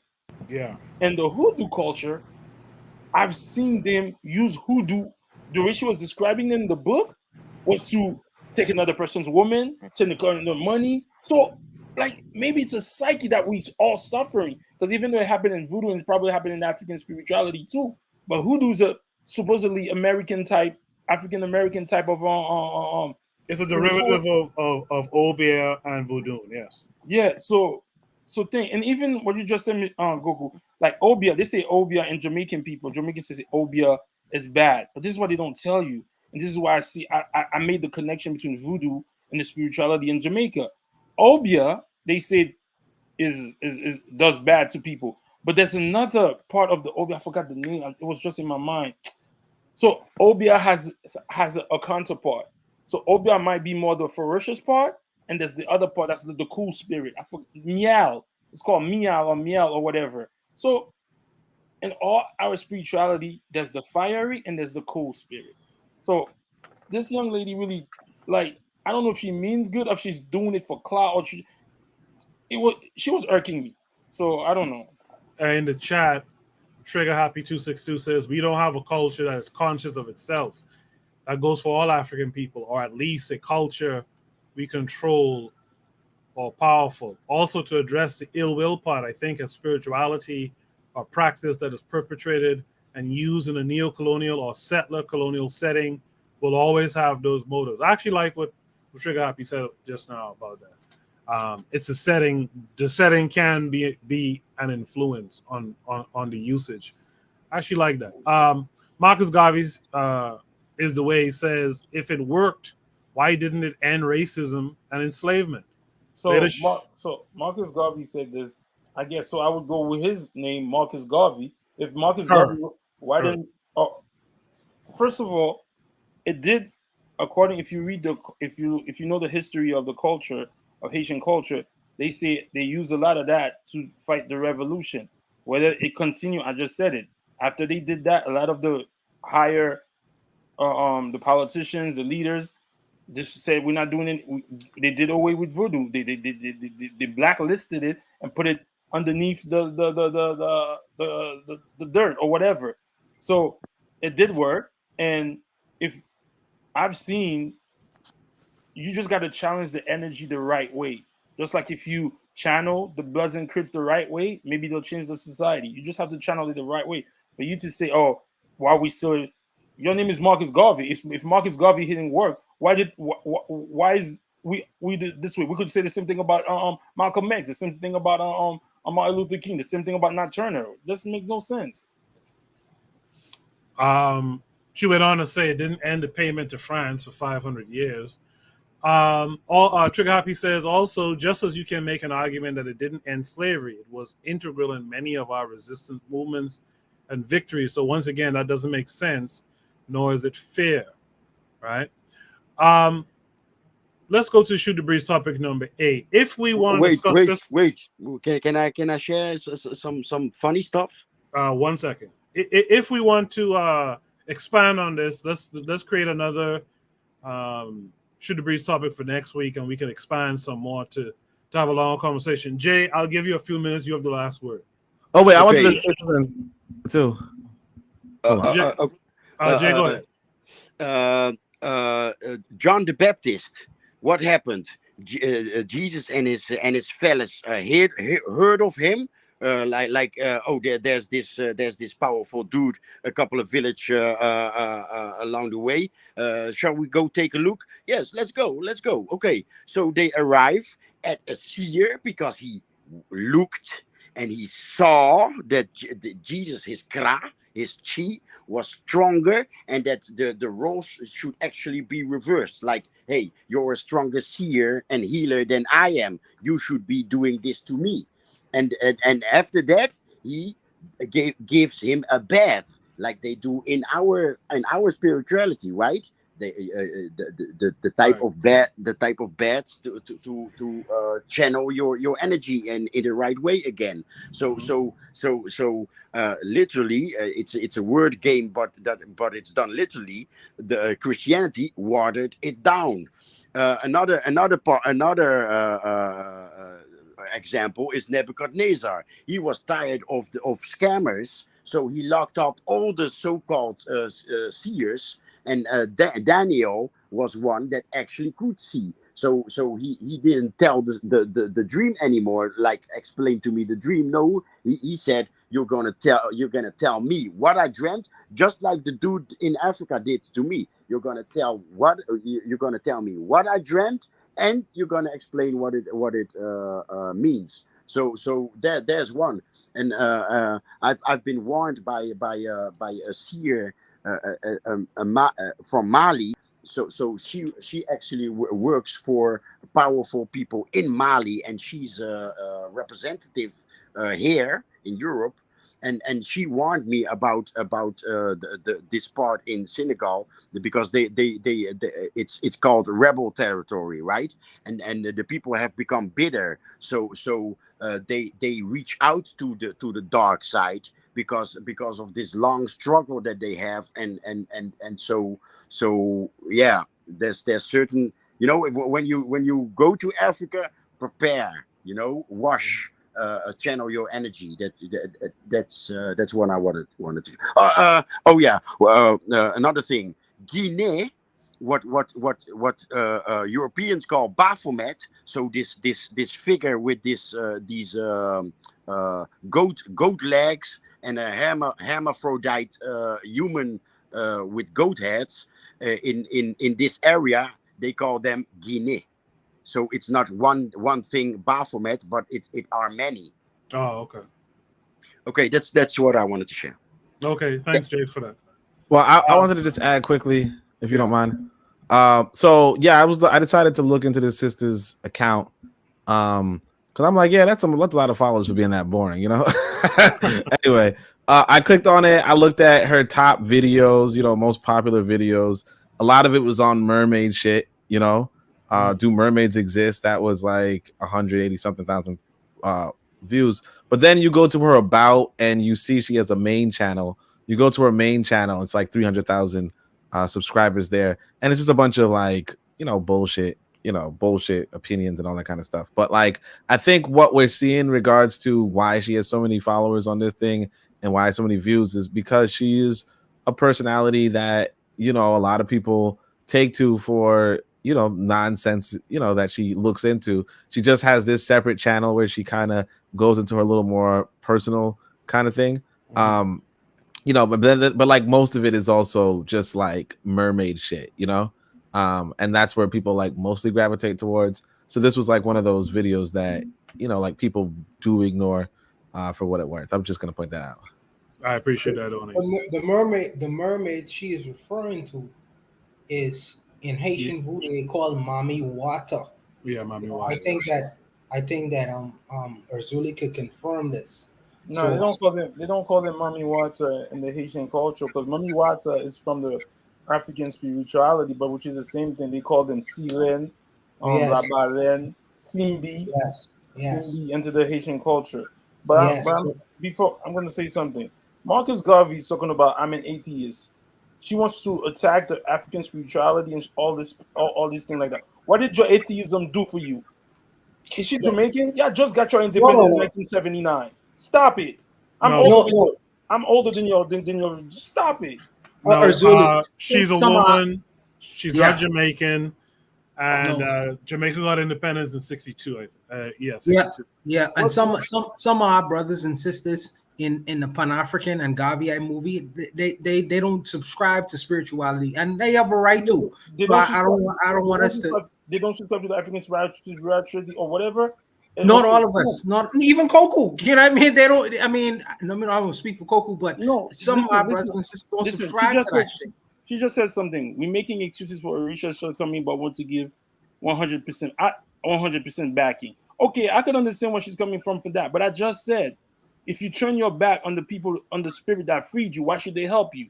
But then again, I agree with you. But then again, she's an atheist. What has atheism do for the freedom of black people all over the world? But So I agree with you. We're all on some bullshit. Personally, I agree with you. I agree with you too. But you have to remember that all of our brothers and sisters don't subscribe to the spiritual belief. They call it spookism, and they have a right to. You know what I mean? But we have a spiritual base, and we have a right to too. So My question is, what did Jamaica do? I'm just trying to figure that out. No, my bad. Have the Rastafarians, but they have a right to. They have a right to, brother. You know what I mean? So you can't. They have to have a space to, even though they don't have a spiritual base, they still are brothers and sisters, and they have the right to not subscribe to it. So what? She's my brothers and sister. I have the right to criticize her too. She said some funny. She said some funny shit. She said talk about if it didn't end the payment to friends for 500 years. What does that have to do with anything? You're atheist. You still oppressed. What did your atheism do for yourself? I don't care if she's my brothers and sister. All right. That shit. Yeah, I mean, listen, like she said just now, she respects the Orishas over Jesus, but she takes it kind of like the Anansi stories. I don't knock it. I'm not a fervent believer. I do feel like I should be more connected, more close, but it doesn't resonate with me at the time. And that's just what it is. It doesn't resonate, Goku, because we've been severed from it. We've been severed and programmed. We're jaded too. A lot of us who are Pan-African and Gaviites are jaded by it. And jaded. So I'm gonna say this. There's this guy that I read. I think I mentioned it before. He's an African. I was reading this guy. This guy is from Africa. I forget the breed. He said, "Yo, he saw somebody one time. Let's say, and Goku, I'm saying that because you know the location. Let's say downtown Brooklyn, right? He said, "Yo, you want to ride?" I'm going to Staten Island. The guy said, nah, I don't want to go. I'm good. By the time he made it to Staten Island in his car, he met the guy over there walking. And I have several people in my country that told me the same story. Yeah. So for this person to be like, yo, I get what she's saying, but also to understand that it's a complex situation. Let's bring this topic back up, because I like the spirited, no pun intended, I like the spirited conversation about it. Let's bring it back up next week. And Marcus Garvey, you should join the panel next week. We won't do it now because it's late already, but next week let's come back with some follow up to this. Erzuli, you come through, and Marcus Garvey is the way comes through, and let's have a better understanding, a voice-to-voice understanding on this topic next time, all right? There's a lot of comments in the chat. I won't read them right now. You guys can go through. Make sure you guys like the video. This conversation is dope. Someone was here earlier trying to rush the conversation. You can't rush some of these conversations. You have to let these things play out. We might have to continue it if it goes too long, but you can't rush it. And I think there's a beauty, even in that conversation that we had just now for that topic, there's a beauty in that conversation. So make sure to like the video, share it to your peoples so they could get in on the conversation as well, and so that they could come for the follow-up and bring in their thoughts too. And in saying that, let me thank the Learning Curve for being here. Marcus Garvey is the way for being here during that conversation, and Trigger Happy for being here during that conversation. We're going to go to Shoot the Breeze number 8 tonight because time. I'm trying not to have you guys here till 2 in the morning. I don't mind it, but I feel like sometimes you guys do mind it. So let's go to Shoot the Breeze topic number 8. A warrant found for the woman responsible for the Emmett Till's kidnapping and subsequent murder. This came with a link. Let's check it out.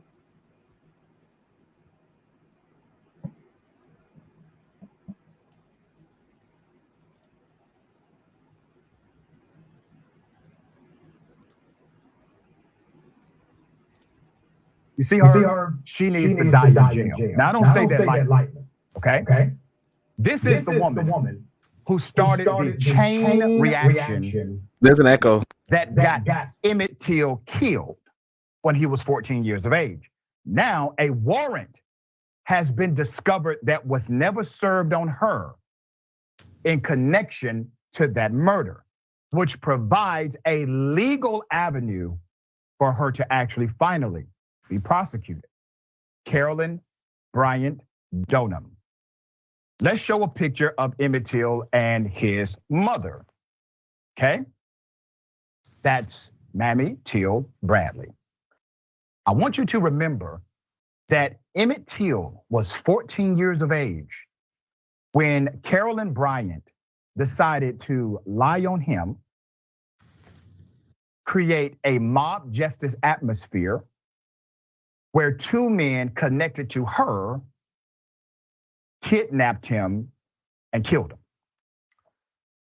All right, let's get into it. Carolyn Bryant's then husband, Roy Bryant, and his half-brother, J.W. Millam, on August 28th, 1955, grabbed Till from his great-uncle's home, carried him away, and killed him.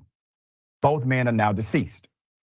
A team searching a Mississippi courthouse, they searched the basement for evidence about the lynching of the Black teenager Emmett Till, and they found an unserved warrant charging a white woman in his 1955 kidnapping. Now, this is important because this is an unserved warrant and a different element of the crime. This is not murder, this is kidnapping. It's a different dynamic of the initial crime that we know on record, all right? This unserved warrant was charging Miss Carolyn Bryant, a white woman, in his 1955 kidnapping, and relatives of the victim. They want authorities to finally arrest her nearly 70 years later. All right, so yeah, she's in her 80s, okay? All right, I don't give a damn that she's in her 80s. You have to remember, her privilege ran so deep that literally she had a kidnapping of a minor arrest warrant that got squashed. No big deal. You're okay. She was free. You can't even have a warrant for a damn traffic ticket and remain free for 70 years. At some point, you have to answer for that traffic ticket. This woman had a warrant for her arrest for kidnapping a child. There's more. A warrant for the arrest of Carol. One simple but brilliant trick to cool your home in 90 seconds. Tired of hot and stuffy rooms during summer? This genius For the arrest of Carolyn Bryant, identified as Mrs. Roy Bryant in the warrant, was discovered last week by searchers inside a file folder that had been placed in a box. The Leflore County Circuit Clerk Stockstill told the Associated Press on Wednesday. So the documents are kept inside of boxes by decade, he said. But there was nothing else to indicate where the warrant dated August 29th, 1955 might have been. They narrowed it down between the 50s and 60s and got lucky, said Stockstill, who certified the warrant as absolutely 100% genuine. So let me tell you what's happening now. Remember your dates. August 28th, 1955. That's when the crime happened, okay? They have that on the record. August 29th, you literally have an arrest warrant for her. They knew what happened. All of them were aware of everything. Within 24 hours, they knew exactly what happened to this kid. There's an arrest warrant. Somebody decides to hide it, ignore it. Systematic bias, prejudice, racism, corruption, all taking place at one time, converging 1955 in the month of August, so that no justice can be served to the family of the 14-year-old who was killed. There's more. The search group included members of the Emmett Till Legacy Foundation and two of Till's relatives, cousin Deborah Watts, head of the foundation, and her daughter Terry Watts. Relatives want authorities to use the warrant to arrest Carolyn Bryant, who at the time of the slaying was married to one of the two white men, tried and acquitted just weeks after Till was abducted from a relative's home, killed and dumped into a river. Serve it and charge her, Terry Watts told the AP in an interview, and I stand with the family. Serve her, charge her, arrest her. Evidence indicates a woman, Carolyn Bryant, identified Till to the men who later killed him. The arrest warrant against Carolyn Bryant was publicized at the time, but the county sheriff told reporters he did not want to bother the woman since she had two young children to care for. Isn't that something? I didn't know that a sheriff could just ignore a felony warrant. I mean, this is a new thing. We learn new things about law enforcement every day as it relates to white people. We really do. So you can have a felony warrant for your arrest, and the sheriff can say, you know what? You got two children to raise, so we're gonna just ignore the fact that you have a warrant for kidnapping a child that led to his murder. Now, in her 80s, and most recently living in North Carolina, Carolyn Bryant has not commented publicly on calls for her prosecution.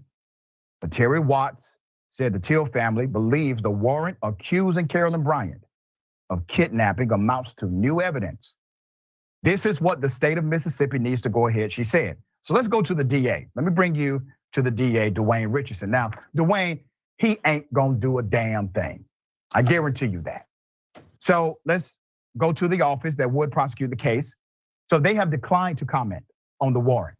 Declined to comment, not even add words to it, but cited a December report about the Till case from the Justice Department that said no prosecution was possible. Now remember, the Justice Department said this under the old statute, not the new evidence presented to the DA's office. Contacted by the AP on Wednesday, the county sheriff, currently Ricky Banks, said, and I quote, "This is the first time I've known about a warrant."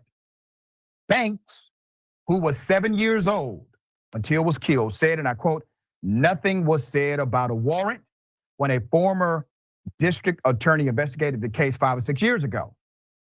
I will see if I can get a copy of the warrant and get with the DA and get their opinion on it." Well, let's just talk about it. I mean, listen, we need to have a conversation. Can we all pray together? There's more. If the warrant can still be served, according to the sheriff, he would have to then what? If the warrant can be served, the sheriff needs to talk to law enforcement officers in the state where Carolyn Bryant resides. Once again, another conversation. So the sheriff has literally said, if it's a warrant that I can actually serve, if I can arrest her legally, here's what I'm going to do. I'm going to talk to the law enforcement officers in the state that she lives in, make sure it's okay. What in the hell? This is why many people don't like the police. They don't like the criminal justice system. Rightfully so. It takes this much. All of these conversations, even if it's legal for you to do, even if you're mandated by the warrant to do so, all of a sudden we need to have conversations rather than justice. So let's go to the law, okay? Here's what the law says in Mississippi. Arrest warrants can go stale. So this is a stale arrest warrant. That is permissible due to the passage of time and changing circumstances. And one from 1955 almost certainly wouldn't pass muster before a court, even if a sheriff agreed to serve it, said Ronald J. Reichlach, a law professor at the University of Mississippi. But this is a big one. With any new evidence, see why it's important that the kidnapping dynamic is part of it. With any new evidence, the original arrest warrant, absolutely, according to the professor of law, could be an important stepping stone toward establishing probable cause for a new prosecution, a new arrest, a new indictment, according to the law professor. You think they're going to do something? No. Now, let me remind everyone, there are war crimes, war criminals who committed those war crimes many, many decades ago. When governments catch up with them, it doesn't matter how old they are, they go to jail, all right? This was a heinous crime against a child. There should be no grace allocated just because, hey guys, it happened a long time ago. Jessica, thoughts on this?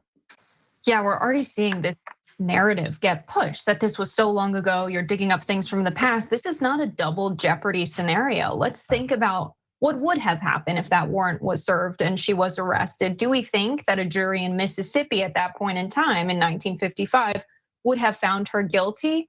Maybe not. And what got in the way of that was white supremacist people serving in law enforcement. They have gotten in the way of justice for all of these years. And when people took justice into their own hands, now we're finally seeing something get done about it. So it's not digging up an old case from the past.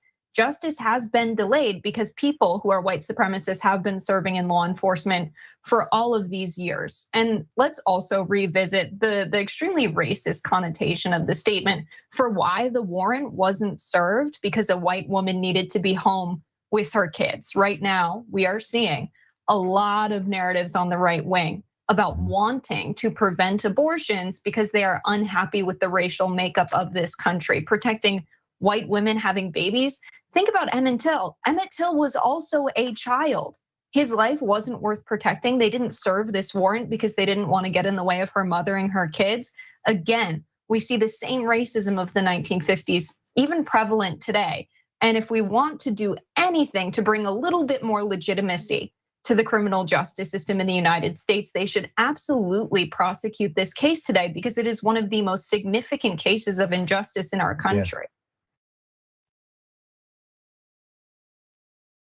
Interesting.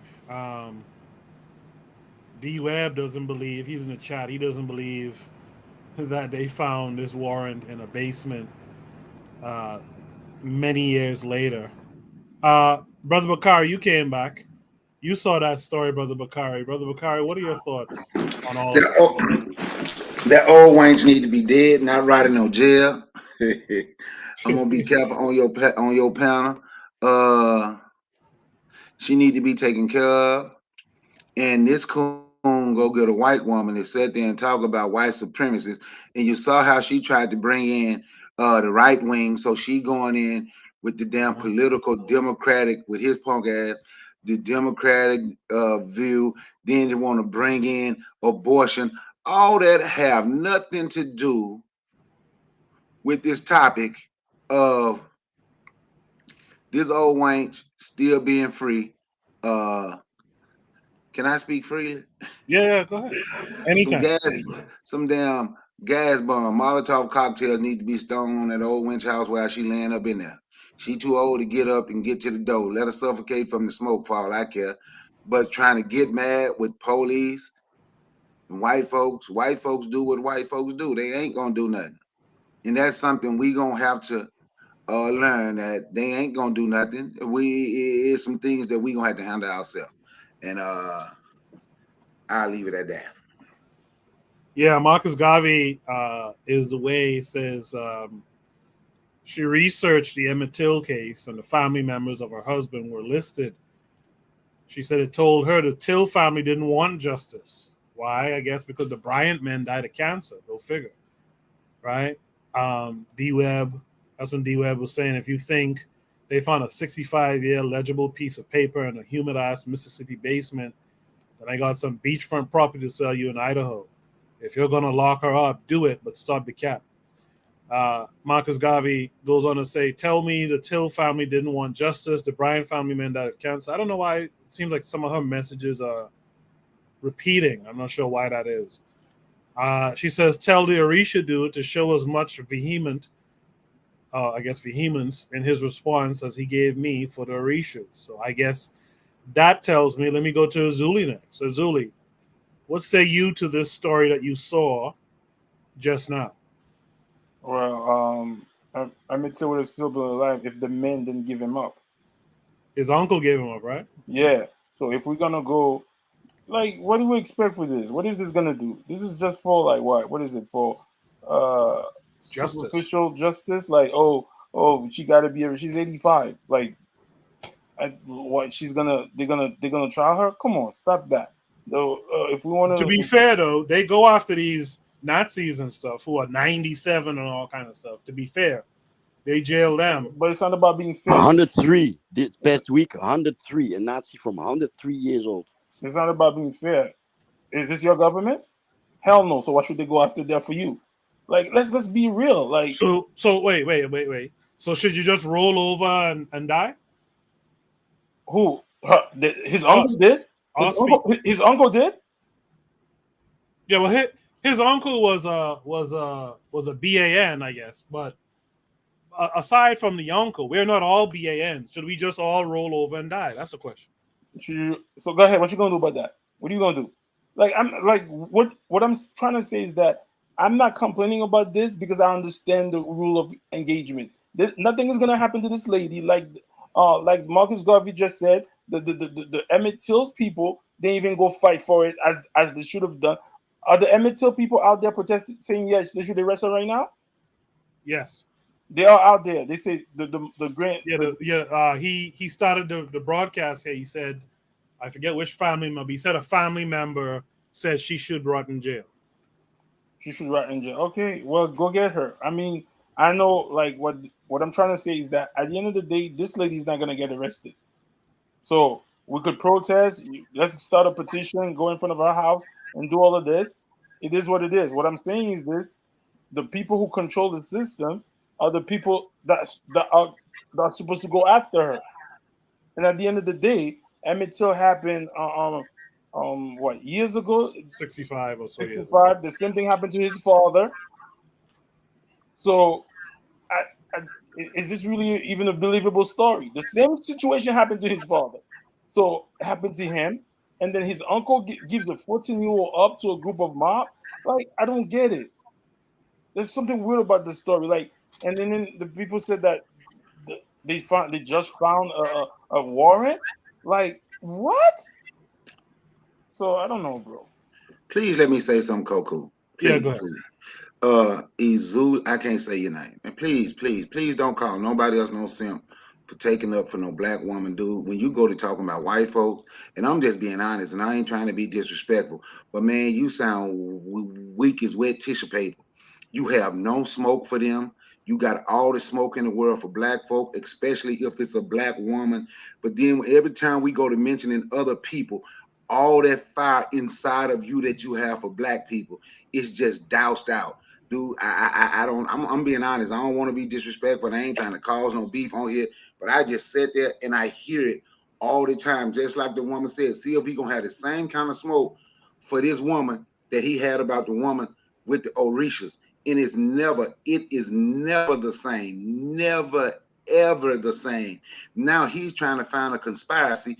He not even true. Is it a real story? Did this actually happen? Come on, dude. but Bakari, let me just quickly say that there should never be a beef on this show. The whole idea, the whole concept here is shooting the breeze, kicking back, having a conversation, me hearing what you have to say, you hear what I have to say. Maybe we disagree at the end of what we say, but there shouldn't be a beef. It's just we're trying to understand and get a wider spectrum on these, you know, these types of concepts. You know what I mean? So we shouldn't be worrying about that. Yeah, that's why I said I ain't want no beef, but yeah. But Ozuli, I'll give you a chance to respond to that. I mean, yeah, you can say whatever you want to say. You can say I hear what you said. I don't understand what smoke she wants me to give the old lady, whatever. That old lady should be. I'm saying if this is a correct system, yes, this whole thing should be reviewed and she should be charged. But I know what's gonna happen. So I have the smoke for the Richards. I have the smoke for her. The person, his fucking uncle gave him up. Listen how you speak when you said his fucking uncle, but look how you talk when you talk about the white woman. You're not even sure if this story is true. It's just the way you sound, bro. I want you to rewind and listen to yourself. Yeah, because you know why I sound like that? Because at the end of the day, I don't expect anything from somebody who don't like me. I don't expect anything from somebody who's trying to destroy me. I don't expect them to fight for me. I expect my uncle, my father, my brothers to be like, no, I'm not letting this young man go over there. That's no. This is what I expect. I don't expect anything from the oppressor. Okay, That's you don't different. expect anything from no oppressor, but you y'all talking about you can't even put bass in your voice when you talk about it. What do you mean? But you put your bass in your listen to how you sound when you talking to me or talking about the other talking about the people in the chat or a black woman. Then listen to how soft your voice is when you mention them. It's just and they ain't even. I couldn't imagine seeing you in person holding a conversation with them. No, you don't want to see me in person, bro. You don't. Maybe if you saw me in person, maybe I'd be more animated. But like I said, and this situation, bro, like I'm saying is, what is this story gonna? Are they gonna put something behind it? If they arrest her, fine, do that. But what I'm saying, what mainly happened, your uncle gave you up. In the chat, D-Web says something interesting. He says, I get the sentiment, but even if convicted, she's basically going to sit in a state hospital until she dies on taxpayers' dimes. She's not going to do hard time. Bakari presented the needed solution. I don't understand. And this is something, I said this a couple months back, and people thought I was being an asshole about it. But if Emmett Till was a kid from Nassau, I'm being real honest here, and that had happened, first of all, I don't think his uncle would have given him up. But if that had happened, this woman couldn't be living nowhere close around Nassau. She couldn't be on the Out Island. She couldn't be in Jamaica. She couldn't be for all these years. It's been known for all these years. She'd have been drugged out of her house and taken care of. And so I don't understand how the Till family, the people from the area, black folks in general, how is she allowed to be around for 60 to the point where even if you arrest her now on this, like Webb said, she's going to go in a hospital and be fed on taxpayer dime. Go ahead. But no, she's not in Mississippi no more. Either she left, I think. She's in North Carolina. Yeah. An interesting thing was happening in Nassau now is people who have committed murder or have been accused of murder, when they get bail, soon as they get bail, they end up dead. Yeah, man. It just happened like 2 weeks ago, right? Oh, yes, last sir. Week or something. Yeah. And judges have been hesitant to grant accused murderers bail because they know that the people are going to deal with them now. They're not playing the game of, okay, we're going to wait until justice this person is actually convicted to deal with this person. So for the sake of the accused life, now the judges have been hesitant in granting people bail. What I would suggest is this.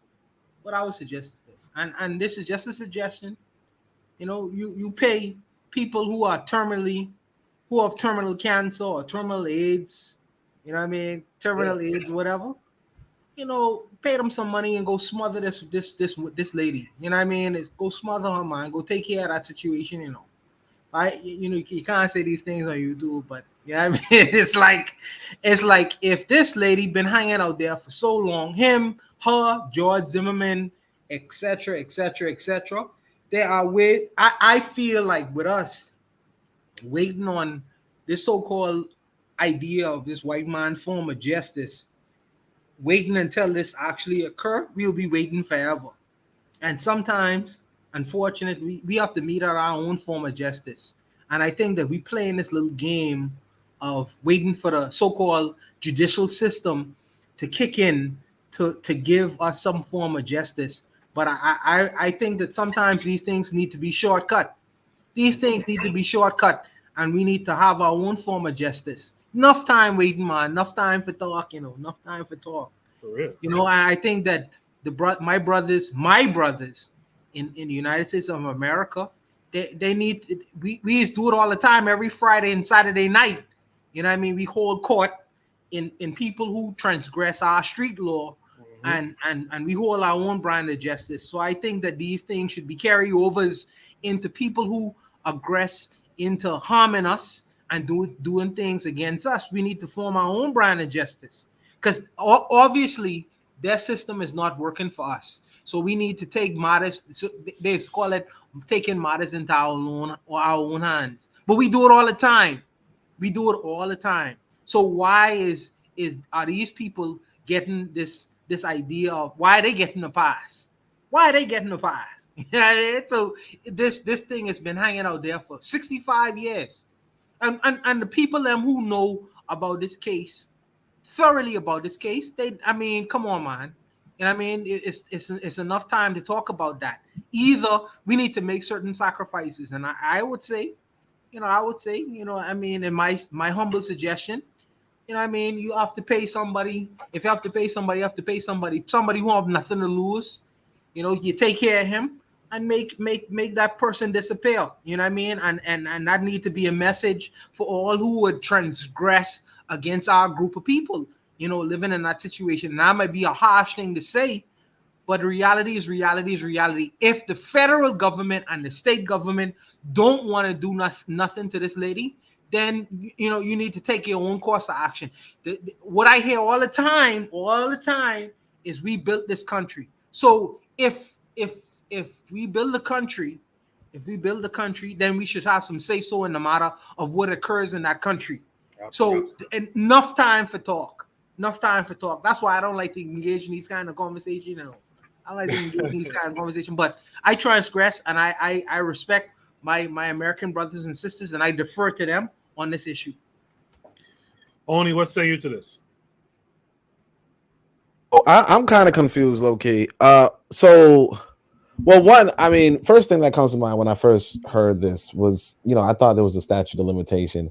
And I was like, maybe there's not a statute. I mean, I know there's not a statute of limitation on murder, but if they're now saying it's kidnapping, then I'm like, damn sure there's a statute of limitation on kidnapping. But what I noticed from this video was that times have changed. You know what I mean? Like, this whole concept wasn't a thing in 1955 or whatever year they're talking about. It wasn't a thing. But like the fact that this guy is on the air saying you learn new things about the justice system when a white woman will not be charged with kidnapping a minor. It's like, what? Do you have no historical backdrop? Do you not understand that in 1955, no, you would not get in trouble for kidnapping? Like they straight up walked after the Emmett Till murder. Yeah, they walked.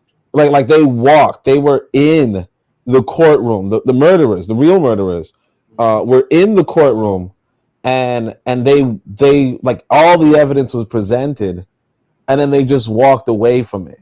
Yeah, the You jury know? said not guilty. Yeah, the jury said not guilty. Like that legit happened in plain sight. So I don't know why this guy is like, you learn something new every day. How can somebody, like, what are you fucking talking about? Like, what year do you have no historical connection? But yeah, times have changed, because you would have never seen something like this 60 years ago, 70 years ago. I think he did make a point on them arresting the Nazis, or the Nazi abettors and all that kind of stuff. So that is a point, but like, like my thinking, I'm not trying to sound like Azuli, I think Bakari pointed out pretty well that Azuli did change his tone. I mean, and he pointed out so well that I was like, damn, like, because I was afraid I was gonna agree with him, and then I'm like, shit, he really did change his tone. He really did have smoke for for Marcus Garvey. Even when you were like, hey, it's a sister, and he was like, nah, fuck it, I don't give a shit. And I'm like, bro, like, calm your ass down. But like, yeah, but like, on the real, man, if you lived 70 years after the fact, like, you got away with it, I know people who are in prison right now, but they weren't free for no 70 fucking years. You know what I mean? Like, they were at least hiding or something. And then they were caught, and then they were, pretty quickly. This whole thing of, she you're gonna lock her up right now, or you're gonna kill her right now. And the reality is this, that the people who killed Emmett Till, they're the ones who think. So I'm actually just a little bit confused. I started with that to say that, what was the story, what really happened? Because what we heard when we were younger was he whistled at her, and then she. Well, they say he grabbed her. Later years they changed it to he catcalled her.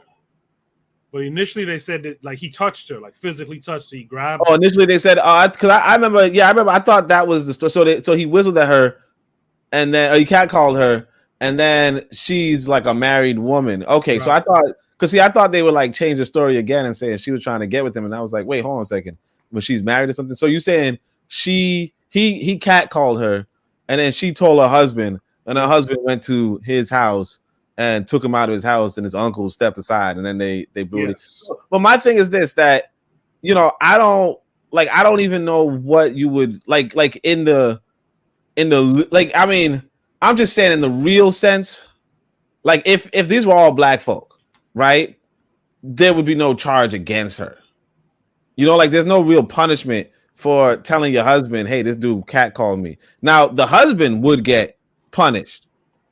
You know what I mean? And now you might say, oh, he was lying on her. I mean, she might have lied after the fact. Maybe she told her husband, he catcalled me, but then maybe they told the story, oh, he grabbed her. That's why to justify. I don't know, but like, legit, if you were talking to the legalist, now if you just want to kill old white folk, I get that. But as far as I can tell, like, I don't even I don't even know. Like, first off, like I said, statute of limitation. She didn't really kidnap him. We all know she didn't. Unless, like, you know what I mean? Like, I don't even know. And the thing is that the rest weren't. Apparently, they were saying it wasn't even like clear that it was her. It was just for some white woman. So it could have been there was a white woman with the two guys. I'll interject here and say this. They gaffled up a couple of years back. They gaffled up a secretary who was in the Nazi organization. A lady who was typing memos. They gaffled her up and gave her some time. Much less. So I think the idea is that you're some kind of accessory to this crime. You know what I mean? My thing is, she is a part of the story, and she's a bad part in the story too. Her head should be split for that shit, to be quite frank. But to be honest about it, really and truly, right? Yeah, guilty by association, right? Really and truly, right? The Till family should have dealt with that. The guys in the neighborhood before she left and went to North Carolina, they should have dealt with that. And so we're sitting here now waiting for these white, and this is what I think Azuli's trying to get across, but maybe it's not coming across very well. We're now talking 60, almost 70 years later with this old ass lady now. We don't even know if she has the faculties to even understand she's being arrested or incarcerated and all that kind of stuff. And we're sitting up here twiddling our thumbs, hoping this white boy says, you know what, we're going to punish this lady. When they knew what was up 65 years ago. You know what I mean? We got to start taking care of this stuff like Mr. Untouchable and others pointed out. I want to say this. Go ahead. Just for that. So I decided, let me look into something. And she did come out with the story, 6 decades later. I think it was in 2017. So there's an article in the New York Times or whatever, where she's like, she's going to break her silence on the situation. It was supposedly a deathbed, what they call it? A deathbed admission, but she ain't dead yet for some reason. But go ahead. Yeah, exactly. So it's like, she probably has the faculty. She probably knows what happened. But like, that's the thing though. It's like, it's almost like $1 short and a day late. I mean, I get the whole idea of, if we were in charge, we would have done that. If we had a backbone, right then, or we had a backbone now, we would have done something. But like everybody else is saying, there's George Zimmerman, who's just walking in. Like George Zimmerman, like I don't know this lady. Apparently, this lady just went quiet and didn't say shit for 60 years. George Zimmerman is signing bags of Skittles. Yeah, talking about Skittles. This fucker is signing them. He's selling I think he sold a gun he used. He's going around like this dude is in your face. This woman, I mean, obviously, if you want to get her for this, I mean, because you should have got the men who did it, Right. But if you want to like finally get this lady, you think she's an accessory, sure. I mean, like you said, the Nazi thing, like getting the secretaries, that don't even make much sense. But fine, whatever. Like, but again, that's like who's right. Mm-hmm. Whatever. But like, okay, if you want to get this lady for a thing, but even in the real sense, it's like, I mean, I'm not gonna say like, I mean, look, in the real sense, one of the things I tell you, I went to the lounge the other day, right? I keep talking about that one experience. I saw some sisters, that was nice, but I feel like I was in gang territory, low key. You know what I mean? Like guys were just like doing their signs all around me. It was kind of weird. So I did not approach any of the women there. You know what I mean? Like, because a part of me was like, what if one of these women is with one of these guys? Yeah. Some dude posted up on a wall in the back. Go ahead. Yeah. Yeah, exactly. So I just didn't even approach it because it's like I was legit in gang territory. Now, I'm not like, I mean, obviously, Emmett Till was a young boy. I'm not trying to disrespect Emmett Till or nothing like that. But like, it's like he was in the Klan territory, And then he, like, I don't know, like, did he catcall her? And if he did, and she is married, like, there's like some shit that you don't do. No disrespect to him. And I know it's not. He said he spoke with a list. So when he spoke, sometimes he sounded like he was whistling. So he wasn't really speaking to her, but it was taken that way. Okay. You know she wrote a book, right? It's Stank Heifer. And she stole that book. And according to her, and according to them, she was doing an interview. They claim in the book that she never told nobody. This is her words, that she never told nobody that he whistled at her because he didn't do that. That's what she claimed. She claimed she never told nobody that. That's that's the lie. White people good at lying. Mm-hmm. But that's what she claimed. She claimed she never told nobody that. Finish this thought. No. I was just wondering because some people, like I said, like when we growing up, we heard like different. Like we heard that he was like, like because he came from, I think it was Chicago, and they was kind of more, the Northerners, they were liberals, they were, interracial and all that kind of stuff. That they was like, he was like chasing hell, Now obviously he's a 14-year-old boy, so it's like, who cares if a 14-year-old boy is doing that? But like back in those days, you were a 14-year-old man, you know what I'm saying? Right. Yeah, I mean, like if you're saying that he had a lisp and he just happened to be whistling, and then I don't know, but like even that, like this idea is that she lied.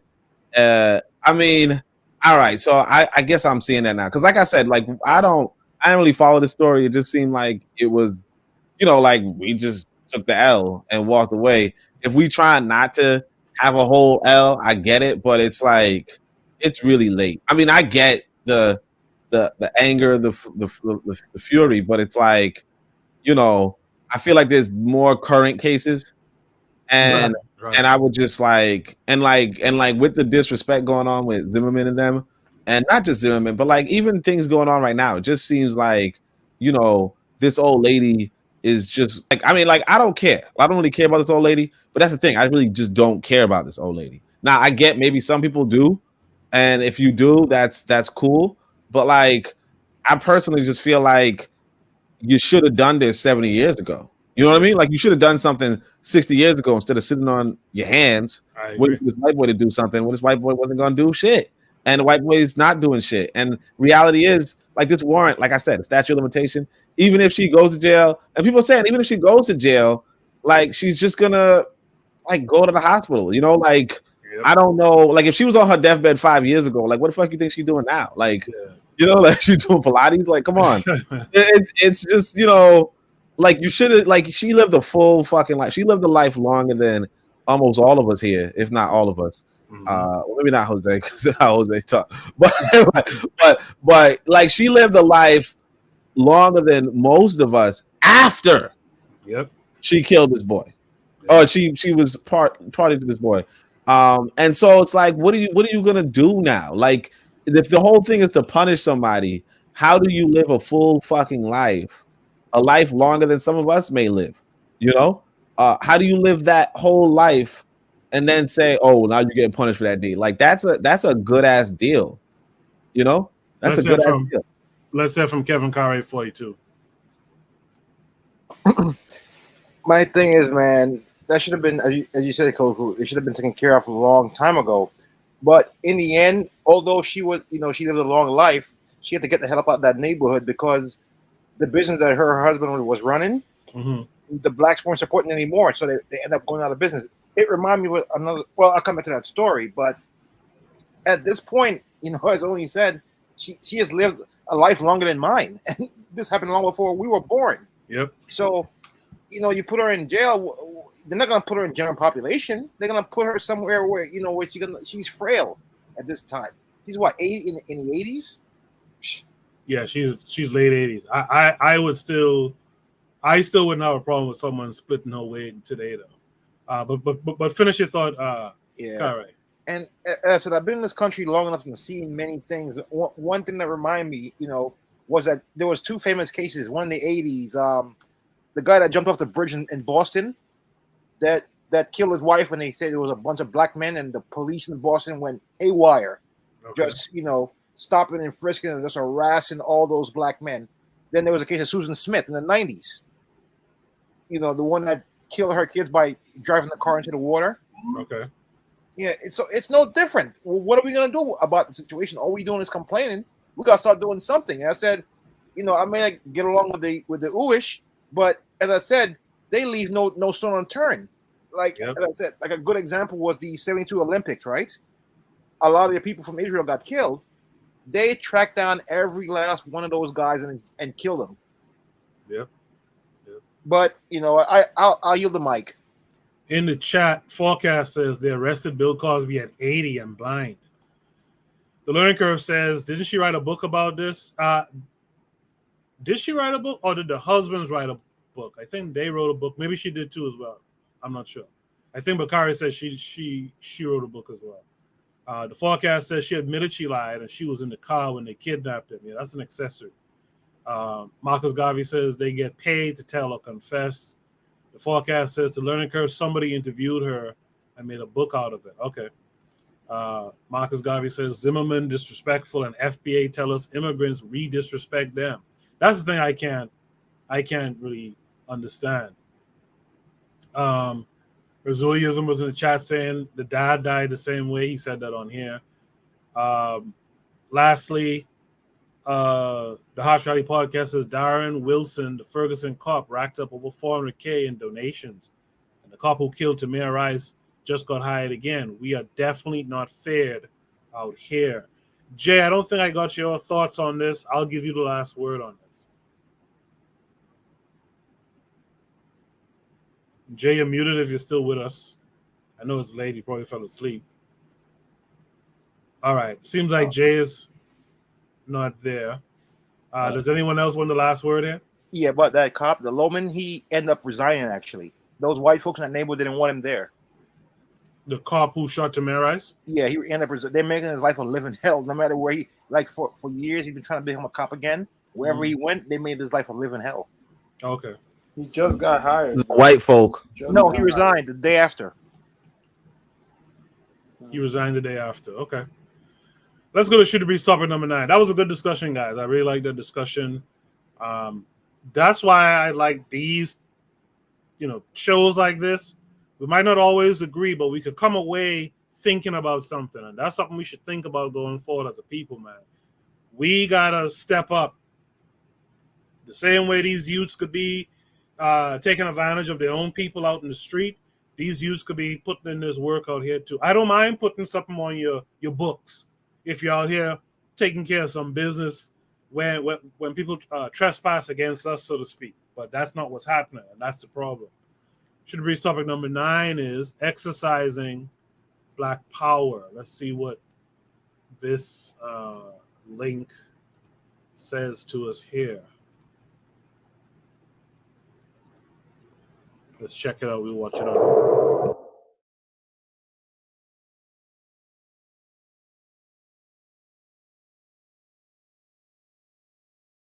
As black men, it's like we're embarrassed to talk about black power. Well, I'm going to talk about black power today, beloved. All praise is due to Allah. All praise is due to Allah.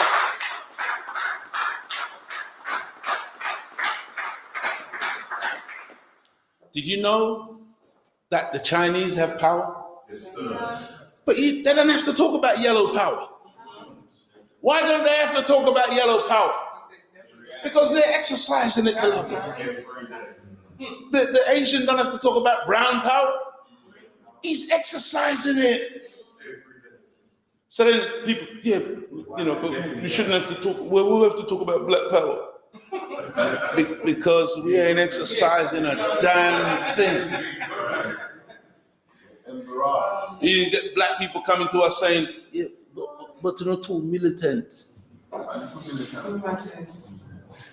Imagine. We're too militant. Imagine. We accept that ants are militant. Ants, the lowly creature called an ant, is in Jamaica. We got some ants. We call them soldier ants. Soldier ants. Everywhere the ant goes, they march. They're an army. They protect their queen. They build huge structures. They got guards. They got sentries. They got warriors. They got workers. Oh my God. They got nurseries for the baby ants. But the black people, we're embarrassed about the idea that we're going to exercise the power of self-determination. We're embarrassed over the idea of black power. The power to will. To say, I will and I will not. Do you know that black people ain't got that kind of power today? Somebody else determines our will. They tell us you won't or you will. And then okay. And then some of us are so stupid we talk about the man. That term that came from the 60s, referring to them as the man. Then who the hell are we? Look, oh God Almighty. Look, beloved. See, some people think in the Nation of Islam, we see a black man walking down the road with a white woman and we're just frothing at the mouth. Beloved, got nothing to do with us. We don't give a damn. You can walk with who you want to walk with. Sleep with who you want to walk with. Marry who you want to walk with. It's not our concern, beloved. We don't give a damn. And by the way, see, if a white woman and a black man or a black woman and a white man fall in love, beloved, we ain't got nothing to say about it. That's between you and that person and you and your God, if you're a believer in God. We ain't making no legislation or running out about, trying to encourage anybody to attack you on the street. No, beloved. What we got a problem with is a set of people, our own people, falling for a trick that has convinced us that the only way that we can ever make progress in this life is to integrate ourselves into somebody else's reality out of ourselves. So while we integrate, trying to become white, which can never be achieved, we disintegrate among ourselves. That is foolishness. And how do you know it's a fact? Because of the numbers involved. Everybody else, yes, you will see an Asian man with a white woman. You will see a Chinese man with an Asian woman. You know, you'll get these things happen in nature, and you get these things. But it's not wholesale. Like with black people, where now you're trying to spot the black couple. And that becomes the rarity. To see a black man and a black woman and a black child together. That's rare.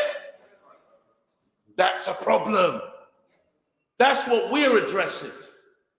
And we're saying to our people, this type of brainwashing that we've been subject to has to stop. Because what we're involved in is our own self-annihilation. Is our own self-destruction. Now, I just said that, but let me say something else on that, because I just don't want to be a liar. As much as you trying to self-annihilate, you can't do it. I just want to put that out there as well. See, because understand this. According to the law of genetics, see, black skin is dominant. Black blood is dominant. White skin or Caucasian skin is recessive. White blood or Caucasian blood is recessive. You can take the recessive from the dominant, but you cannot get the dominant from the recessive. Every time you get these mixed relationships, the issue that comes from it is black. You understand what I'm saying? I know we think, we want to point the finger at some of our so-called mixed race brothers and sisters and say, look, man, they're messed up. Look, they've gone to the other side. No, I'm telling you, let me tell you from a personal level. Some of the blackest people I've ever met, mixed race. Hear me well. See, if you think that the Nation of Islam, we're so stupid that we're on some colorism, the darker you are, the blacker you are. No. I have met black people with darker complexions than me who are white supremacists. It ain't about no black color. It's about a mind. See, some of our mixed race brothers and sisters, they've lived on the other side. And they've experienced the racism from within the house, in that they have been, because they thought that they were with them, and so they would talk in front of them. And they become appalled by the wicked, insidious racism. See, so don't get caught up in this light skin, dark skin thing, beloved brothers and sisters. You need to test the spirit. It's about the spirit of the individual. Ain't about no light skin, dark skin, because some of us we're too much surface dwellers. Think because you see a black man coming through the door that, man, that's my man. No, you better test his spirit. Look, beloved, the thinking that we've been given is a manufactured thinking. It's not even like we think like Caucasians in terms of rulership or anything like that. They've given us a very selected. You know that back in the day during slavery, and when they allowed us to begin to read the Bible, do you know that they selected the scriptures for the black preachers to teach? And do you know that the modern day black preachers still stick to the rules? And they won't teach certain Old Testament teachings. And they ain't going there, beloved. They teaching some watered down, milk toast kind of soft teaching about love everybody. But they stay away from the God who says an eye for an eye and a tooth for a tooth and a life for a life. They stay far away from that God. But he's in the same book. They've miseducated us. And so today, beloved, we don't think about taking charge, especially the black man. The black man is slowly but surely being, oh man, look, oh God, it just occurred to me, the amount of things, the way they're changing us. I talked about us being changed from black to white, but now they're changing the man to a woman. The black man is now being made more and more feminine and soft, to the degree now where he don't want to take charge of nothing. No responsibility. The black man is not thinking about ownership. See, ownership, beloved, in the Nation of Islam, this is our title. We are the Asiatic black man, the maker, the owner. Stop. See, that's who we are. We're owners. The maker, the owner, the cream, the top layer of the planet Earth, the God of the universe. That's who the black man is. But today, beloved, we ain't thinking about no ownership. We're not thinking about power.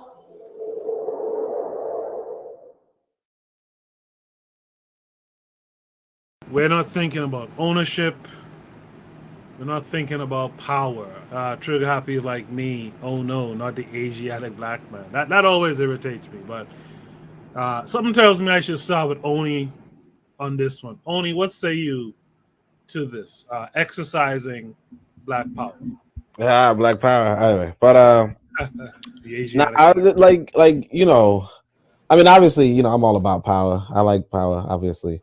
But you know, from the video, I would say, you know, the Asiatic black man stuff, the mixed race brothers and sisters, all that kind of stuff. I you know, overall, it just reminds me of the common, like, no disrespect to the nation, but the common grift. I know Mr. Untouchable is going to be on my ass about this. I disagree, brothers.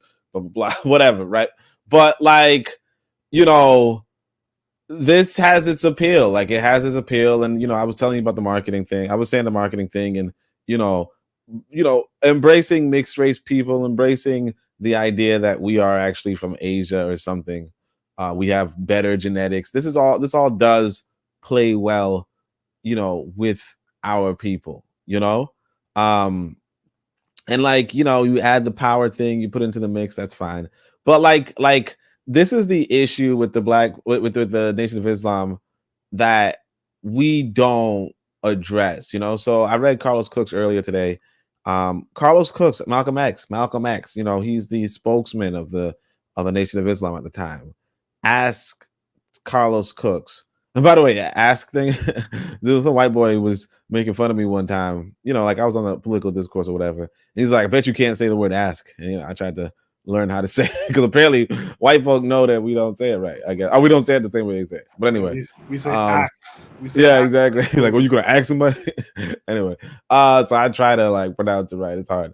But the thing is that these I went on my own tangent. The thing about it is that, you know, oh yeah, so talking about Carlos Cook's. Yeah, Carlos Cook. So what happened was Malcolm X comes up to Carlos Cook and says, "Hey, can we work together?"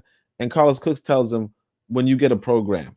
And the thing is that we kind of are under the impression that the Nation of Islam has a program, and the reason why we are under that impression is because most of us don't have a program. So when you see a little bit, you know, it looks like a lot.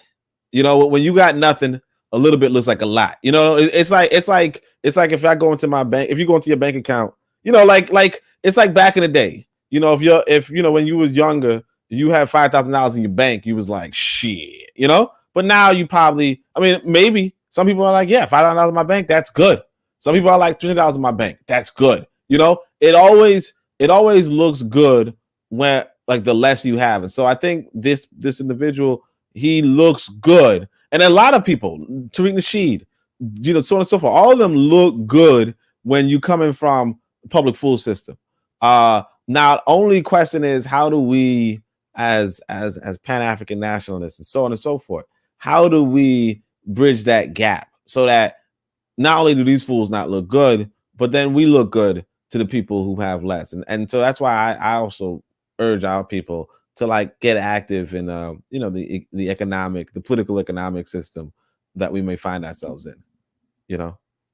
And of course, obviously, I wrote a book of Power. Go check it out. Yes, sir. Yeah, check out the Book of Power. Check out Oni's podcast tomorrow. Well, this morning at 11 a.m. Eastern Standard Time, as well. Is Jay back?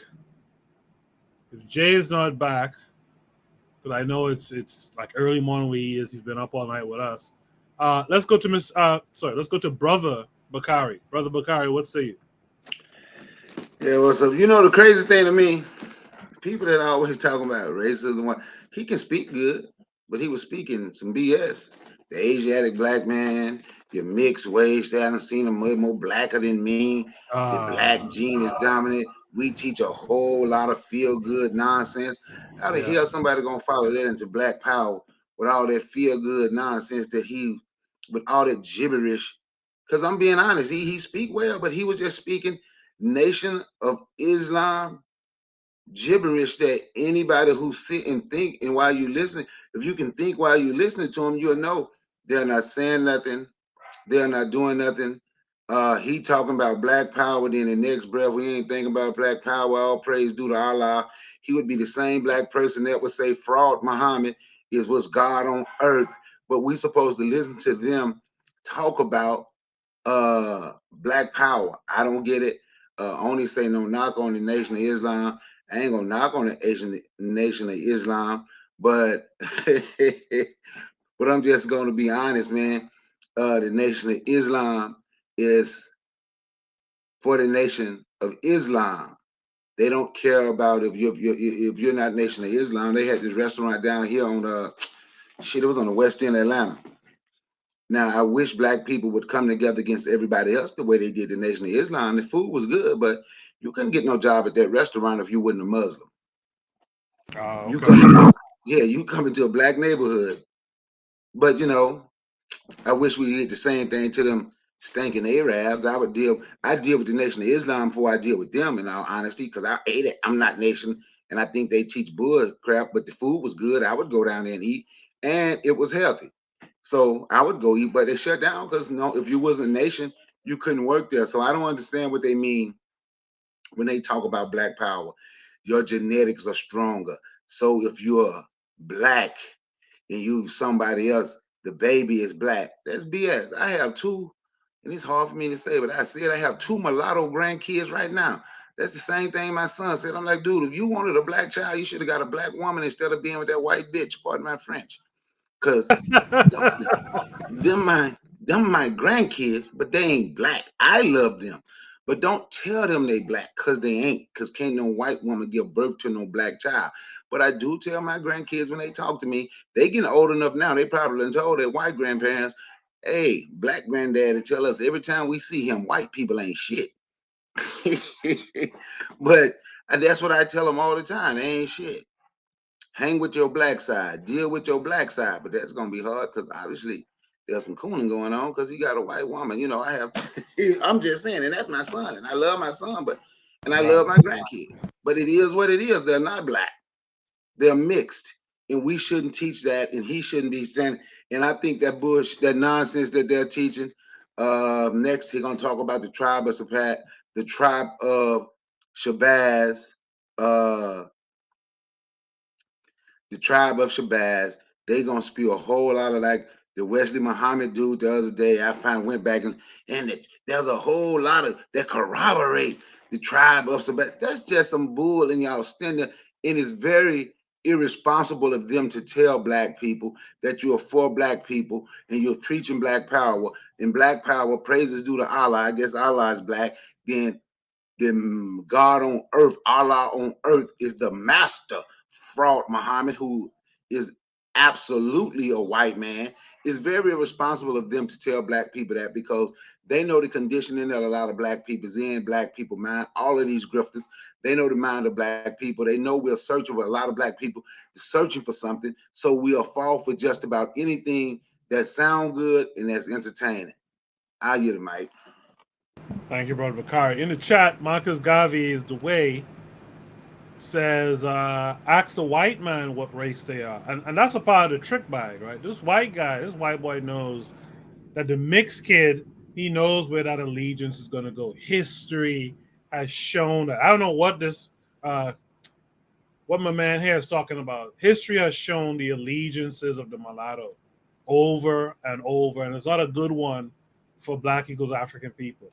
So that white guy, yeah, the white guy will say, yeah, those are black children, because they don't want them, but they know where ultimately where their allegiances are, especially if they have a white mother. You understand? So KW Don 7 is still here. He says the NOI took down white Jesus and gave us his cousin. Funny. If you're still here with us, and I know Trigger Happy had a bunch to say, like he said, to play a neutral position, though, isn't it effective to attach ideology and identity to economics and security? So I'll let the panelists respond to that as we go along. Erzili, what say you to this? Well, I'm gonna dab a page from Marcus Garvey's "The Way to Free My Mind." Wait, say that again. I'm gonna dab a page from Marcus Garvey is "The Way to Free My Mind." Okay. Until the Nation of Islam corrects what's going on in Chicago with all that murder rate, then I'll pay them attention. Until what's his name, Farrakhan. I saw a video of Farrakhan saying black people look the way they are because they are cursed. I don't need, like, if your leader is saying that about black people, why should I even pay you attention? Oh, dominant genes. So what? We're still oppressed by the recessive gene. Give me something more tangible. So that's what I have to say about that. I appreciate that. Kevin Carre, what say you? Yeah, sorry about that. Yeah, I don't follow a group that follows a white group called the Scientologists. That, you know, but at the end of the day, you know, I used to listen to these guys when I was younger. I didn't know any better. But as over time, just like with this guy, when you know, you start to hear certain bullshit, like, yo, nah, this ain't for me. As I said, I'd rather build with like-minded people than to be following another group. All right. I guess that's the end of that. Okay. Thanks for that, Kevin Carre. Let's finish off with Mr. Untouchable. Okay, let me first start here. The fact that we could get my good brother Erzuli to quote Marcus Garvey for me is a win tonight. You know, I love hearing him defer to Marcus Garvey, and I'm really happy about that. But I digress, as my brother Kevin would say. Let me first say this. I would only say, you know, to the brothers is to eat the meat and spit out the bones. And I understand the brother was referring to the Asiatic black man. It's not, you know, something that the brothers want to hear, and I understand that. But something else he did say, which is true, is that the Asians don't stand up on platforms giving grandiose speeches. You know, they just exercise their power. And today I was in the grocery store, and there was 5 Asian guys, Chinese guys, came into the Asian store, and this security guy was basically saying how that he's afraid that the Chinese was taking over the country. And what I said to him was that you must prepare in a way to where that whatever skill set that they are trying to introduce into the country, that you are so competitive that their skill set is not necessarily needed. And I believe that we as a people should be more prepared, so our enemies or people who would try to stifle our growth is not necessarily needed within our community. You know what I mean? We need to prepare. We need to get our hands into the soil and do what is needed, so these people are not needed. But if we don't do that, there will be shortfalls. There will be shortfalls in any nation that we would try to build, because we have needs that need to be met. Our people have specific tastes. And if you don't do it, and if you have not prepared your society to do it, then you have to look without. So my only thing is, you prepare your society with this idea of independence and going for self and doing for self, where these people are not necessarily needed. So, if I understand as a security guard is a security guard, but after them 8 hours, what you are doing after that 8 hour that 8 hours of work is the most important thing. Whatever field or industry that you decide to delve into to progress your country forward is most important. Is most important. Because if you have the fear of someone else taking over your country, then you need to get your foot into the soil. You can't do the 8 hours and go watch Netflix and then complain about the Chinese taking over your country, because they ain't watching Netflix. So you must outwork them and try to see if you could out skill set them. Out skill set them, because we are in a competition. That's why it's called race. If you're in a race, you must prepare for that race and do what is necessary and needed, to eventually win that race. You can't complain about it. You can't complain about it if after the 8 hours of your work, you want to just relax when the whole world is doing something more so than job. We call it just over broke, because they're doing much more than the 8 hours. So I feel like some of the things, like the brother was saying, they exercise the idea of yellow power, and the white folks exercise white power, because they are focused. And for me, I feel sometimes that we are not necessarily as focused. We in the business of arguing with one another and doing all manner of things for entertainment purposes and whatever else. That's how we get off.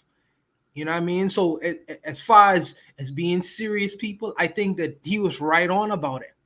They exercise power. They don't make grandiose speeches and talk and talk and talk and talk and talk. After the talk is over, then you must take action. You must take action. And I feel like that's where our shortfall is at times. So like I say, I feel like sometimes we need to eat the meat and spit out the bones.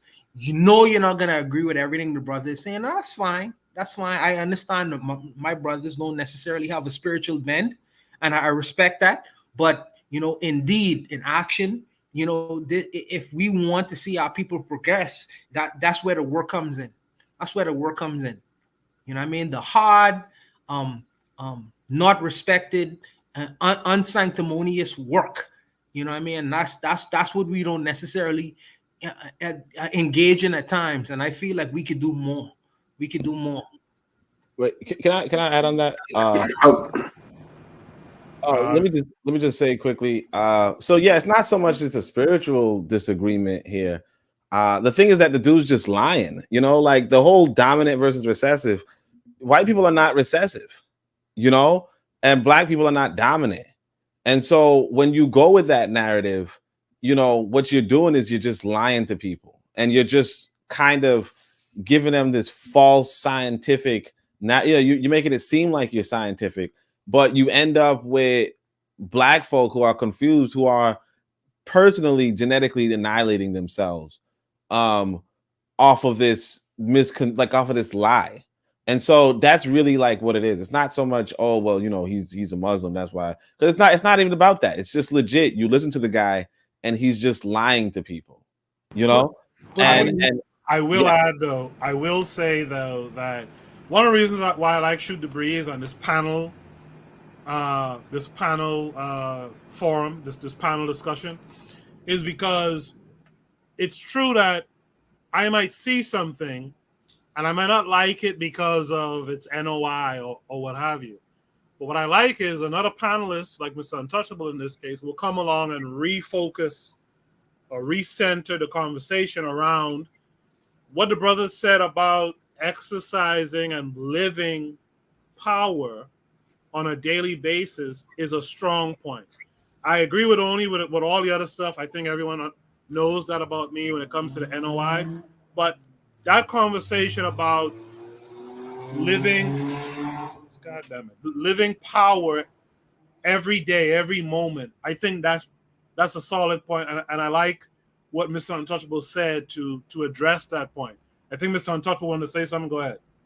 I understand. Listen, brother, and I understand Oni's point because Oni is very specific, and I don't want to disrespect what the brother was saying as far as him not as scientifically. We could debate about the whole genetics argument. We could debate about that. But what I would say is this: we never questioned the fact that these brothers were saying that Christopher Columbus discovered the Americas for hundreds of years. But we question the fact that what this man is saying is a lie. We so specific when it comes to us. If he want to invoke that level of propaganda among his people to make them act in a certain way, permit him to. Because I think hold on, Mr. Anton. I think the issue with that ideology is you then have black dudes laying up with white women thinking that they're gonna make black children, and they clearly don't, oftentimes. So I think that's the issue.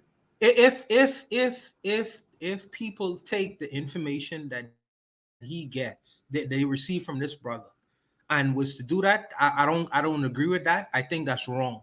But if we say that we should have our own propagandists for our own interests, then I mean, who are I feel like sometimes I understand only being specific, and it's just and right to be specific.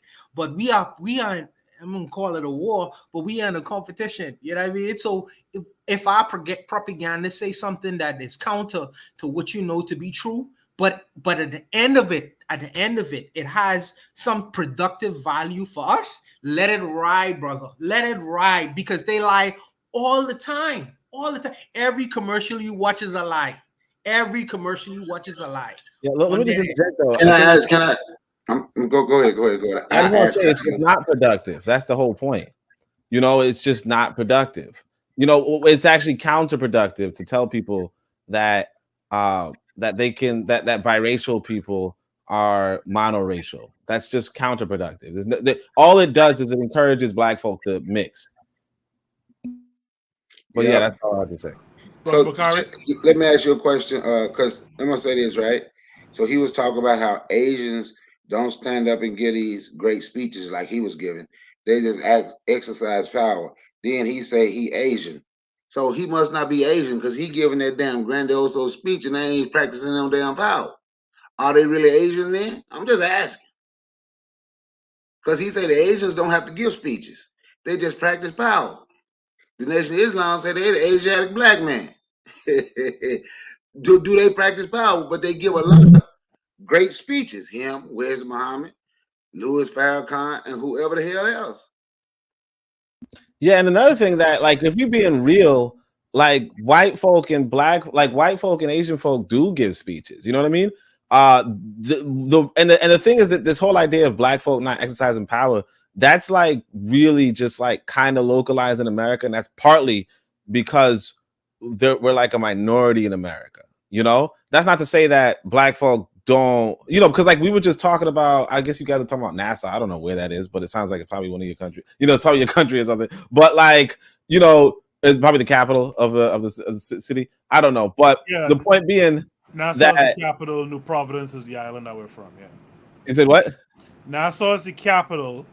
Okay. Of the Bahamas. Yeah, New but like Providence the whole is the point is island. that you exercise force in that country. You know what I mean?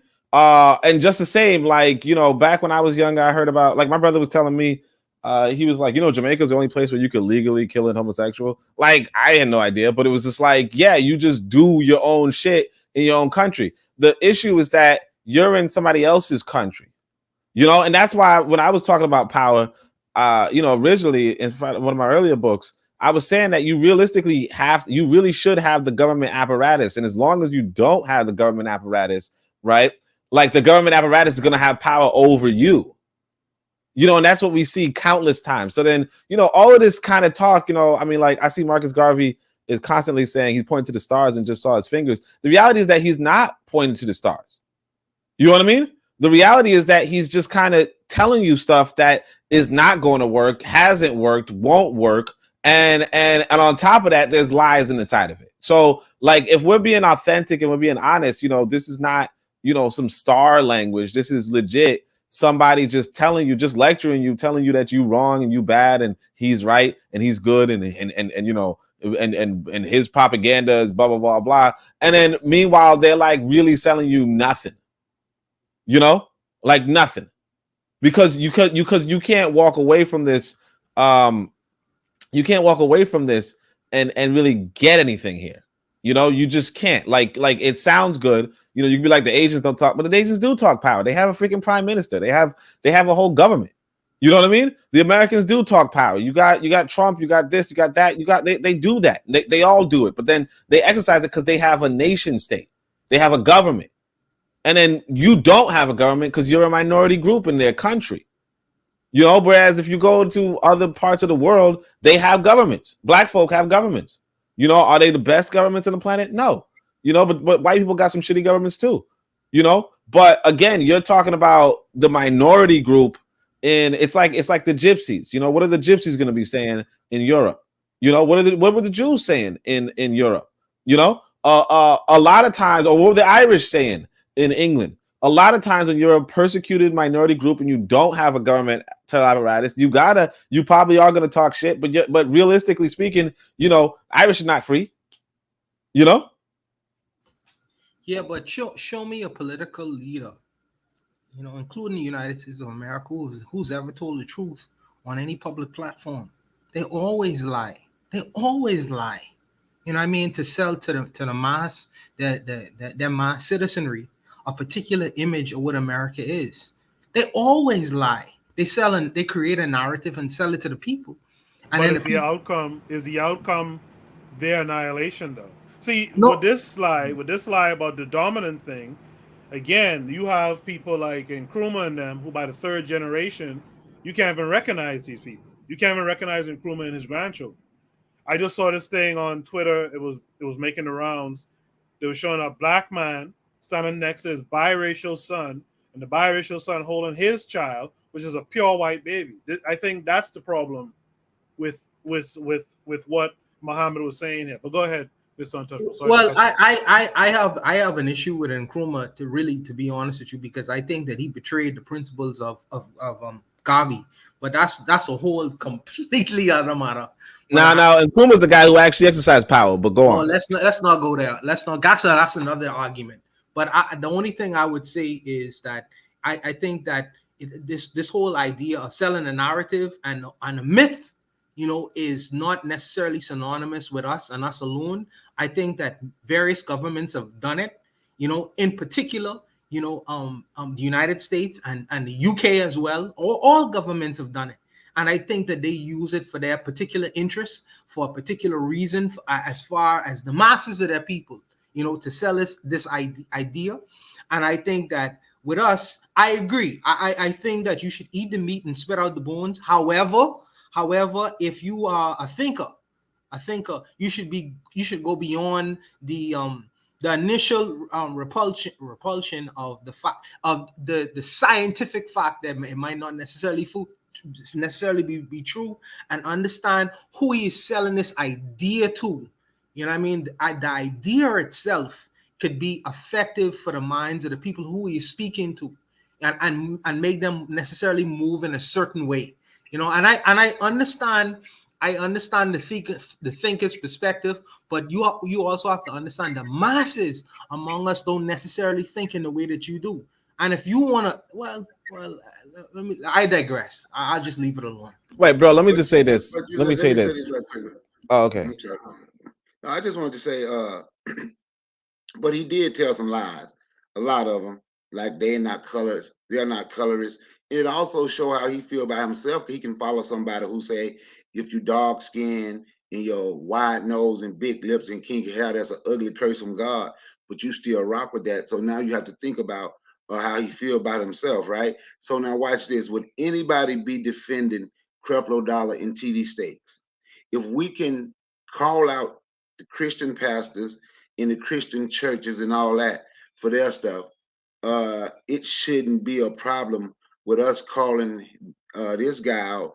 And like I said, he's a great speaker. Even though I know he lying, I could listen to some of the stuff he say because he speak well.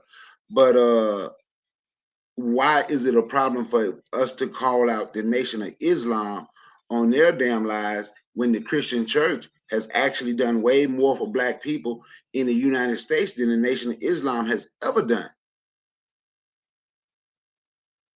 I'm just wondering. Crickets. But yeah, that's the thing though. It's like, Mr. Untouchable says eat the meat, spit out the bone. The thing is that there's no meat here. And the more you learn, the more you realize there's no meat here. This is just a classic grift. And the thing is that we kind of just ignore it because Malcolm X was a part of it. But these are the same people who killed Malcolm X, or who looked away, looked to the side as they killed Malcolm X. So it's like, same I got no people who sympathy. killed Malcolm X. You said it correctly the first time. Same people. Well, some people say the police did it, so I don't know. But the thing is, these are the same people who definitely put a car bomb in his car. The same people. So it's like, as much as in honor of and Malcolm X told you, Malcolm X summarized it himself. He said these people are just trying to take advantage of ignorance, like black ignorance. And that's the thing I wanted to point out too, that realistically, this is the backbone. This sort of mentality, this Nation of Islam, this kind of stuff, these are the backbone of why we have this FBA problem today. This whole thinking of, let's just ignore this stuff, let's try to eat some meat, when there's no meat, but let's just eat the meat, whatever. This is the reason why we have these nativist movements right now, because for too long, ignorance just circulates and just repeats itself and goes into different breaker groups and this and that and so forth. Right now, the Nation of Islam is rolling with Scientology cult. And instead of saying, you know what, enough is enough, we keep saying eat the meat, spit out the bones. You got Tariq Nasheed. Tariq Nasheed says blah, blah, blah, eat the meat, spit out the bones. You got Umar Johnson, he's all blah, blah, blah, blah, blah. Eat the meat, spit out the bones. You eating all this meat, and it's not even meat. Right? You eating this, this, whatever they call the fake meat, right? You eating that. And then when you have a lot of ignorant black folk walking around now, today, some black folks saying, man, there ain't no slave ships. I ain't never seen no slave ship in the museum, right? And the reason why they can say that is because we kept ignoring the fact that you just gotta stand up and say, you know what, that shit's wrong. And that this is not even fucking meat, and it's not gonna freaking free you. You got black folk now talking about, I don't believe slavery happened. I don't think, I see Marcus Garvey is saying this a lot in the chat. Personally, I don't think we're looking for some flawless leader. I think, in fact, I remember reading a paper on the weekly show where Africans, one of the things that was in opposition to this white boy is that Africans believed in their leadership having flaws, and it's okay, right? The white folks, they tend to put up this image that all their leaders are these flawless people and pristine, and we know it's not true. You know what I mean? So I don't think it's that. I think the sentiment that's being discussed here is the idea that one thing, for me anyway, that one thing about what's it called again? That one thing about the dominance of black genetics. I mean, we've how much times have we seen this already? We've seen this play before. Haiti had a whole big issue with this play before. We've seen this in Africa with the so-called mulatto and whatnot. So we got to stop falling for that. And if we're not careful, we'll breed ourselves into complete whiteness. And so that's a problem. This Asiatic bullshit, like KW Don 7 was saying, is based in Shabazz is based in Pakistan. Like, nah, we not on that. We not on no Asiatic stuff. But if you're talking about the concept of exercising power every day, I'm with that. That's fine. But the other stuff is the issue. Who wants the last word here? Nation of Islam worships a white man as a god. Yeah. Like what? You worship a white man as a living god, and we talking about just eat the meat, spit out the bone. Like this is a freaking cult. Like a cult that turned against Malcolm X and like tried actively to assassinate a good, honest man who gave his life to the organization, who put the organization on the map for no reason. And he went back and said, damn, I regret this because it's just converting ignorant people. And then we sitting back talking about, oh, well, let's just eat the meat. Look, what are you talking about? Like legit, Malcolm, they killed a good, honest black, like we talking about Emmett Till. And like no disrespect to Emmett Till. I mean, obviously no disrespect to Emmett Till. But what I'm saying is that Malcolm X was a good man too. And you talking about you want to split this white woman's head for whatever. Malcolm X was a good man, and the fact that we just gonna sit back and be like, oh, well, the organization that he exposed as ignorant, as preying on black ignorance, right? The organization that had all these different breakaway groups that has pure black ignorance running rampant.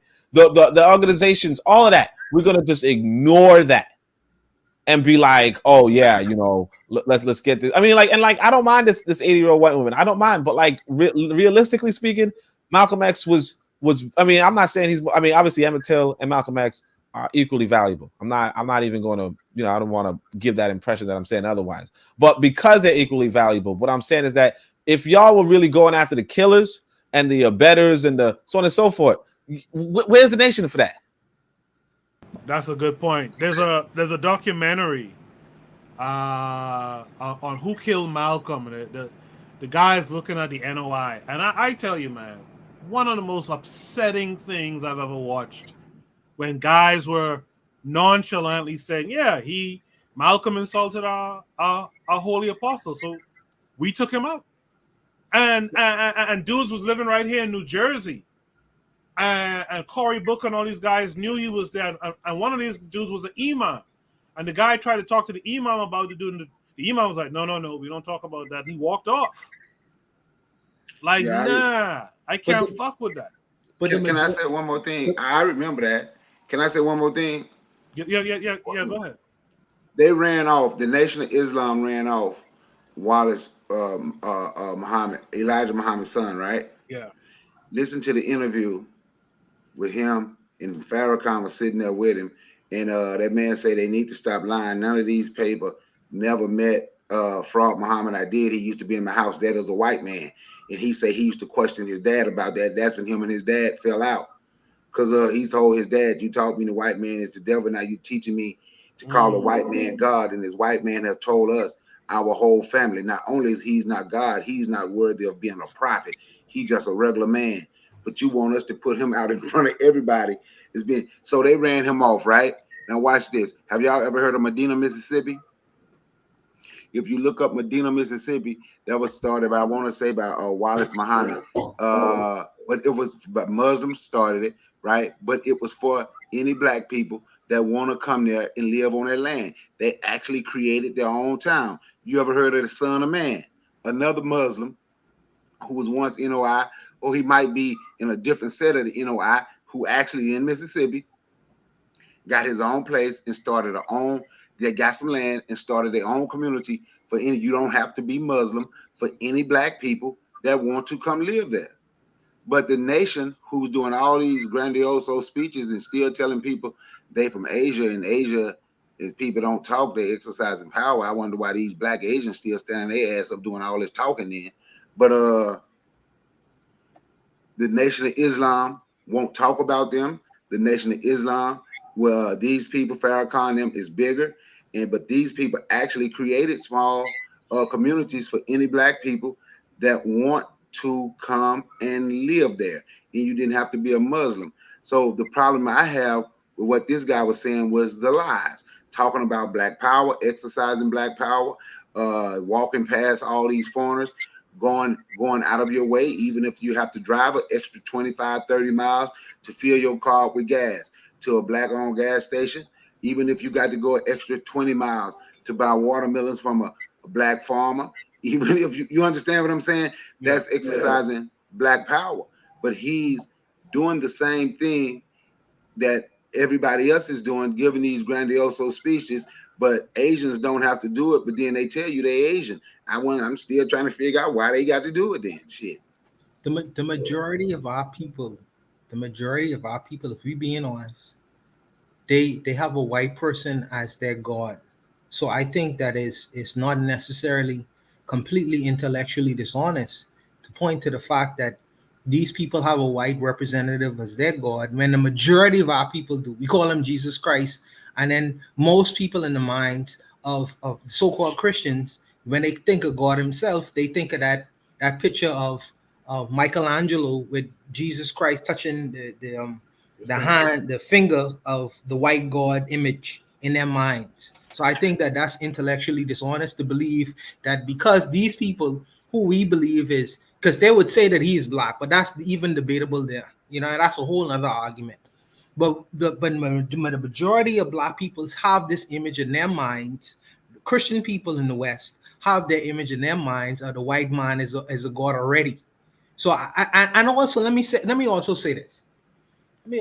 For the black gods that we have, you know, the people who worship, you know, the so-called black religious sects, vis-a-vis the Rastafarians who consider Selassie as their gods, and the Haitians who have their gods and their pantheon of what God is supposed to be. You know, they synchronize it. And I agree. There is some psychological exorcism and purging that we need to get, you know, from out our ranks. But I would still hold to the fact that we need to eat the meat and spit out the bones. What the brother said, in fact, was true. You know, as far as exercising power, the Asians, they don't necessarily make grandiose speeches. I have not necessarily heard platforms of the president of China always giving these speeches. That he may do it to the UN, but you really rarely hear from him. I mean, unless you speak Mandarin. You know, you don't speak Chinese, man. Ain't he Asian? Ain't he? But according to him, isn't he Asian? Yeah, he's an Asian man. But the black Asians can give the grandiose speeches. No, big bro, I don't agree. I'm just asking. I don't agree. I don't agree with the Asiatic black mind theory these brothers them come with, but there are some kernels of truth that these guys profess, and you can't disagree. I mean, I wouldn't disagree with that. Me personally, there are some kernels of truth that these brothers profess. I don't agree with Scientology either, but in the 60 years of teaching by the minister Louis Farrakhan, I can't say that nothing he was saying to the people was true, was false. That would be dishonest of me to even agree with. There are some kernels of truth in his message, and like I say, and I agree that you should eat the meat and spit out the bones. You should eat the meat and spit out the bones. You know what I mean? Take with you what you feel to be as productive to your life or your community, and then spit out the rest. I'm sorry. Mr. Untouchable, quick question. Sure. What happens to the people who don't spit out the right bones and who eat the wrong meat, so to speak? What happens to those of us who take on the nonsense, right? Now, we as Pan-Africanists, as Gaviites, what have you, we have enough sense to I believe, to eat the meat, as they say, and spit out the bones here, where we don't worry about the nation stuff and Fahd Muhammad and the black genetic dominance and all that stuff, and we just focus on the power dynamic of what he's talking about. Well, what about many of the same NOI followers, the people in that room, the people who are watching this on YouTube and whatnot? What about those people who don't spit out the same bones? Well, What do we do with that? Sure. So what I would say is this. What I would say is this. My grandmother, she gone to her grave believing in white Jesus. So did my dad and my grandfather. They believe in white Jesus, and they believe that when they die, they can go to a white heaven. You know what I mean? And no matter what I would have said to them, they still believe that, even going to their grave. And they're gonna be some of our people who gonna have this delusional belief or belief system that this is their reality. You know what I mean? This is their reality. For my on my end, all I could do is take action, and take action in a way to show people, hey, this could be done in a productive way, and here's how we do it. There are going to be some people who come along with it. There are going to be some people who fall away. Say, well, I can't take that. I'm gonna stick to what I know to be true.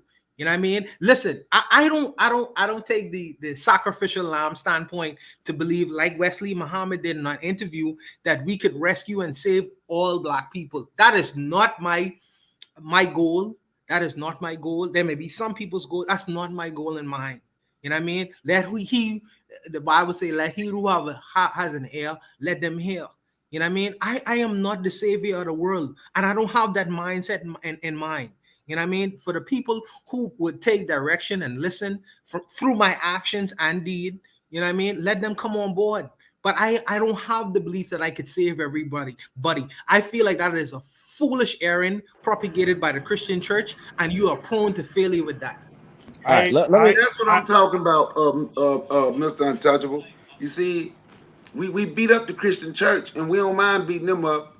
But the Christian church has done way more for black people than the damn Nation of Islam.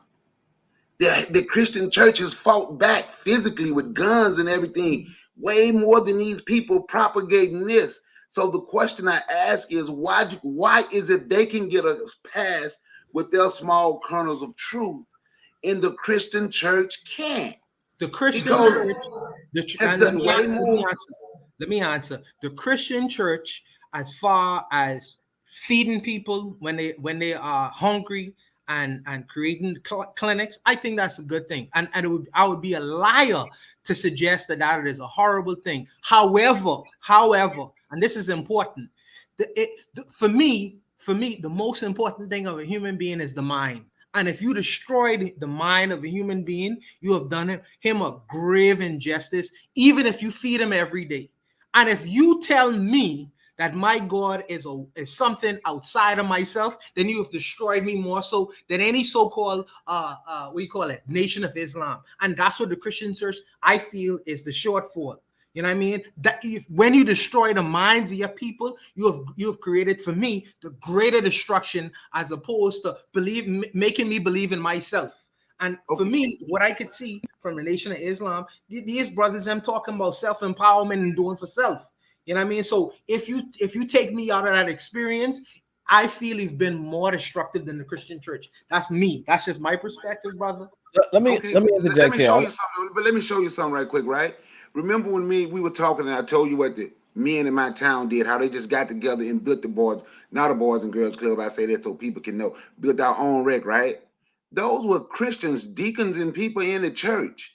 Whenever you read about a book about down south or anywhere, but mainly down south because there were more blacks, and you see black people with guns forming militias and fighting back, that come from the black church. And the point, and what I'm asking is, the only thing I said was, other than the black Asians having to talk and give grandioso, because I'm gonna stay on that, they got to talk and give speeches with no power. When did they ever fight back? When did they ever do anything other than bump their gums? If we can give them a pass, the Christian church deserve a pass, because not only did they feed people, not only did they have clinics, it was the Christian churches that was helping create schools. It was the Christian churches that was hiding guns. It was Christian churches that was fighting back. That's when the black men was in the church, and a lot of those people was in church weren't necessarily Christian. The church was a meeting place for black people, not like the mosque. That's a meeting place for the Nation of Islam. And if you're not part of their cult, you can't go. They don't do anything for you. I even showed you how they shun other Muslim groups that really went out and got land and started building their own towns. And they don't want to deal with that because they're not out here preaching fraud Muhammad anymore. The only thing I'm saying is I can understand there is some truth. Okay, about 4% of stuff they say, about 2%, about a percent and a half of the stuff they say is going to be true. Everything else is just imagination, feel good, and false. But let's look and see what they have done for black people as a whole, not just for the Nation of Islam. Then look and see what the church has done for black people as a whole, black people, period. And the only thing I'm saying is if these bow tie wearing folks can get a pass, the church should be allowed to get a pass because the church history has done way more than these people. That's it. That's all I'm saying. I don't give neither of them a pass personally, because I know that their ideologies are anti-African fundamentally. We've been able to shoehorn ourselves in some of that stuff with the AME church and all that stuff. And like I think Mr. Untouchable is the one who mentioned syncretism, where we hit our original beliefs, within these systems. But these groups are anti-African. Just the NOI saying Asiatic just turns me off completely. And the church and what it did, its role it played in our theft and whatnot. I'm good on all of them personally. Only I'll give you the last word here because we got to move on to the next prompt. So go ahead. So I was gonna say first off to the chat, nobody's looking for flawless individuals. We understand humans are flawed. We get that, but I think that we as we as quote unquote conscious people have a responsibility to speak up. I kind of wanted Mr. Untouchable to touch on that, but what I want to say is that what is it that you want from conscious people? Is it that you want us to see this video and say, cool, share it, like it, subscribe? You see Tariq Nasheed, he's talking all this nonsense shit. He's like, oh man, freaking Jamaicans are pieces of shit. But we black people, we need to fight. We need to fight for our land. And you're like, hey, you know what? That's some good meat right there. Let's share that video. And the thing is this, we've done that. We keep doing that. When Hidden Colors came out, a lot of conscious folk were like, you know what, there's a lot of bullshit here, but might get the youth connection. And now Tariq Nasheed is one of the biggest voices in the movement, and he's an idiot. He's an idiot, right? We keep trying to overlook the fact that a lot of these people are just not they're not vetted enough. They shouldn't be they shouldn't be propagated by us, and we should be critical of them, because at the end of the day, if somebody's listening to any of us, right, they're listening to us because we can see, because we can see through the bullshit. We had the experience. We've been there, done that, got the t-shirt. If you it's like if you see something, say something. Because we have a responsibility to our people, we can't just sit by and say, oh well, I mean, there's something there, because the reality is this: everybody you look at, in fact, the ancient Egyptians, they have it in the book Ptah. I want to do an analysis of that. They said you can find truth anywhere, even among the people doing the grindstones. You could go to a homeless guy and he could tell you, yeah, you got to invest in technology or some shit, and it's like, yeah, that's right. Right, and he's gonna tell you, but you gotta beat your wife whenever she says ketchup, because if you don't, and that's wrong. But you don't then say, he does have good investment advice. Let's put him on the freaking podium. No, you just say, you know what? Thank you for the investment advice, and you move on. This guy, he's not even saying anything, right? Especially, somebody in my background, I'm not gonna say he said anything. But that said, the responsibility is on us to say, okay, people are listening. Let's discern it. Would I watch this for entertainment? Probably not, but maybe some people might see this as entertaining. However, we have a responsibility to our people, and that responsibility includes letting them know when there's bullshit amiss. And that's all I could say about that.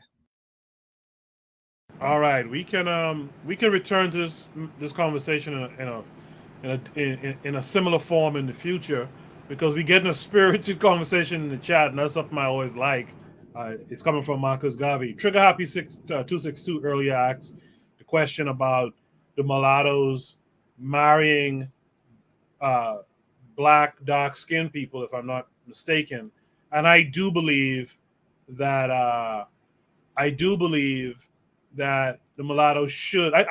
I believe that we all should be trying to marry back into as dark of an African as we can, right? To kind of breed out the whiteness that we do have in us because of what's happened to us. But that's my thought. Should be topic number 10 tonight, the final topic tonight. This has been a long show. Wait. I've been away, and thank you for the finish of this topic. And that's how I landed in Senegal. Okay, Jay.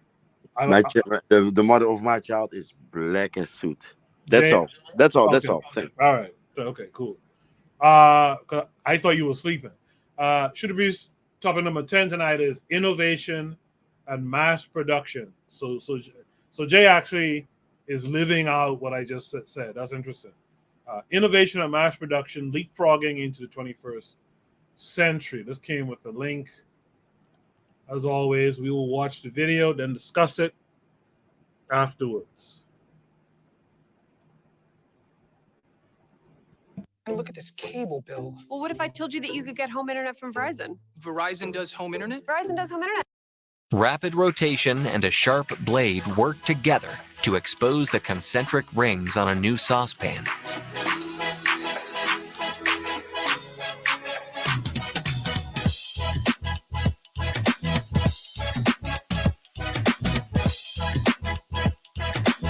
A foundation of oscillating poles works in unison with a rotating arm to wrap a hay bale in just seconds.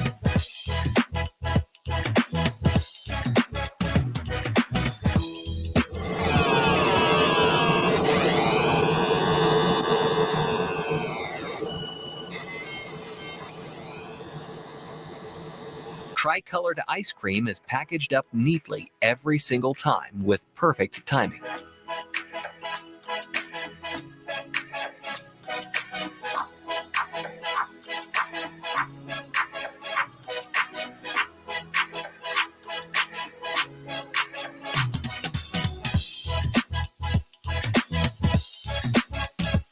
Five mechanical parts move in perfect synchronicity to bind the links on a heavy-duty chain.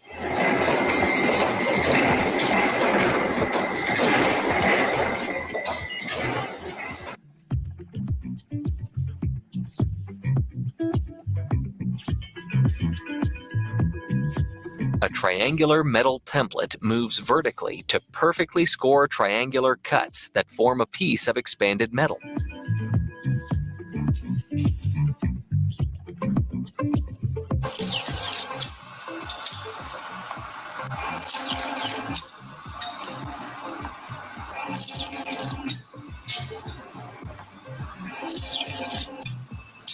Power wash with an adjustable arm is used to remove brown sludge from a clogged pipe.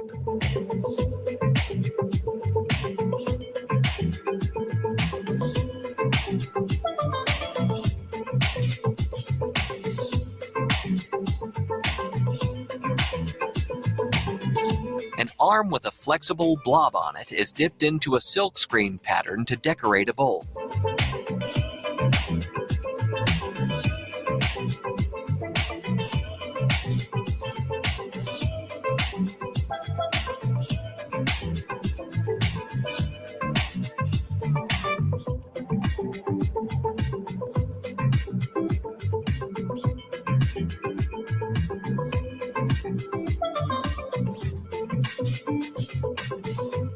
A curb full of weeds is cleaned up thanks to a rapidly rotating wire brush that is attached to a street cleaner.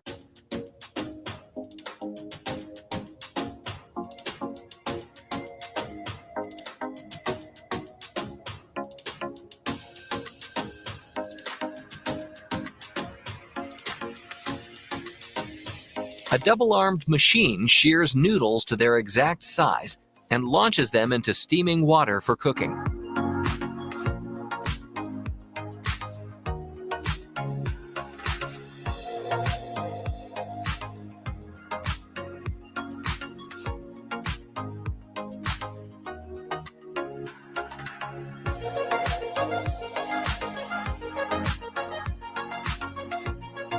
The arm of this pasta cutting machine rotates in a circular motion to cut ribbed elbow pasta.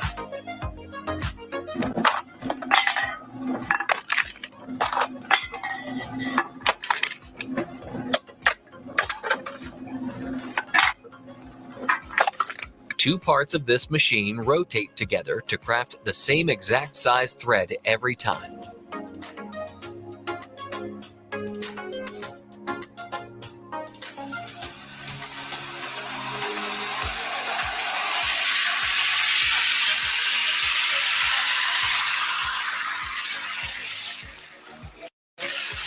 A chain link fence is constructed in just seconds by two parts of the same machine that are moving in different directions.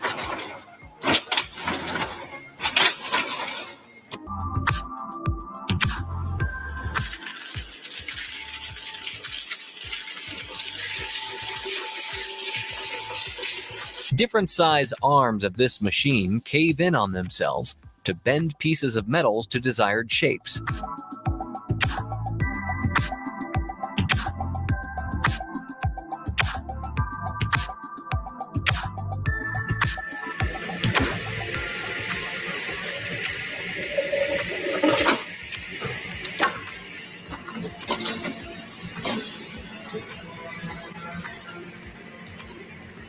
Identical pieces of ice blocks are cut to size quickly by the use of a vertical table saw blade.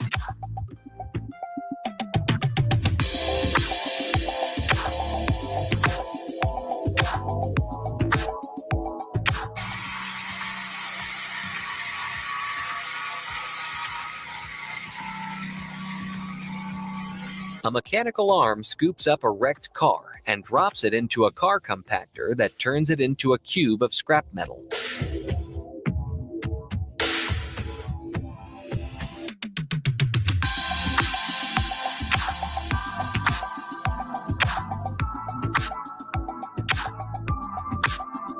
An automatic arm drops down to fasten, rotate, and peel a coconut in under 5 seconds.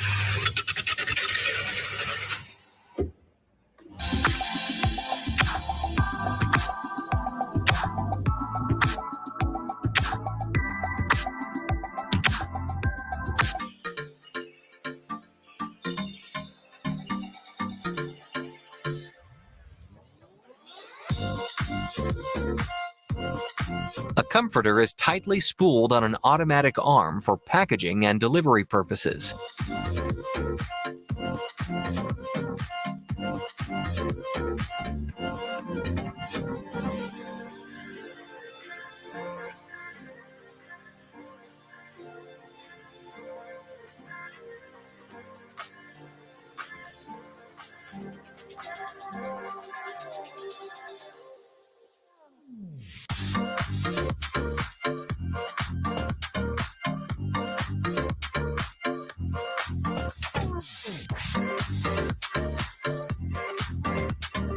Six separate arms of this machine all perform different tasks to create a perfectly coiled heavy-duty spring.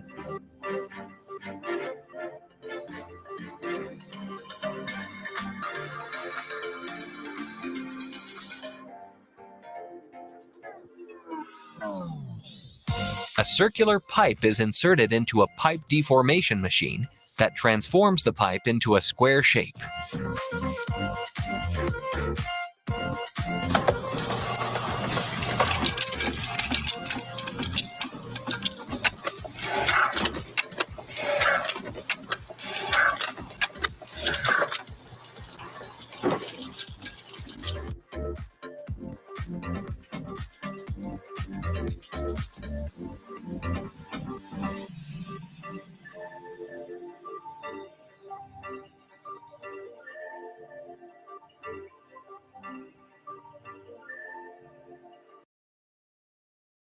Couple of funny things in there. They They don't show you how dangerous a lot of those jobs are because a machine don't know a finger from a piece of metal when it's bending it and twisting it.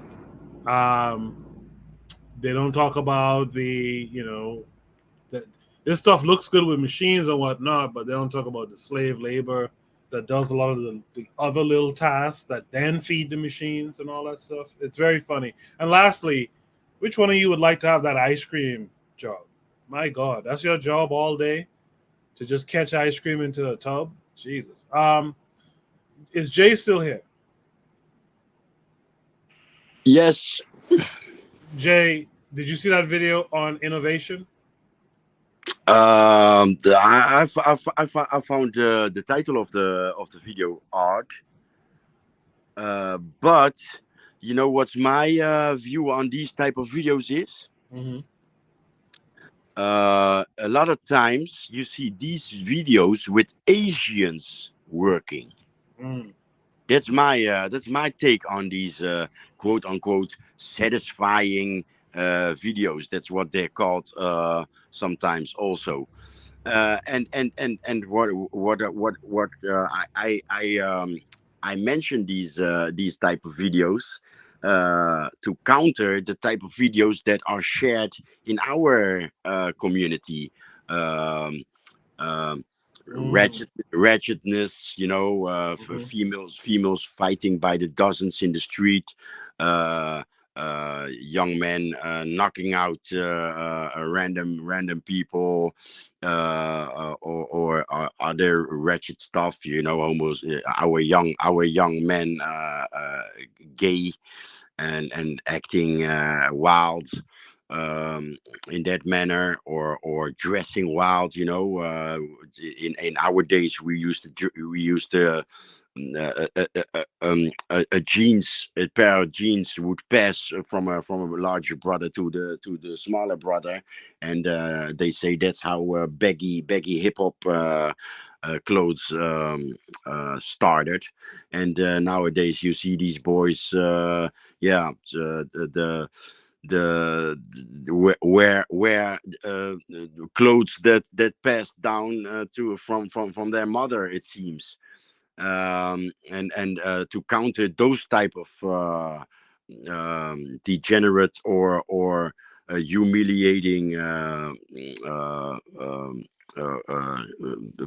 clips that are passed, that are shared among ours, I prefer that these types of videos are shared. So I didn't see the negative in it. I see, in the again in these type of videos where you see Asians do all kinds of hard work, or such hard or hard work, or um, um, boring, or whatever. You could also see, you could also see it as programming their own, like, hey, that's us, we built the world, so it's not like I didn't, you surprised me with your comment. Let me put it that way. You surprised me with your comment, because I usually refer to these type of movies like, I wish this is what was shared among ours, especially on the continent. Like on the continent, I experience, when I am there, I I have a feeling that people don't believe that we work in the West. We don't in their eyes, we don't work in the West. The money just arrives, or something like that. So I wish we would program ours with these type of videos, like this is how it's done. It comes out of a factory, and this is how it happens. I was just giving my immediate initial thoughts on it. You make a good point in here. I will say one of the things I was thinking about while watching the video is how it must have been fun. Number one, it must have been fun doing the research and development to create those machines, because I've kind of worked a job before where I had to prototype stuff, and it was kind of fun in a sense to see how the change of a degree or 2 degrees and of an angle can really change the outcome of a product, et cetera, et cetera. Yes, I understand what you mean with fun. Exactly. Yes. Yeah, and so I also took what you took from it too, in that it's good to see some of this stuff, because then you start to realize that it's some work, but it isn't the most difficult thing to reverse engineer some of this stuff. Yeah, exactly that. Exactly that. Yeah, thank you. Yeah. So let's go to Kevin Carre 42. Kevin Carre, what say you? Well, I look at it more lightly. That was a very satisfying video, man, especially watching that ice cream. Yeah, But Trigger Happy said the same thing too, I think. yeah, and the power wash. But the one thing I look at too, and I also about technology, is eventually you won't see any humans working those jobs anymore. Yeah. There's something called IOTA, right? IOTA. It's a term in crypto. It's called the Internet of Things. But you have seen it before. You know, you can use your Apple Watch to turn on your TV or whatever. Yeah. That's called the Internet of Things. So now they're eventually gonna start replacing humans, and it's gonna start using the AI to, let's say, your car needs to be, the oil needs to be changed. It'll notify the car to go get a change. So, although it was satisfying, as I said, one thing when I look at it, man, I just see automation and human replacement, and most importantly, what's coming down the pike, they're gonna have to eventually do it.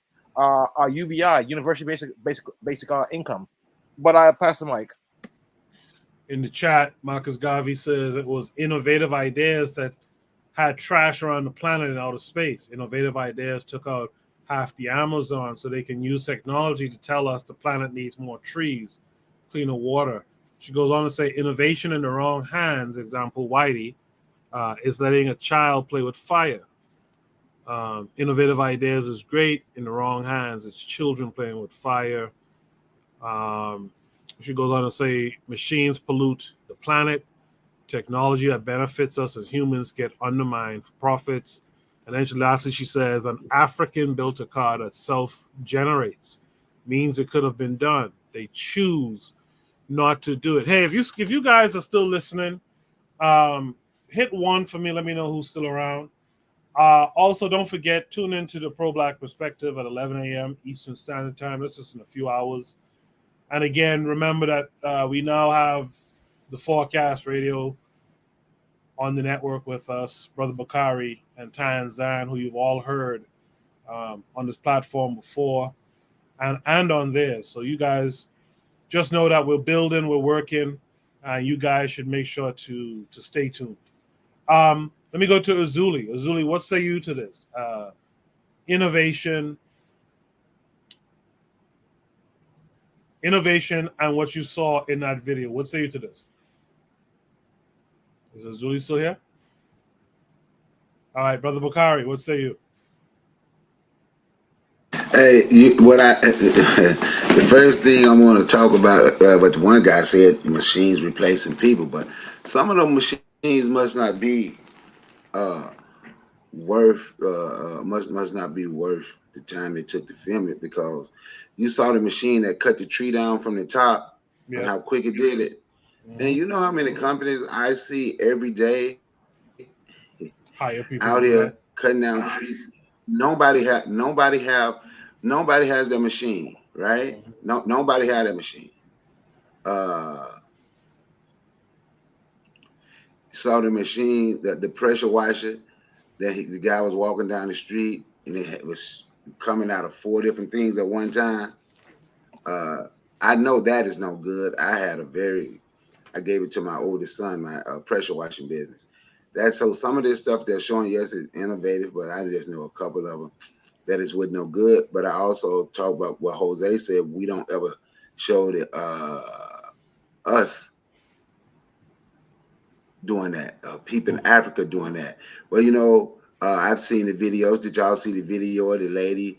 This lady, and I think she started, but there's a guy working with her in Africa where she is they're cleaning up the streets. I want to say they were from Kenya, but they're making, I guess, substance stronger than concrete out of plastic. No, So no, I I didn't see it. yeah. So yeah, you can look that up. Yeah, that machine that's showing right there. I've never seen nobody with that machine, so it must not be no good. Or must not be in America, one or the other. But they showed. Did you see the video where people in Africa were showing how you could use the same plastic bottles and stuff that you throw away, and they were using that to build houses, Mm. like real houses. So we have those videos. We don't watch them as much. I like watching videos like this. Don't get it twisted. I was just watching one of these videos today about about these machineries and how they work. I was watching the ones that doing it, cutting the wood. I actually like watching. I actually like watching stuff like this. So yeah, Right. it is innovative. It will cut out. It will probably eventually cut out some jobs. So that means we need to have our kids looking at other things, but or well, we also need to start looking and see if we can make some of these damn machines. Because when you go out here to these construction sites, I'm going to tell you what you see. You see white people owning the construction site. Then you see all this heavy machinery made by Japanese, the Komatsu, right? You see a lot of Hispanics that's starting to control uh like the concrete, laying the concrete and all the sidewalks. You starting to see them. You see a few black people with jobs. Now I can say we are starting to see more black people owning dump trucks. But as far as building and making stuff, like I said, the Japanese, you see all their machines, the skid steers, the backhoes, the dozers, and all that. You see all that, and they're made by Japanese. You see the dump trucks and everything made mostly by shit. All the dump trucks here was white companies, white owners. But we getting in the trucking industry, so that is something that we are being part of. But I do think we need to have, if we can't find our kids that want to do stuff like this, and we have to invest in our youth so we can start building. So we can start building and making things. Because if you build and make that, when you look at the people that building and making these machines, they have also built and made stuff for the military so they can protect themselves. So, and on that note, I give it a mic. I appreciate that, Brother Bakari. I like your points that you made. I see we still got the House Shotty podcast in the chat, the Learning Curve, KW on 7. Of course, Marcus Garvey is still there with us. Trigger Happy 262, even though they didn't type 1. I guess they're rebels. Tanzan just returned. She says, you all are still on. Wow. Yeah, we're a bit long-winded tonight, but it's all good. It's been a good conversation the whole night. So I thank you guys for it. Let's go to Oni on this next. Oni, what say you to this? Yeah, engineering is interesting, and this is one of the things that we as African people should try to develop, obviously not to the detriment of the environment, but Right. But all the same, you still got to clean your streets. You still want to drink juice. You still want to drink liquids or whatever, or eat ice cream, I guess. I don't know. What I would say is that, as much as I like this video per se, I found it interesting. How they kill them trees for nothing was kind of like why what did tree do to you? You know what I mean? Like the tree's just living its best life, Some of them living for like thousands of years, you know what I mean? Yeah. Like, or hundreds of years, whatever. Like before, any of us were even, as they call it, the apple in the eye or something. I don't know. But yeah, they just like butchering them for like no apparent reason. So, but it is what it is. I'm surprised Jay is still up. I don't know if he's like, I can't even tell if he's like, I don't know how, honestly. But yeah, that's pretty much all I have to say about that. I was gone. To be honest, but I'm back. Yeah, isn't it like 6 a.m. where you at? Yeah, but this is my natural clock. I don't know how it works, but yeah, it's. Oh, okay, you one of them people. Oh, it's late. No, usually I wake up 6 o'clock, but it's 8:30 almost. Yeah, I don't get how you do that, but all right. I mean, you sound coherent enough. Anyway, enough, right? But yeah. So, yeah. I mean, like, cause I'm losing my rationale. I can't hold y'all, but yeah. What I would say is, yeah, it's pretty interesting video. That blob thing right there is pretty cool. I think we should, we should, have our own machinery in Africa, and this is like a really important thing to do. Obviously, we don't want to be polluting or whatever, but we also have to face the reality that, you're up against these other people, and you need machines. These are not the machines that you necessarily need per se, but it would help with labor and all that kind of stuff. And like with machines replacing, like that lady with the ice cream, she needed to be replaced. Like that was stupid. Like, like you could have had a machine to just say, like, like that was legit.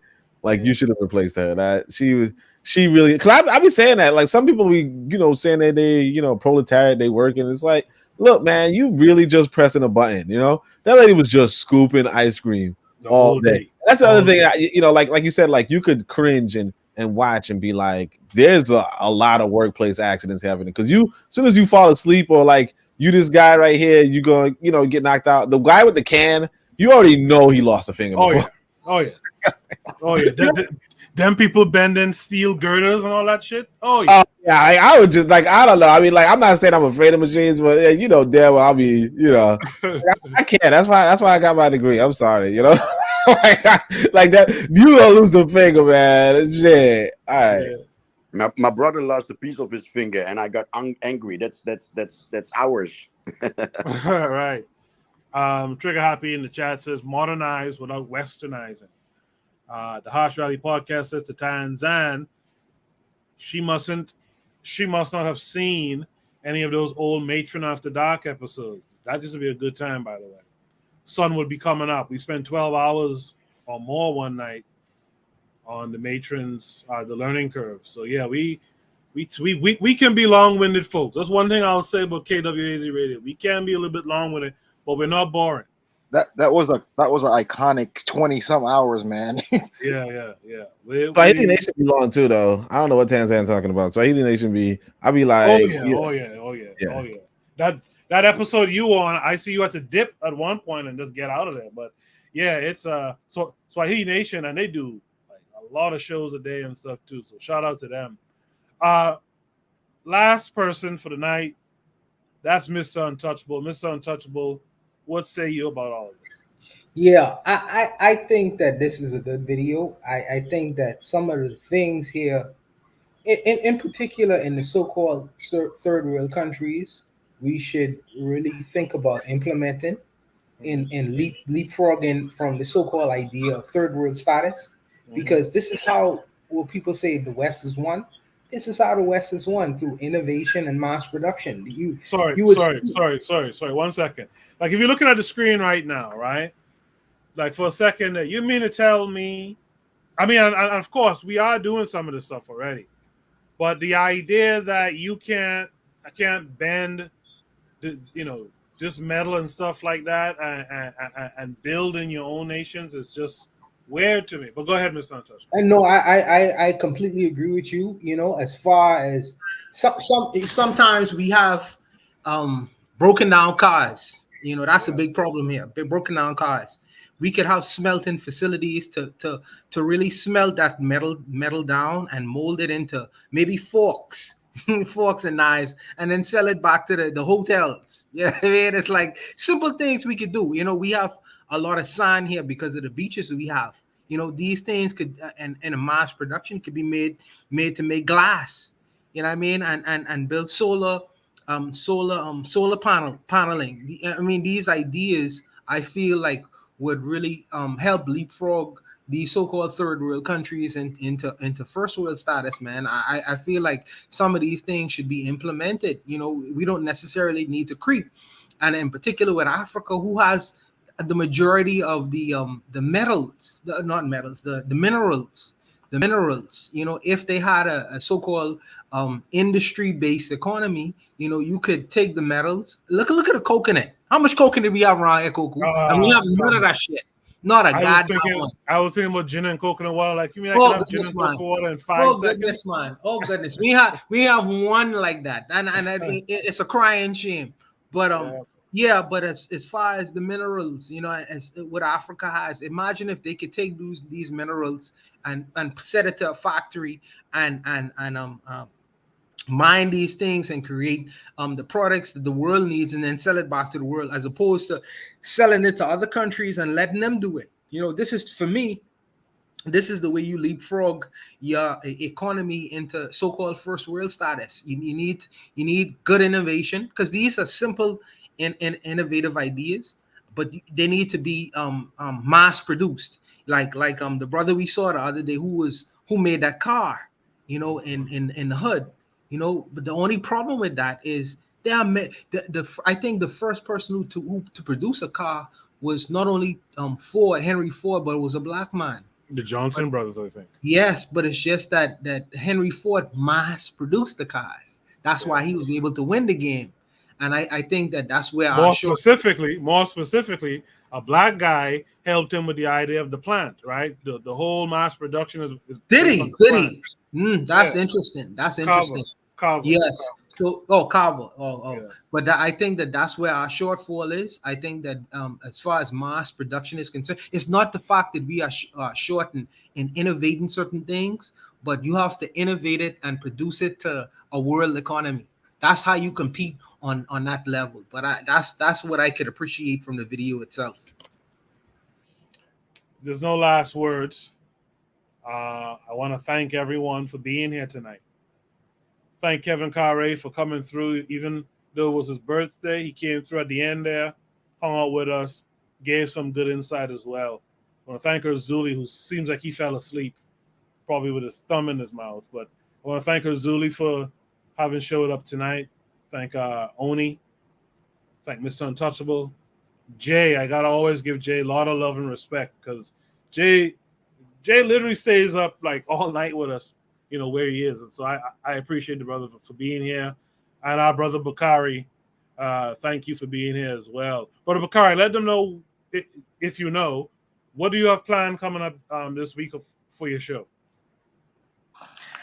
I don't know. You know, I've been trying to learn how to use that Discord a little bit better, and I want to, you know, put something there, but I don't even know how to get stuff.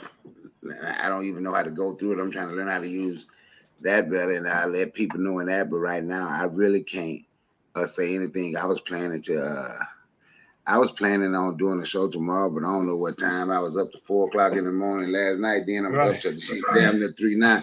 And I'm dog tired, because I was going to talk about. I actually wanted, my next one is still going to be about us accepting responsibility, to show what me and Forecast was talking about last night. Then the question that you asked someone earlier, and I wasn't able to get on, you was like, who's worse, with the trader or J. Edgar Hoover? Because I want us to learn that we have to accept our responsibility. We can't, if we are at war with people, we can't say that their military is wrong for attacking us. So we have to understand that we are wrong if we are joining forces with them, help them attack us. Something, you know. I know the matron is Monday evening at 8, I believe. So you guys could tune in on Monday. Oni is like in 2 hours. No, Oni is at 11 a.m. Eastern Standard Time. Oni, what are you talking about this week?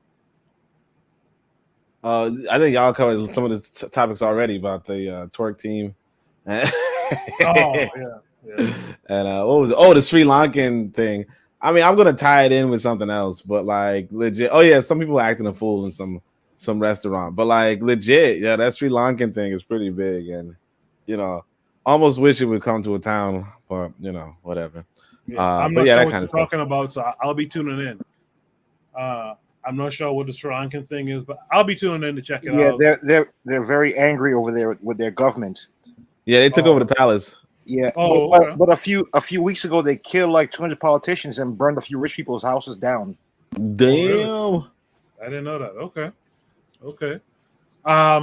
Trigger Happy in the chat says, with the many inventions black people made, it makes you think if we had a nation what could be accomplished too. I think that's a good last thought for tonight. So thank you guys for tuning in. We'll be back on Saturday with another Shoot the Breeze episode. Join the Discord. The link is pinned to the top of the chat. It's also down in the description. Join the Discord. If there's things you want to discuss, you can join the Discord. Shoot me a DM. I'll give you a role. Make sure to shoot me a DM when you join. I'll give you a role so that you could access all the parts of the Discord. There's a part where you could go called Shoot the Breeze Topics. You go there, post your topics. I will discuss it in the next Shoot the Breeze. All right, guys. I'll see you guys during the week on the other podcast. I'll see you in a couple hours on Oni's show. Until next time, peace. Good night. Peace and one love. Peace and love. Peace.